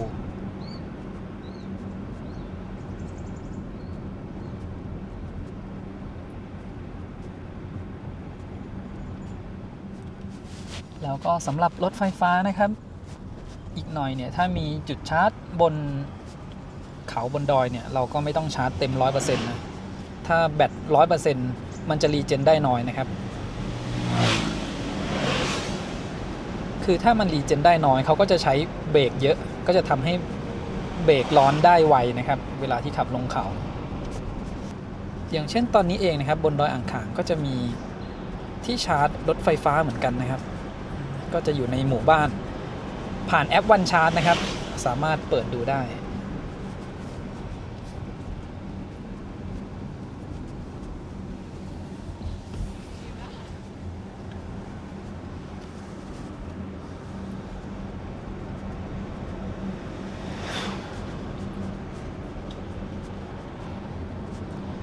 แบตเตอรี่เพิ่มขึ้นมาเป็น 29% แล้วนะครับเพิ่มขึ้นมา 2% ขับลงมาแล้วประมาณ4กิโลเมตรนะครับได้แบตคืนมา 2% ความหน่วงในการรีเจนผมว่าทำได้ดีอยู่นะยกเว้นช่วงที่มันชันมากจริงๆนะครับก็จะต้องเหยียบเบรกลงไปเสียงแตรดังเลยนะครับเพราะว่าเปิดกระจกแต่ตอนที่ปิดกระจกเมื่อวานก็ถือว่าดังดีอยู่นะครับ 30% ละแบตเตอรี่เพิ่มขึ้นมา 3%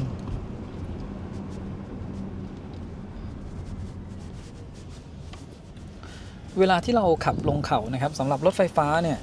ก็ให้สังเกตขีดการรีเจนนะครับถ้ามันยังสามารถรีเจนได้ตามปกติอันนี้ก็ไม่มีอะไรน่าห่วงแต่ถ้าขับลงแล้วเนี่ยเหยียบเบรกแล้วมันรีเจนน้อยมากๆหรือไม่รีเจนอันนั้นต้องคอยระวังนะครับ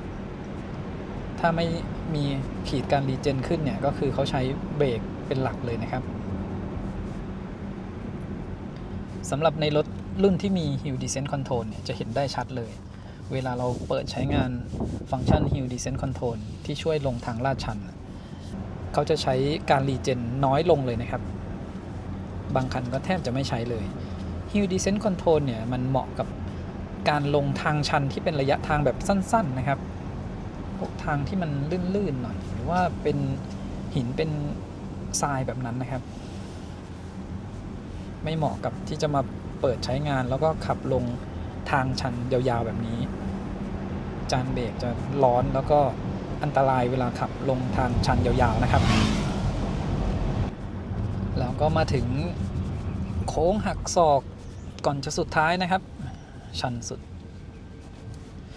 ตรงจุดนี้เนี่ยถ้าเราขับรถอยู่มันไม่ได้รู้สึกว่ามันชันมากนะไม่เหมือนกับถ้าเป็นมอเตอร์ไซค์นะครับแล้วก็มองลงมาเวลาดูในภาพเนี่ยมันจะเหมือนว่าชันมากเลยนะครับเห็นรูปที่เขาลงในเน็ตแต่พอขับลงจริงๆไม่ได้รู้สึกว่ามันชันมากขนาดนั้น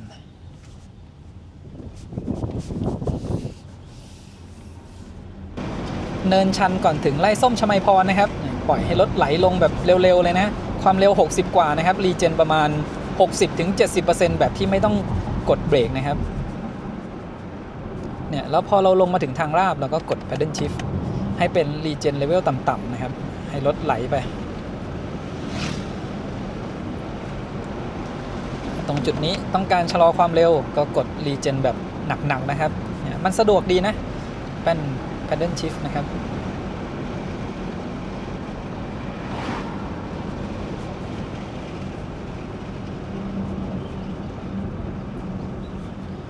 โอเคเรามาถึงไร่ส้มชมัยพรแล้วนะครับ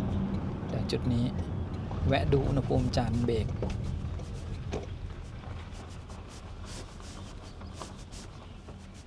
อุณหภูมิอยู่ประมาณ23องศานะครับแล้วก็ขอบจานก็เหมือนกันนะ23ถึง25องศาเพิ่มขึ้นมาไม่ถึง10องศาเลยนะครับและมาดูที่จานเบรกหลังนะครับประมาณ24องศาก็เพิ่มขึ้นมาไม่ถึง10องศาเหมือนกันนะ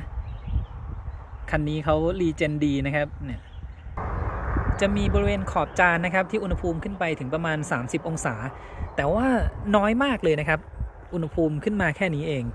คันนี้เป็นมอเตอร์เดี่ยวแล้วก็มอเตอร์หน้าข้างหน้าเนี่ยเขาใช้มอเตอร์รีเจนเลยแทบจะไม่ใช้ตัวระบบเบรกเลยด้านหลังเนี่ยใช้เบรกเข้ามาช่วยงานนิดหน่อยอุณหภูมิจานเบรกเพิ่มขึ้นมานิดเดียวเองลงมาระยะทางไกลขนาดนี้นะครับถ้าเป็นคันอื่นๆเนี่ยอุณหภูมิสูงกว่านี้นะมาดูอุณหภูมิจานเบรกฝั่งนี้นะครับเนี่ย27ถึง37องศานะครับเพิ่มขึ้นมาน้อยมากเลยแล้วก็หน้าซ้ายดูฝั่งนี้จะเห็นได้ชัดเลยนะครับ22องศาฝั่งนี้มันไม่โดนแดดเนี่ยอุณหภูมิจานเบรกแบบต่ำมากเลยนะระบบการรีเจนทำได้ดีเลยนะครับเบรกนี่อุณหภูมิเพิ่มขึ้นมานิดเดียวกับระยะทางประมาณ7กิโลเมตรเส้นทางแบบนี้นะครับเนี่ยพอเราขับขึ้นเนินนะเราก็ปรับให้การรีเจนเป็นแบบเบารถมันก็จะพุ่งขึ้นเนินได้ไวขึ้นคือความรู้สึกเวลาที่เราปรับรีเจนเป็นแบบหนักสุดเนี่ยมันจะรู้สึกว่าตื้อๆหน่วงๆอยู่นะครับพอเราขึ้นทางชันแล้วก็พอลงเราก็แค่ปรับให้มันรีเจนหนักๆอันนี้ก็ดีเหมือนกันนะครับสำหรับใครที่ชอบแบบปรับสลับไปมานะแต่ถ้าเส้นทางมันเป็นแบบนี้ก็อาจจะตั้งรีเจนหนักไปเลยก็ได้ครับถ้ามันขึ้นลงสลับกันก็ไม่ต้องปรับเปลี่ยนไปมาหรือจะตั้งรีเจนไว้เป็นแบบสักประมาณระดับ2ก็ได้คือถึงแม้เราจะตั้งการรีเจนไว้ต่ำแต่พอเราเหยียบเบรกลงไปมันก็มีค่าใกล้เคียงกันนะครับมันก็จะรีเจนหนักเหมือนกันเทียบระหว่างเราตั้งไว้เลเวล1แล้วเราเหยียบเบรกลงไปสุดกับตั้งเลเวล4แล้วเราเหยียบเบรกลงไปเนี่ยมันก็รีเจนเท่ากันนะครับตอนที่เราเหยียบเบรกลงไปหนักๆแล้วความแตกต่างมันก็คือตอนที่เรายกเท้าออกจากคันเร่งนี่แหละถ้ารีเจนเลเวล4เขาก็จะรีเจนหนักทันทีเลยแต่ถ้าเป็นรีเจนเลเวล1มันก็จะรีเจนเบาๆก่อนปลายสุดมันก็คือ 100% เท่ากันนะครับเวลาเราเหยียบเบรกหนักๆแล้วก็วันนี้ที่เราขับลงมาเนี่ย เรียกว่าแทบจะไม่มีรถอยู่ด้านหน้าเราเลยทำให้ความเร็วขณะลงทางชันมามันก็ประมาณ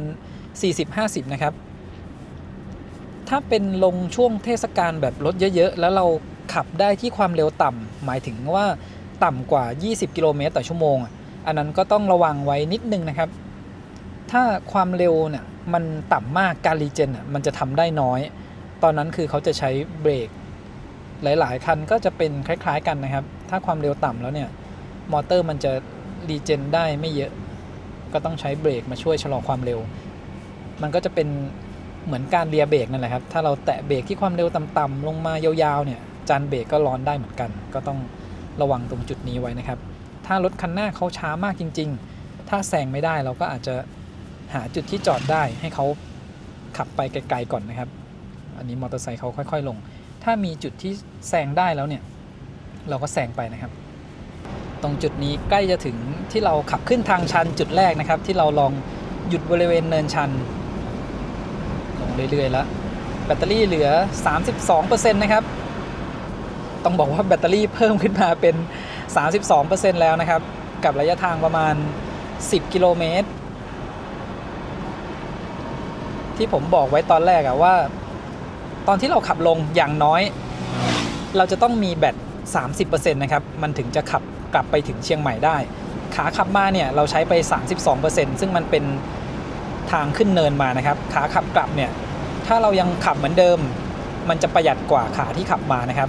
อันนี้แบตเหลือ 32% เรายังลงไม่สุดเลยก็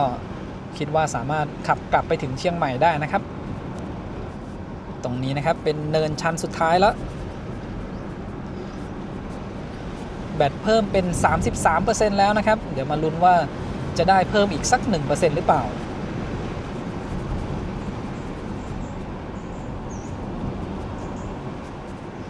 33นี่ก็เท่ากับว่าเราได้คืนมา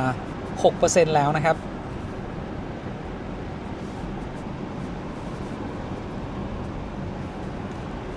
สำหรับการขึ้นลงเขานะครับถ้ารถที่แบตเตอรี่ไซส์เล็กเวลาขึ้นเนี่ยเปอร์เซ็นต์มันก็จะหายไปเยอะเวลาลงมันก็จะได้กลับมาเยอะ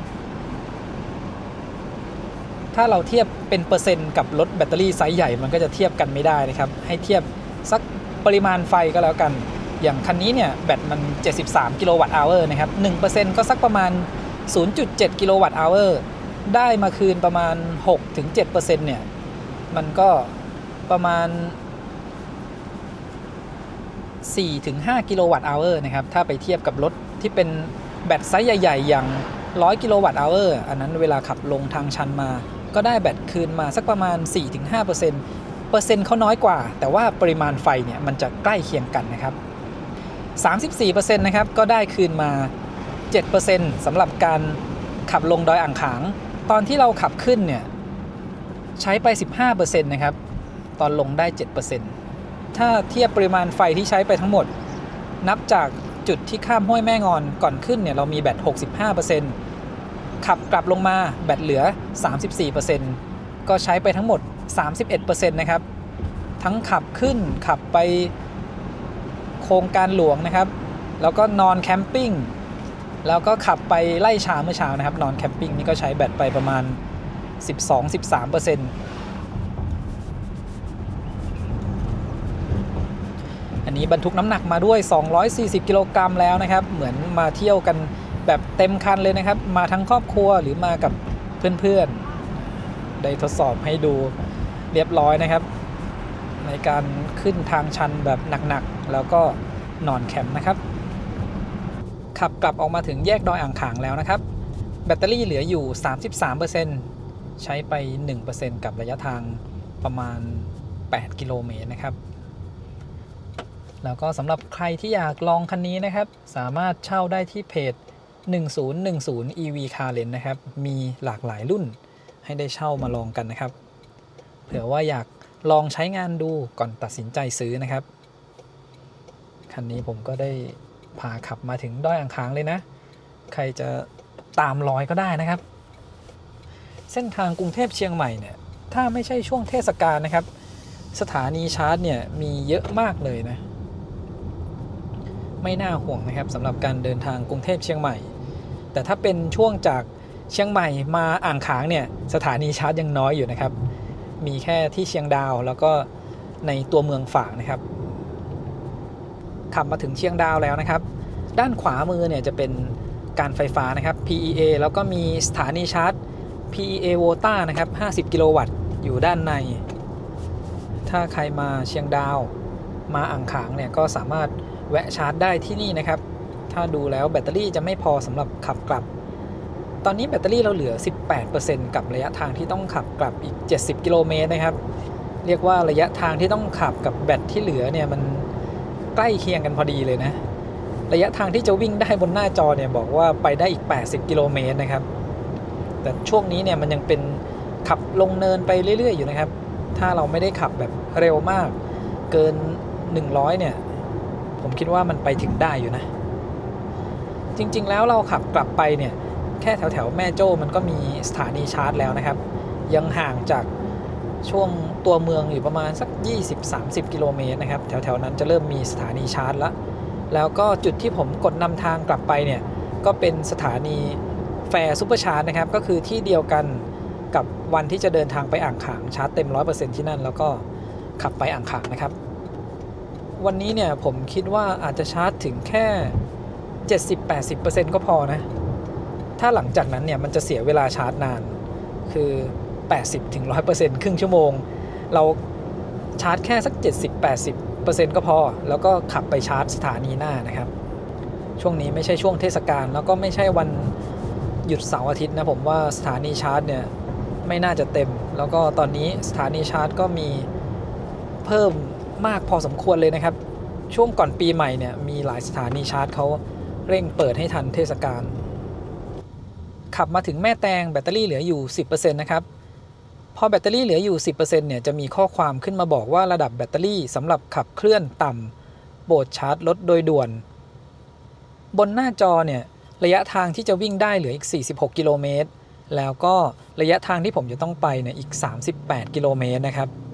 ถ้ากลับลงมาจากอ่างขางแล้วแบตเตอรี่เหลือเท่าผมประมาณวันนี้นะครับแล้วใครไม่อยากขับแบบลุ้นแบบนี้เนี่ย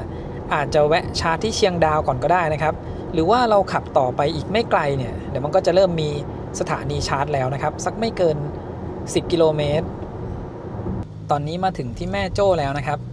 ปั๊มบางจากทางด้านซ้ายมือเนี่ยก็จะมีสถานีชาร์จสปาร์คนะครับเป็นตู้180กิโลวัตต์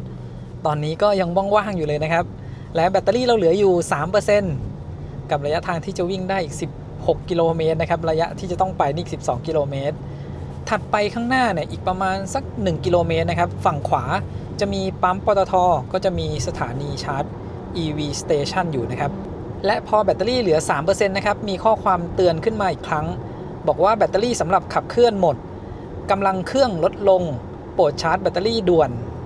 แต่เดี๋ยวผมน่าจะขับไปให้ถึงสถานีชาร์จเลยนะครับเราทดสอบดูแบบแบตเตอรี่เหลือต่ำๆจะเป็นยังไงบ้างแล้วก็คันนี้เนี่ยแบตเตอรี่เป็น NMC ถ้าเป็น NMC เนี่ยส่วนใหญ่จะไม่ค่อยมีอาการว่าวูบหายไปนะครับแล้วก็เขาก็จะมีบัฟเฟอร์ไว้ด้วยแต่สำหรับการใช้งานจริงเนี่ยก็ขับให้เหลือแบตเตอรี่ต่ำๆก็ไม่ค่อยเหมาะสักเท่าไหร่นะครับมันก็จะทำให้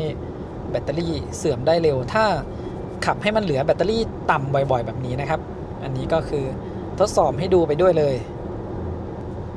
ตอนที่เราชาร์จแบตเตอรี่เต็ม 100% เวลาที่ปิดกับเปิดแอร์จะเห็นว่าระยะทางเนี่ยมันได้เพิ่มขึ้นมาเยอะแต่ถ้าแบตเหลือน้อยๆแบบนี้แล้วนะครับถึงแม้จะปิดแอร์เนี่ยระยะทางที่จะโชว์เพิ่มขึ้นมาเนี่ยมันแทบจะไม่ต่างกันเลยนะครับตอนนี้บอกว่าจะวิ่งได้อีก14กิโลเมตรถ้าผมปิดแอร์เพิ่มขึ้นมาเป็น15กิโลเมตรนะครับอันนี้มันก็จะเป็นปกติของรถ EV ทุกรุ่นเลยนะครับคือถ้าเขาสามารถบอกได้ว่าตอนแบตเต็มเนี่ยมันวิ่งได้กี่กิโลเมตรแล้วปิดแอร์เขาจะเพิ่มระยะให้พอแบตเหลือน้อยถึงแม้จะปิดแอร์เนี่ยระยะที่จะวิ่งได้มันก็ไม่ได้มากขึ้นเหมือนตอนที่แบตเยอะๆนะครับแต่ถ้าเราอยากจะขับแบบประหยัดนะครับเพื่อให้ไปถึงสถานีชาร์จได้เนี่ยก็ใช้ความเร็วสักประมาณ 40-50 กิโลเมตรต่อชั่วโมงนะครับหากเป็นสถานการณ์ที่ฉุกเฉินจริงๆแล้วแบตก็จะหมดสถานีชาร์จใกล้ๆก็ไม่มีนะครับก็ใช้วิธีขับความเร็วต่ำกว่า80กิโลเมตรต่อชั่วโมงลงมานะครับตอนนี้ขับกลับมาใกล้จะถึงสถานีชาร์จแล้วนะครับตรงข้ามเนี่ยเป็น Moose Hotel ถ้าไม่ได้เป็นแบบขับกลับกรุงเทพเลยเนี่ยผมก็จะพักที่ Moose Hotel นะครับ แบตเหลือ 2% นะถ้าชาร์จที่โรงแรมเนี่ยคุ้มเลยนะครับ 2-100% 350 บาทแล้วคันนี้ชาร์จ AC 22 กิโลวัตต์ด้วยใช้เวลาไม่นานนะครับสำหรับสถานีชาร์จเนี่ยอยู่ห่างจากโรงแรมประมาณ 2-3 กิโลเมตรนะครับเดี๋ยวเลยเซ็นทรัลไปเราก็เลี้ยวไปก็ใกล้ถึงแล้วนะครับอยู่ตรงข้ามกับกรีนพาร์คพอขับเข้ามาในเมืองเนี่ยก็ไม่ได้ใช้ความเร็วสูงนะครับแบตเหลือน้อยๆเนี่ยมันก็วิ่งได้ไกลอยู่นะแล้วผมก็ตั้งรีเจนเป็นแบบเบอร์ 1นะครับเนี่ยให้รถมันไหลไปเรื่อยๆนะครับยิ่งไหลไประยะทางได้ไกลเนี่ยก็ใช้พลังงานน้อยแต่ถ้าเราไปตั้งรีเจนหนักๆเนี่ยพอเราขับไปมันก็ชะลอความเร็วลงแล้วเราก็ต้องเร่งกลับขึ้นไปใหม่รีเจนหนักๆนี้เอาไว้ใช้บริเวณที่เป็นพวกทางลงเนินนะครับแบตเหลือ 1% นะครับระยะทางที่จะวิ่งได้เหลือ8กิโลเมตรแล้วก็บริเวณจุดกลับรถตรงนี้เนี่ยเราสามารถเลี้ยวเข้าไปสถานีชาร์จได้นะครับกรีนบัสฝั่งซ้ายจะเป็นกรีนพาร์คนะครับสถานีชาร์จเข้าได้2ทางนะจากทางนู้นก็ได้แล้วก็จากทางด้านหน้านี้นะครับเดี๋ยวผมจะพาเลี้ยวเข้าทางฝั่งนี้คือเราต้องรอช่วงรถโล่งๆนะครับแล้วก็เลี้ยวเข้าไปได้เลย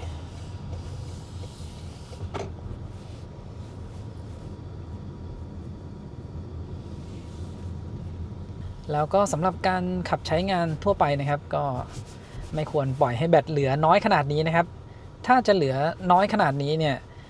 อย่างน้อยต้องมั่นใจว่าบริเวณใกล้เคียงเนี่ยยังมีสถานีชาร์จอื่นๆสำรองไว้นะครับเผื่อว่ามาถึงแล้วมันชาร์จไม่ได้ตรงนี้เนี่ยหมอนรองล้อสูงหน่อยแต่ว่าวันก่อนมาชาร์จก็ไม่มีปัญหานะขับเข้ามาแล้วมันก็ยังไม่ขูดนะครับโดนล้อพอดีจุดนี้เนี่ยพอจอดแล้วหน้ารถเรามันเชิดขึ้นนิดนึงแล้วก็อาจจะต้องดึงสายมาไกลนะครับผมเลยต้องเข้ามาชิดๆถ้าเสียบสายแล้วมันตำแหน่งมันไม่พอดีเนี่ยตัวล็อกมันล็อกไม่ได้เดี๋ยวผมถ่ายให้ดูอีกทีนะครับแบตเตอรี่เหลืออยู่ 1% นะครับแล้วก็ระยะทางที่จะวิ่งได้เหลือ8กิโลเมตรขับไปทั้งหมด 341.7 กิโลเมตรนะครับสำหรับทริปนี้ชาร์จแบตเตอรี่เต็ม 100% จากที่นี่ไปกลับแล้วก็เที่ยวอ่างขางนะครับสำหรับค่าเฉลี่ยการใช้พลังงานเนี่ยผมคิดว่ามันไม่น่าจะใช่ตัวเลขนี้นะถ้าเป็น 16.4 กิโลวัตต์อเวอร์ต่อ100กิโลเมตรเนี่ยมันจะต้องวิ่งได้มากกว่า 341.7 กิโลเมตรนะครับ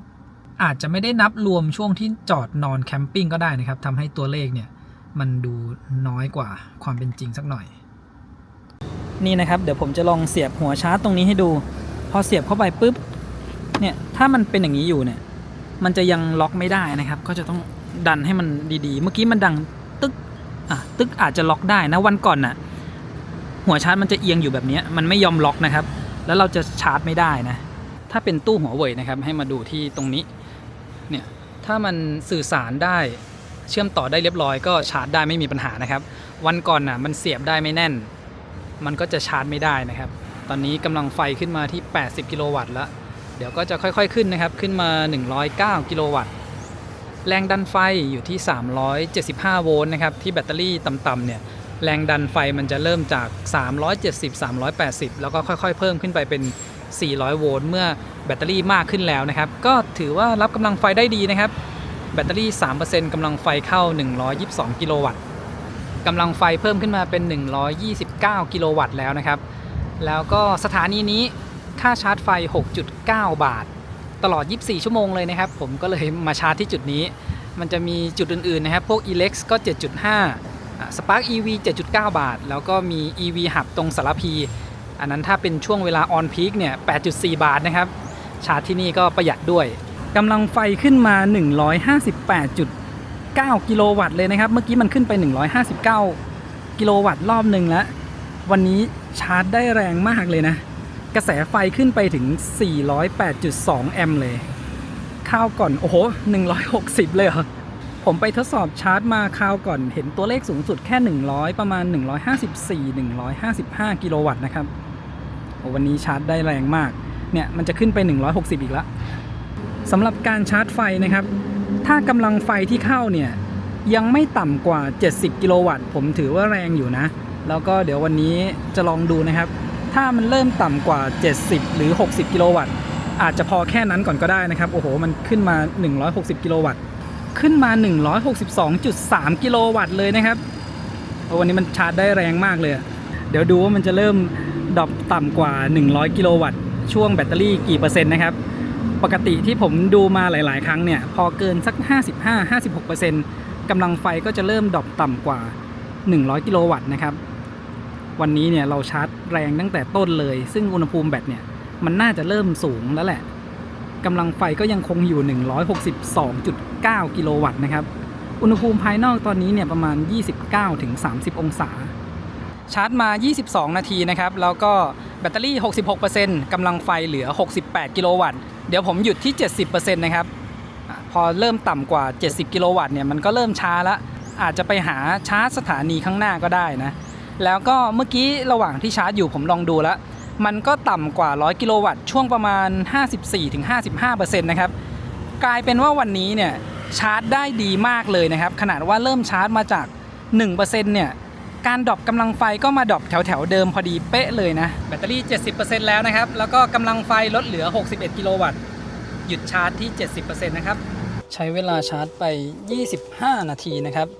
ได้แบตเตอรี่เพิ่มมา 69% คือจะใช้เวลาชาร์จน้อยเนี่ยต้องช่วงแบตเตอรี่ต่ำๆนะครับก็เมื่อกี้ก็จะเห็นว่าพอแบต 70% เนี่ยกำลังไฟก็ลงมาเหลือ60กิโลวัตต์แล้วเดี๋ยวมันก็จะเริ่มช้าลงนะครับเต็มที่ก็ชาร์จถึง 80% ก็พอหลังจากนั้นมันจะใช้เวลานานนะครับถ้าเราต้องการทำเวลาในการเดินทางไกลเดี๋ยววันนี้ลองดูนะออกเดินทางจากเชียงใหม่เนี่ยบ่าย 2:55 นาทีแล้วก็เราเริ่มต้นที่แบตเตอรี่ 70% วันนี้จะลองชาร์จเฉพาะช่วงที่รับกำลังไฟได้แรงๆนะครับสักไม่ต่ำกว่า60กิโลวัตต์เนี่ยมันก็จะใช้เวลาในการชาร์จน้อยลงวันนี้ที่แปลกใจคือชาร์จได้แรงมากนะครับกระแสไฟขึ้นไปถึง400แอมป์คราวก่อนที่ผมไปทดสอบชาร์จก็กับตู้หัวเว่ยเหมือนกันนะครับมันจะขึ้นไปสูงสุดสักประมาณ382แอมป์กำลังไฟก็ได้ประมาณ154กิโลวัตต์วันนี้แรงขึ้นไปอีกเกือบ10กิโลวัตต์นะครับสูงสุด153กิโลวัตต์ใช้เวลา25นาทีเนี่ยได้แบตมาเกือบ 70% ถือว่าเวลาเร็วขึ้นพอสมควรเลยนะครับคราวก่อนที่ผมทดสอบจาก 10-80% ใช้เวลา31นาทีอันนั้นก็คือได้แบตมา 70% วันนี้เนี่ยได้แบตเพิ่มมา 69% ใช้เวลา25นาทีถ้าชาร์จให้มันได้อีกสัก 1% น่ะเต็มที่ผมให้26นาทีก็ได้ต่างกันถึง5นาทีเลยแต่ว่าใครจะขับให้แบตมันเหลือน้อยขนาดนี้แล้วชาร์จนะครับต้องเหลือ 1% เลยนะเต็มที่เราก็ขับให้เหลือสัก 10% หรือว่า15ถ้าโดยทั่วไปก็คือ 20% นะครับขับแบบเผื่อๆไว้หน่อยถ้าสถานีชาร์จเนี่ยมันยังไม่ได้เยอะมากก็จะใช้ช่วงชาร์จประมาณ 20-80% นะครับตอนนี้ขับอยู่บนถนนคอนกรีตนะครับเดี๋ยวจะวัดความดังเสียงภายในห้องโดยสารที่ความเร็ว100กิโลเมตรต่อชั่วโมง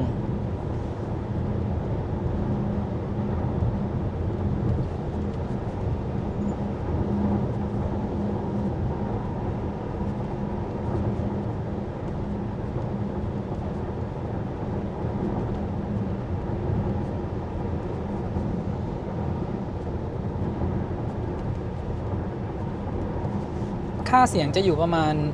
60เดซิเบลต้นๆนะครับแล้วก็มีต่ำกว่า60บ้างสำหรับตัวเลขค่าเสียงประมาณนี้ก็ถือว่าอยู่ในระดับกลางๆนะครับแล้วก็ในเรื่องของเสียงลมเนี่ยถ้าเป็นความเร็วเกิน100กิโลเมตรต่อชั่วโมงขึ้นไปเนี่ยจะได้ยินเสียงลมพัดผ่านทางด้านข้างกระจกคู่หน้าเนี่ยเป็นกระจก2ชั้นนะครับส่วนกระจกคู่หลังเนี่ยเป็นกระจกชั้นเดียวผมว่าเสียงที่ดังเข้ามาในห้องโดยสารส่วนใหญ่เนี่ยมันดังเข้ามาจากพื้นนะครับด้านใต้ถ้าเป็นรถที่ห้องโดยสารเงียบนะครับตัวเลขเสียงที่ดังเข้ามาเนี่ยส่วนใหญ่มันจะต่ำกว่า60เดซิเบลลงไปนะครับเดี๋ยวพาลองใช้งานระบบช่วยขับช่วงกลางวันนะครับระบบ Dynamic Radar Cruise Control แล้วก็ Lane Tracing Assist นะครับกด Activate ระบบตอนนี้เนี่ยผมตั้งให้เขาโชว์เรื่องระบบช่วยขับไว้ที่ด้านซ้ายด้วยนะมันก็จะเป็นรูปใหญ่ขึ้นมานะครับถ้าเราดูข้อมูลอย่างอื่นเนี่ย ลูกนี้มันจะไปอยู่ด้านใต้ความเร็วตอนนี้จะเห็นว่าเส้นเลนเป็นสีเขียวนะครับก็คือระบบบังคับให้รถอยู่กลางเลนเนี่ยทำงานอยู่แล้วก็เวลาที่เปิดไฟเลี้ยวนะครับก็จะยกเลิกออกไปชั่วคราวพอเราปิดไฟเลี้ยวปุ๊บเนี่ยระบบก็กลับมาทำงานนะครับแล้วก็อย่างที่ผมบอกไปวันนั้นนะถึงแม้เขาจะอยู่ในระบบที่ควบคุมให้รถอยู่กลางเลนเนี่ยเราก็สามารถบังคับพวงมาลัยได้นะครับก็ยังเป็นเส้นสีเขียวอยู่นะบางรุ่นจะยกเลิกออกไปนะครับพอเปิดไฟเลี้ยวก็จะยกเลิกออกไปก่อนแป๊บเดียวเขาก็กลับมาทำงานแล้วนะครับโอ้โหเวลาเข้าโค้งเมื่อกี้เข้าไปใกล้รถใหญ่เลยนะครับผมลองปล่อยมือให้ดูนะครับตรงนี้คือย้อนแสงแรงๆด้วยนะมีรถบรรทุกอยู่ข้างหน้านะครับปล่อยมือแป๊บเดียวเนี่ยเขาจะเตือนให้จับพวงมาลัยนะครับจับกลับไปนิดนึง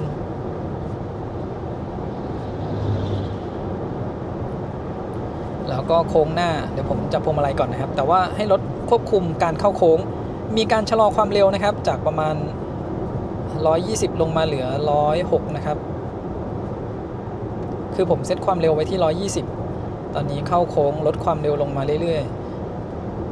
ๆแต่บางช่วงเขาก็จะลดลงมาแค่ประมาณ115-116กิโลเมตรต่อชั่วโมงนะครับไม่ได้ลดแบบแรงๆในโค้งจะค่อยๆลดลงมาแล้วก็เวลาเหยียบเส้นจราจรด้านข้างนะครับก็จะมีเตือนขึ้นมาด้วยถ้าเขาสามารถอัปเดตแก้ไขซอฟต์แวร์ได้ผมอยากจะให้เขาทำในเรื่อง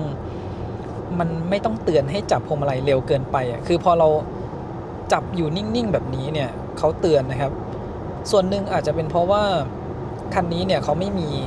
ตัวกล้องนะครับที่คอยดูหน้าคนขับว่ายังใส่ใจกับการขับขี่อยู่หรือเปล่าบางรุ่นเนี่ยถ้าเขาเอา2อย่างเนี่ยมาใช้งานร่วมกันคือถ้าเรายังมองไปด้านหน้าอยู่เนี่ยเขาก็จะเตือนช้าลงนะครับแต่อันนี้เนี่ยถ้าเราจับพวงมาลัยนิ่งเกินนิดนึงเนี่ยเขาก็เตือนนะครับกลายเป็นว่าเราขับไปเนี่ยจะต้องคอยขยับพวงมาลัยซ้ายขวานิดนึงจะวางมือไว้นิ่งๆเลยก็ไม่ได้นะครับขับมาถึงปั๊มบางจากเถินระยะทาง180กิโลเมตรจากเชียงใหม่แบตเตอรี่เหลืออยู่ 24% นะครับเดี๋ยวแวะชาร์จที่จุดนี้กันก่อน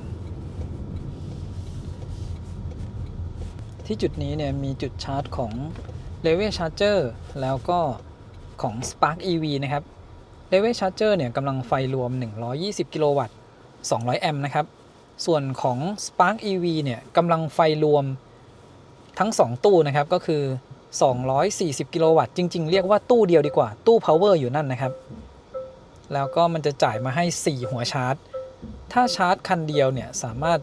จ่ายกำลังไฟได้สูงสุดที่240กิโลวัตต์นะครับแต่จะต้องเป็นรถ800โวลต์นะเพราะว่าแต่ละหัวชาร์จเนี่ยจ่ายได้สูงสุดที่300แอมป์ถ้ารถ400โวลต์มาชาร์จเนี่ยก็จะได้สูงสุดประมาณ120กิโลวัตต์นะครับใช้เวลาชาร์จที่จุดนี้ไป20นาทีนะครับแบตเตอรี่เพิ่มขึ้นมาเป็น 71%แล้วก็ผมกินข้าวที่นี่ไปเลยเนี่ยมีร้านข้าวมันไก่นะครับแล้วก็มีร้านกาแฟอินทนินอยู่ใกล้ๆ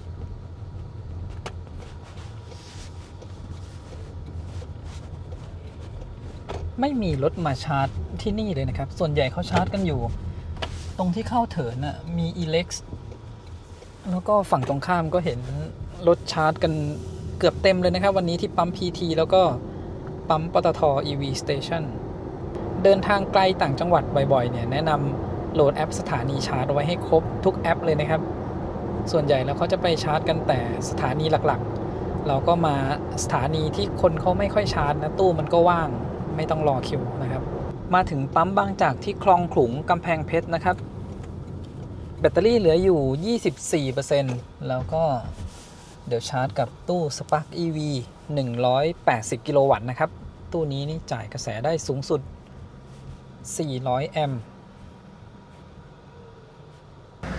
ชาร์จกับตู้นี้นะครับช่วงแรกเนี่ยมันจะอยู่ที่90กิโลวัตต์ก่อนต้องรอสักแป๊บหนึ่งนะครับถึงมันจะเพิ่มขึ้นแบบเกิน90กิโลวัตต์ผมสังเกตอยู่ตอนแรกมันจะอยู่ประมาณ200แอมป์นะครับแล้วค่อยเพิ่มขึ้นตอนนี้เพิ่มขึ้นมา368แอมป์ละกำลังไฟอยู่ที่148กิโลวัตต์นะครับ150กิโลวัตต์ละชาร์จจาก 24% มา 27% ใช้เวลา55วินาทีนะครับ สำหรับตู้นี้เนี่ยจะต้องรอแป๊บหนึ่งนี่ผมชาร์จตู้รุ่นนี้เป็นครั้งที่2นะครับขึ้นมา156กิโลวัตต์แรงกว่าสเปคอีกแล้วนะครับทำไมวันนี้ชาร์จได้แรงมากเลยเดี๋ยวเข้าไปดูในรถนะครับปกติแล้วหน้าจอรถเนี่ยมันจะมีขึ้นบอกว่ารับได้สูงสุดเท่าไหร่ตอนนี้หน้าจอรถเนี่ยขึ้นเป็น160กิโลวัตต์เลยนะครับหลังจากกลับมาจากอ่างค้างเนี่ยทำไมมันชาร์จได้แรงขึ้นปกติสูงสุดอ่ะมันจะขึ้น154กิโลวัตต์นะครับแล้วก็วันนี้ที่เราไปชาร์จได้163กิโลวัตต์ตอนนั้นผมก็ไม่ได้มาดูในรถนะอันนี้ก็ไม่แน่ใจนะครับว่าเกิดจากอะไรเนี่ยขึ้นเป็น160.5กิโลวัตต์นะครับเดี๋ยวไปดูที่หน้าตู้ชาร์จถ้าได้ชาร์จกับตู้400แอมป์แบบนี้ก็จะชาร์จไวนะครับสำหรับรถคันนี้เนี่ยขึ้นมาที่160กิโลวัตต์ที่แบตเตอรี่ 31% นะครับนี่ชาร์จได้แรงมากเลยนะตู้รุ่นนี้ในเส้นทางเหนือเนี่ยมีหลายตู้แล้วนะครับแล้วเดี๋ยวเขาก็กระจายไปทั่วประเทศอย่างวันนี้ที่ขับผ่านกำแพงเพชรมานะครับจะมีอยู่ปั๊มหนึ่งบางจากนครชุมอันนั้นก็จะมีตู้ของหัวเว่ยมีรถชาร์จอยู่หลายคันผมก็เลยวิ่งต่อมาชาร์จที่จุดนี้แทนแล้วก็ได้กำลังไฟแรงดีจริงๆเลยนะครับ154กิโลวัตต์ตอน 34% นะครับนั่นก็แปลว่าถ้าเราอยากชาร์จแรงๆเนี่ยก็เริ่มชาร์จมาจากแบตต่ำๆนะเดี๋ยวเหมือนเดิมนะครับน่าจะชาร์จถึงประมาณ 60-70% นะครับแล้วก็อาจจะชาร์จให้มันพอจะวิ่งไปถึงเกษราเบเกอรี่ก็ได้นะครับที่นั่นน่ะมีตู้หัวเว่ยแล้วก็12หัวชาร์จกำลังไฟรวม720กิโลวัตต์นะครับระหว่างทางเนี่ยก็มีตู้หัวเว่ยเหมือนกันคือสายเหนือถ้าไม่ใช่เทศกาลเนี่ยไม่ต้องห่วงเลยนะครับชาร์จมาแล้ว11นาทีนะครับแต่ว่าตู้เนี่ยจำกัดกระแสไฟลงมาที่200แอมป์ทำให้ตอนนี้เรารับกำลังไฟได้แค่78กิโลวัตต์นะครับผมจะพาเข้าไปดูในรถจริงๆแล้วตอนนี้รถยังรับได้มากกว่า80กิโลวัตต์นะครับดูที่หน้าจอนะครับแบตเตอรี่ 56% เนี่ยไฟที่รับได้สูงสุด88กิโลวัตต์ที่เขาเขียนไว้บนรถนะครับแต่ว่าตอนนี้ไม่แน่ใจว่าทำไมตู้ถึงจ่ายออกมาได้สูงสุดแค่80กิโลวัตต์นะครับอาจจะชาร์จแค่ 60% พอแล้วก็ได้นะชาร์จไป15นาทีนะครับจากแบตเตอรี่24ขึ้นมา 60%อันนี้ผมคิดว่าน่าจะเป็นที่ตู้นะที่เขาจำกัดกระแสไฟนะครับไม่แน่ใจว่าเป็นเพราะอะไรแล้วก็จะไปชาร์จอีกทีที่เกษราเบเกอรี่นะครับแบตเตอรี่ 60% น่าจะไปถึงแบตเหลือต่ำหน่อยนะผมว่าแต่ว่าถ้าดูแล้วมันจะไม่พอจริงๆเดี๋ยวก็แวะระหว่างทางก่อนหน้านั้นนะครับเดี๋ยวจะพาขับแบบใช้ช่วงชาร์จที่มันรับกำลังไฟได้สูงๆดูว่าจะใช้เวลาในการเดินทางกลับกรุงเทพกี่ชั่วโมงนะครับเราออกเดินทางด้วยแบตเตอรี่ 70% ด้วยนะครับไม่ได้ออกด้วยแบตเตอรี่ 100% ถ้า 100% เนี่ยมันก็จะลดเวลาในการชาร์จลงอีกมาถึงเกษรา EV Station แล้วนะครับแบตเตอรี่เหลืออยู่ 11% นะครับจาก 60 เหลือ 11% ก็ใช้ไป 49% นะครับขับความเร็ว120เป็นหลักมาเลยนะตอนแรกนึกว่าจะมาถึง 10% พอดีด้วยซ้ำนะครับพอช่วงใกล้ถึงจาก10เพิ่มขึ้นมาเป็น 11%เมื่อกี้ขับมาถึงแบตเตอรี่เหลืออยู่ 11% ผมก็ขับวนรอบตรงนี้ให้แบตลดเหลือ 10% นะครับคือวันนี้เนี่ยมันชาร์จได้กำลังไฟสูงกว่าครั้งก่อนผมก็เลยเปลี่ยนแผนและจากตอนแรกจะทำเวลากลับไปถึงกรุงเทพนะครับเดี๋ยวจะถ่ายทดสอบการชาร์จจาก 10 ถึง 100% ที่นี่ใหม่อีกครั้งหนึ่งนะครับเนี่ยกำลังไฟขึ้นไปถึง 162.8 กิโลวัตต์เลยนะครับจากเดิมเนี่ยชาร์จถึง 50% ที่นี่ก็สามารถขับถึงกรุงเทพได้แล้วนะหรือจะ 60% ก็ได้นะครับเดี๋ยวเรามาดูว่าชาร์จถึง 60% เนี่ยใช้เวลากี่นาทีนะครับนั่นก็คือเวลาที่ใช้ในการชาร์จเพื่อขับถึงกรุงเทพทีนี้ในการชาร์จถึง 100% เนี่ยมันน่าจะใช้เวลา1ชั่วโมงนะครับเดี๋ยวผมเปลี่ยนแผนเป็นชาร์จที่นี่1ชั่วโมงแล้วกันจะได้เก็บชาร์จเคิร์ฟนะครับแรงกว่าเดิมด้วย 163.6 กิโลวัตต์นะครับอุณหภูมิภายนอกประมาณ22องศา ที่หน้าจอรถเนี่ยจะขึ้นว่าสูงสุด 160.5 กิโลวัตต์นะครับแต่ว่าหน้าตู้เนี่ยมันสามารถขึ้นไปถึงได้ 163 กิโลวัตต์เลยที่เกษรา EV Station มีหัวชาร์จทั้งหมด12หัวชาร์จนะครับเฉพาะที่เป็นตู้สีแดงอันนี้จะจ่ายกระแสไฟได้สูงสุดถึง500แอมป์แล้วก็ตู้สีเทา375แอมป์นะครับสูงสุดที่240กิโลวัตต์แล้วก็ตู้สีแดงพวกนี้สูงสุดที่480กิโลวัตต์กำลังไฟรวมทั้งสถานีชาร์จคือ720กิโลวัตต์นะครับถ้าชาร์จพร้อมกัน12คันก็รับได้คันละ60กิโลวัตต์แต่ถ้าชาร์จคันเดียวแบบนี้รับได้สูงสุดที่480กิโลวัตต์ต่อคันนะครับหรือว่าจะเป็น360กิโลวัตต์จอดชาร์จคู่กันก็สามารถทำได้นะครับจากจุดนี้ขับกลับกรุงเทพไม่เกิน150กิโลเมตรนะครับก็แวะชาร์จสักแป๊บเดียวเข้าห้องน้ำซื้อขนมกินข้าว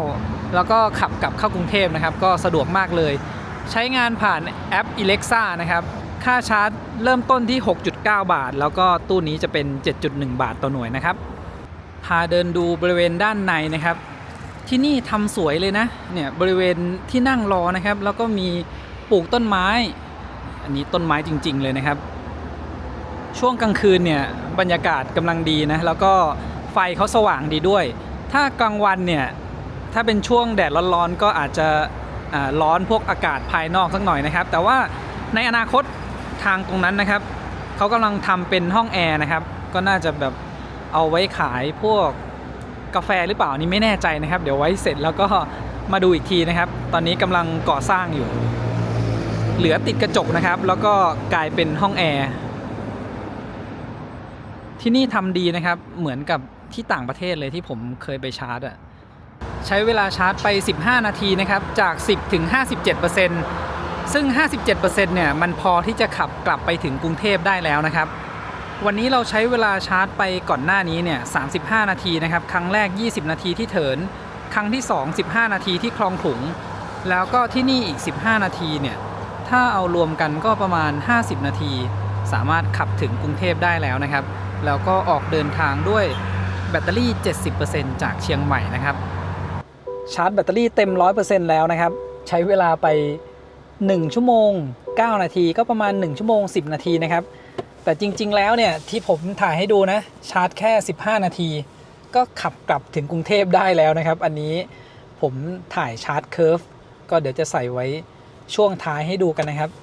เพราะว่ามันชาร์จได้แรงกว่าที่ผมไปเทสครั้งก่อนระหว่างที่ชาร์จเมื่อกี้นะครับผมก็ได้คุยกับเจ้าของสถานีเกษรา EV Station ในห้องพักคอยนะครับเขาจะเปิด24ชั่วโมงแล้วก็ลงพวกตู้ซื้อของอัตโนมัติไว้นะครับเผื่อว่าเรามาถึงช่วงดึกๆมาชาร์จรถเนี่ยก็สามารถเข้าไปนั่งรอในนั้นได้มีพวกเก้าอี้นวดให้นะครับแล้วก็ซื้อของกินได้อันนี้ก็สะดวกดีนะครับด้านหลังก็จะมีห้องน้ำอยู่นะครับกลับมาถึงที่กรุงเทพแล้วนะครับตอนนี้อยู่ที่โลตัสสุขุมวิท50แบตเตอรี่เหลืออยู่ 66% นะครับใช้ไปทั้งหมด 34% จากที่เกษรา EV Station มาถึงที่นี่แล้วก็เดี๋ยวผมจะแวะมาทดสอบชาร์จกับตู้ DC อีกครั้งหนึ่งนะครับอันนี้มีสอบถามเข้ามาว่าถ้าชาร์จ DC หลายๆครั้งเนี่ยมันจะมีปัญหาหรือเปล่าคือในรุ่นก่อนหน้านะครับถ้าชาร์จ DC หลายๆครั้งเนี่ยพอครั้งหลังๆเนี่ยกำลังไฟมันจะชาร์จได้ช้าลงวันนี้เนี่ยถือว่าชาร์จ DC เยอะสุดแล้วนะครับตั้งแต่เชียงใหม่1ถึง 70% แล้วก็ไปชาร์จที่เถินถึง 70% เหมือนกันนะครับจากประมาณ20กว่า%แล้วก็ชาร์จที่กำแพงเพชรนะครับถึง 60%แล้วก็ที่เกษราเนี่ยจาก10ถึง 100% นะครับตอนนี้แบตเหลือ 66%เดี๋ยวลองเสียบชาร์จดูว่าเราจะรับกำลังไฟได้เท่าไหร่นะครับแต่ตู้นี้เนี่ยมันจะเป็น200แอมป์นะครับรับได้สูงสุดก็ไม่เกิน80กิโลวัตต์แบตเตอรี่เหลืออยู่ 66% แล้วก็มาถึงเที่ยงคืน30นาทีออกจากเกษรา EV Station เนี่ย5ทุ่มนะครับเท่ากับว่าใช้เวลาเดินทาง1ชั่วโมงครึ่งและเวลาที่ใช้ในการเดินทางจากเชียงใหม่มาถึงที่เกษรา EV Station เนี่ย6ชั่วโมง45นาที รวมชาร์จก่อนหน้านั้นแล้วนะครับ แล้วที่ผมบอกว่าเราชาร์จที่เกษราเนี่ยจาก 10 ถึง 50% ใช้เวลา 15 นาที เอารวมกันเข้าไปก็จะเป็น 7 ชั่วโมง มารวมกับเวลาที่ขับจากเกษรามาถึงนี่อีกชั่วโมงครึ่งก็เป็น 8 ชั่วโมงครึ่งนะครับ ก็ถือว่าทำเวลาได้ดีเลยนะครับสำหรับการเดินทางจากเชียงใหม่มาถึงกรุงเทพภายใน 8 ชั่วโมงครึ่ง รวมชาร์จแล้วด้วยนะครับ แล้วก็ออกเดินทางด้วยแบตเตอรี่ 70% ยังสามารถทำเวลาได้ 8 ชั่วโมง 30 นาที ถ้าเราออกเดินทางด้วยแบตเตอรี่ 100% ก็จะลดเวลาลงได้กว่านี้อีกนิดนึงด้วยนะครับ แต่ว่าถ้าจะทำเวลาได้ดีแบบนี้เนี่ยต้องเลือกสถานีชาร์จที่จ่ายกระแสไฟได้ 300 แอมป์ขึ้นไปนะครับ ถึงจะใช้เวลาในการชาร์จน้อย ชาร์จได้กำลังไฟแรงตามปกตินะครับ ตอนแรกที่เสียบชาร์จ 67% เนี่ยกำลังไฟขึ้นไปประมาณ 70 กิโลวัตต์ แล้วก็มี Haptech HT เนี่ยมาชาร์จด้วยกันพอดีนะครับทำให้ต้องแชร์กำลังไฟกันกำลังไฟก็ดรอปลง แล้วก็พอแบตเตอรี่มัน 70 กว่า%แล้วเนี่ยคันนี้ก็รับกำลังไฟได้ประมาณนี้นะครับมันก็เริ่มช้าลงแล้วพอดีว่าขับมาถึงแล้วแบตเตอรี่เหลือเยอะนะครับเลยไม่ได้ทดสอบที่เปอร์เซ็นต์มากกว่านี้ระยะที่ต่ำสุดจากพื้นถึงใต้ท้องรถเนี่ยบริเวณที่ต่ำสุดจะอยู่ประมาณตรงนี้นะครับพลาสติกชิ้นนี้ที่ยื่นลงมาเนี่ยตรงนี้16 เซนติเมตรนะครับส่วนด้านใต้ที่เป็นแบตเตอรี่เนี่ยก็จะอยู่ประมาณ20 เซนกว่าๆนะครับสเปคเนี่ยเขาบอกว่า201 มิลลิเมตรแต่วัดจริงเนี่ยมันสูงกว่านั้นอีกนิดนึงนะครับแล้วก็แผ่นเหล็กที่เขาทำมากันแบตเตอรี่เนี่ยก็หนาเลยนะครับถ้าดูจากมุมตรงนี้มีแผ่นเหล็กตรงนี้เสริมมาด้วยด้านใต้ป้องกันแบตเตอรี่กระแทกนะครับแล้วก็ด้านหน้าตรงนี้สูงจากพื้นประมาณ17 เซนติเมตรนะครับทดสอบ Wireless Charger นะครับคันนี้ให้มา2ตำแหน่งเลยแล้วก็สเปคเขาเคลมว่า15 วัตต์นะครับไฟที่สามารถจ่ายออกมาชาร์จให้มือถือได้ผมลองทดสอบแบบ15 วัตต์เนี่ยมันทดสอบไม่ผ่านนะครับไฟที่เขาจ่ายออกมามันจะอยู่ประมาณ10 ถึง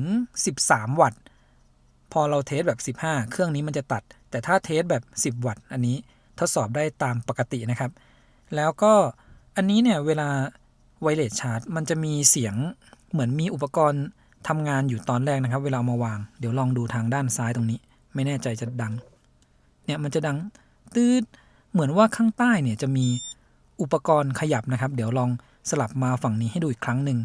เวลา Wireless Charger ทำงานอยู่เนี่ยมันจะติดเป็นสีส้มนะครับ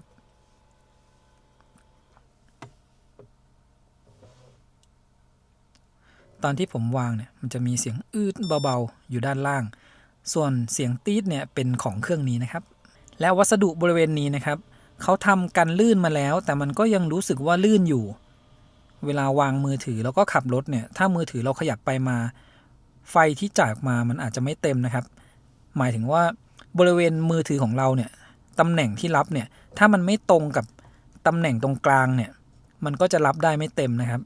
คือตัวเครื่องเนี่ยเขาจ่ายออกมาเต็มแหละแต่ว่าถ้ามือถือมันขยับไปแล้วเนี่ยก็จะเหมือนเครื่องนี้นะครับเนี่ยจากตอนที่วางตรงกลางมันอยู่10 วัตต์แต่ถ้ามีการขยับไปเล็กน้อยเนี่ยมันก็จะลดลงมานะครับสำหรับไฟในการชาร์จมือถือช่อง USB-C คันนี้ให้มาทั้งหมด4 พอร์ตนะครับด้านหน้ามีอยู่2 พอร์ตซึ่งจ่ายกระแสไฟได้สูงสุดประมาณ 2.4 แอมป์จ่ายไฟได้สูงสุดประมาณ12 วัตต์ส่วนช่องหลังนะครับอีก2 ช่องเนี่ยจ่ายไฟได้สูงสุดที่60 วัตต์ถ้าเราต้องการชาร์จโน้ตบุ๊ก MacBook เนี่ยให้เสียบจากช่องด้านหลังนะครับจอดรถตากแดดทิ้งไว้ประมาณ3 ชั่วโมงนะครับผมถ่ายให้ดูอุณหภูมิบริเวณหลังคาถ้ากระจกเนี่ยอยู่ประมาณ58 องศานะครับแล้วก็ม่านด้านล่างอยู่51 องศาก็กันความร้อนไว้ได้ประมาณ7 องศานะครับหลังคานี่ยังไม่ได้ติดฟิล์มเพิ่มนะตัวม่านก็ถือว่ากันความร้อนไว้ได้ดีอยู่นะครับแล้วก็ถ้าเราขึ้นมาบนรถแล้วเปิดแอร์เนี่ยตัวม่านเนี่ยมันก็จะเย็นขึ้นกว่านี้นะครับอันนี้คือจอดรถทิ้งไว้เปล่าๆเลยผมเปิดเบาะลมเย็นไว้นะครับถ่ายให้ดูบริเวณที่ลมเย็นเป่าขึ้นมาจากเบาะลมเย็นนี่จะมีเฉพาะคู่หน้านะครับ สีน้ำเงินเข้มๆเนี่ยคือบริเวณที่ลมเป่าขึ้นมา แล้วก็บริเวณพนักพิงหลังนะครับ ที่เป็นสีดำๆสีน้ำเงินตรงนี้คือที่ลมออกมา แล้วก็ดูฝั่งผู้โดยสารครับตรงนี้ ตอนนี้ตั้งอุณหภูมิไว้ที่ 20 องศาอันนี้อุณหภูมิบริเวณช่องลมแอร์ที่ออกมานะครับ ต่ำสุดประมาณ 1 องศาอันนั้นเป็นอุณหภูมิพลาสติกที่โดนแอร์เป่านะครับ ดูผ่านกล้องเนี่ยจะเห็นได้ชัดนะครับ บริเวณที่ลมเย็นออกมา แล้วก็ด้านขวาฝั่งคนขับ รวมถึงมาดูที่ด้านหลังนะครับ ด้านหลังก็จะมีช่องแอร์อยู่ตรงกลางตรงนี้นะครับ เราสามารถปรับแรงลมด้านหลังได้เหมือนกันนะครับ ว่าจะปิดหรือว่าจะเปิดสำหรับเบาะด้านหลังจะมีเบาะอุ่นนะครับ จะอุ่นแค่บริเวณที่รองนั่งด้านล่างตอนนี้ผมเปิดฮีเตอร์ไว้อยู่จะมองเห็นเป็นเส้นฮีเตอร์นะครับด้านหลังเนี่ยจะไม่มีฮีเตอร์เหมือนเบาะคู่หน้าอันนี้นะครับที่เป็นฮีเตอร์อยู่ด้านใต้ส่วนตรงนี้คือโดนแดดส่องอยู่นะครับ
สรุปหลังจากใช้งานคันนี้นะครับ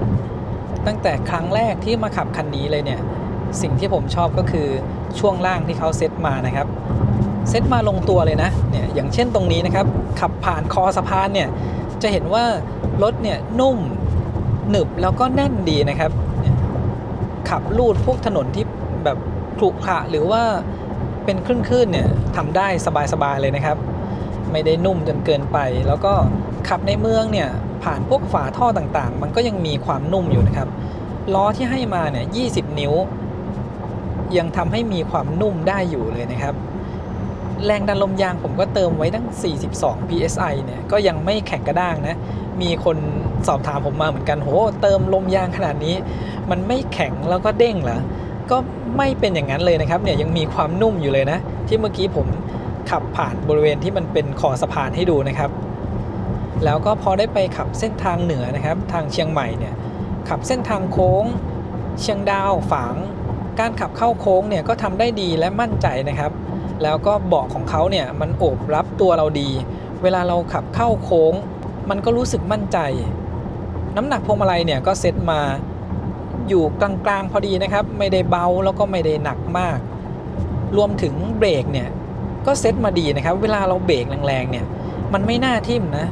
ผมจะลองเร่งความเร็วขึ้นมานะครับแล้วก็กดเบรกเนี่ยเวลาเบรกเนี่ยมันให้ความรู้สึกที่ดีและมั่นใจนะครับ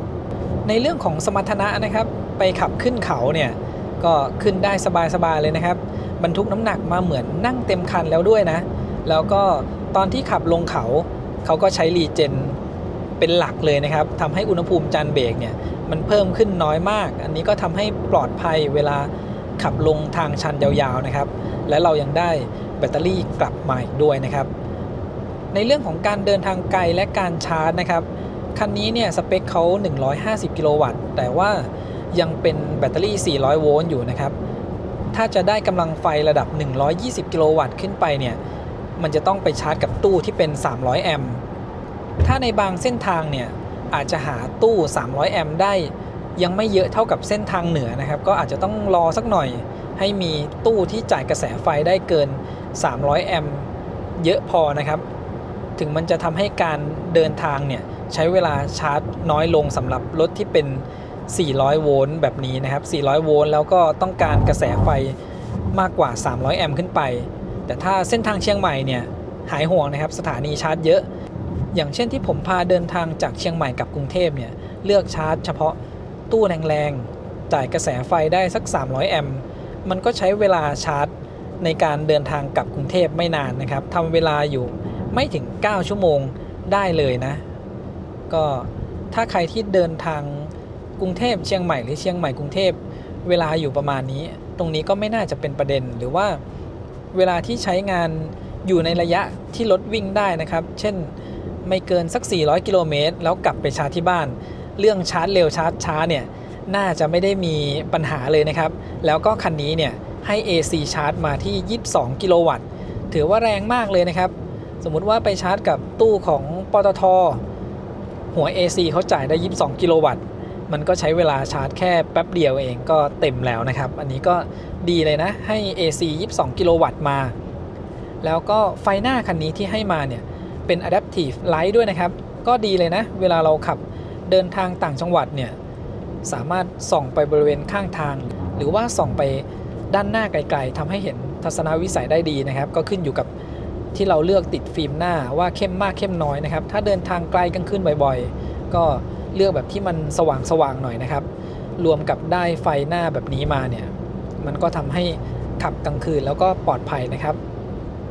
เรื่องลำโพงของคันนี้ที่ให้มาเนี่ยลำโพงเสียงดีเลยนะครับถึงแม้ว่ารุ่นขับเคลื่อนล้อหน้าจะไม่ได้ลำโพง JBL มาเนี่ยแต่ผมเปิดฟังระหว่างขับรถไปเชียงใหม่แล้วก็นอนแคมปิ้งรวมถึงวันนี้ที่ขับกลับมาเนี่ยลองฟังในเพลงหลายๆรูปแบบแล้วเนี่ยเสียงดีแล้วก็ให้รายละเอียดที่ดีเลยนะครับแล้วก็เวลาที่เราเปิดเบาๆเนี่ยก็ยังให้เสียงเบสออกมาได้ดีด้วยโดยรวมเนี่ยคันนี้ก็เป็นอีกหนึ่งคันที่ผมชอบเสียงลำโพงเขานะครับก็จะมีในเรื่องของตอนที่เราขับไปนะมีข้อความเตือนขึ้นมาตอนไปชาร์จนะมีไม่กี่อย่างนะผมว่าอันนี้น่าจะแก้ไขที่ซอฟต์แวร์ได้แล้วก็ในเรื่องของการใช้งานเดี๋ยวผมจะ สรุปแบ่งเป็น 2 อย่างนะถ้าสำหรับคนที่ยังไม่เคยใช้รถไฟฟ้ามาก่อนแล้วมาใช้คันนี้เป็นครั้งแรกนะครับอาจจะใช้ Toyota มาก่อนก็ได้แล้วมาใช้คันนี้เนี่ยผมว่าการปรับตัวเนี่ยไม่ต้องปรับตัวเยอะนะครับมีแค่เรื่องการชาร์จถ้าต้องเดินทางไกลก็ต้องศึกษาการชาร์จแต่ที่เหลือการใช้งานเนี่ยเขาให้ปุ่มมาเยอะนะครับมีปุ่มปรับฟังก์ชันต่างๆไม่ว่าจะเป็นการรีเจนเปลี่ยนโหมดเกียร์นะครับก็แยกมาหมดปุ่มปรับกระจกด้านข้างทั้งหมดเนี่ยมีปุ่มมาเยอะเลยก็สำหรับใครที่ไม่ชอบรถที่แบบต้องปรับทุกอย่างอยู่บนหน้าจออันนี้เนี่ยน่าจะตอบโจทย์เลยนะครับปุ่มบนพวงมาลัยเนี่ยตอนแรกที่เห็นว่าโหปุ่มมันเต็มไปหมดเลยเวลาใช้งานมันจะยากหรือเปล่ากลายเป็นว่าพอเราชินแล้วนะครับการใช้ปุ่มต่างๆเนี่ยไม่ได้ยากเลยนะแล้วก็มันจะมี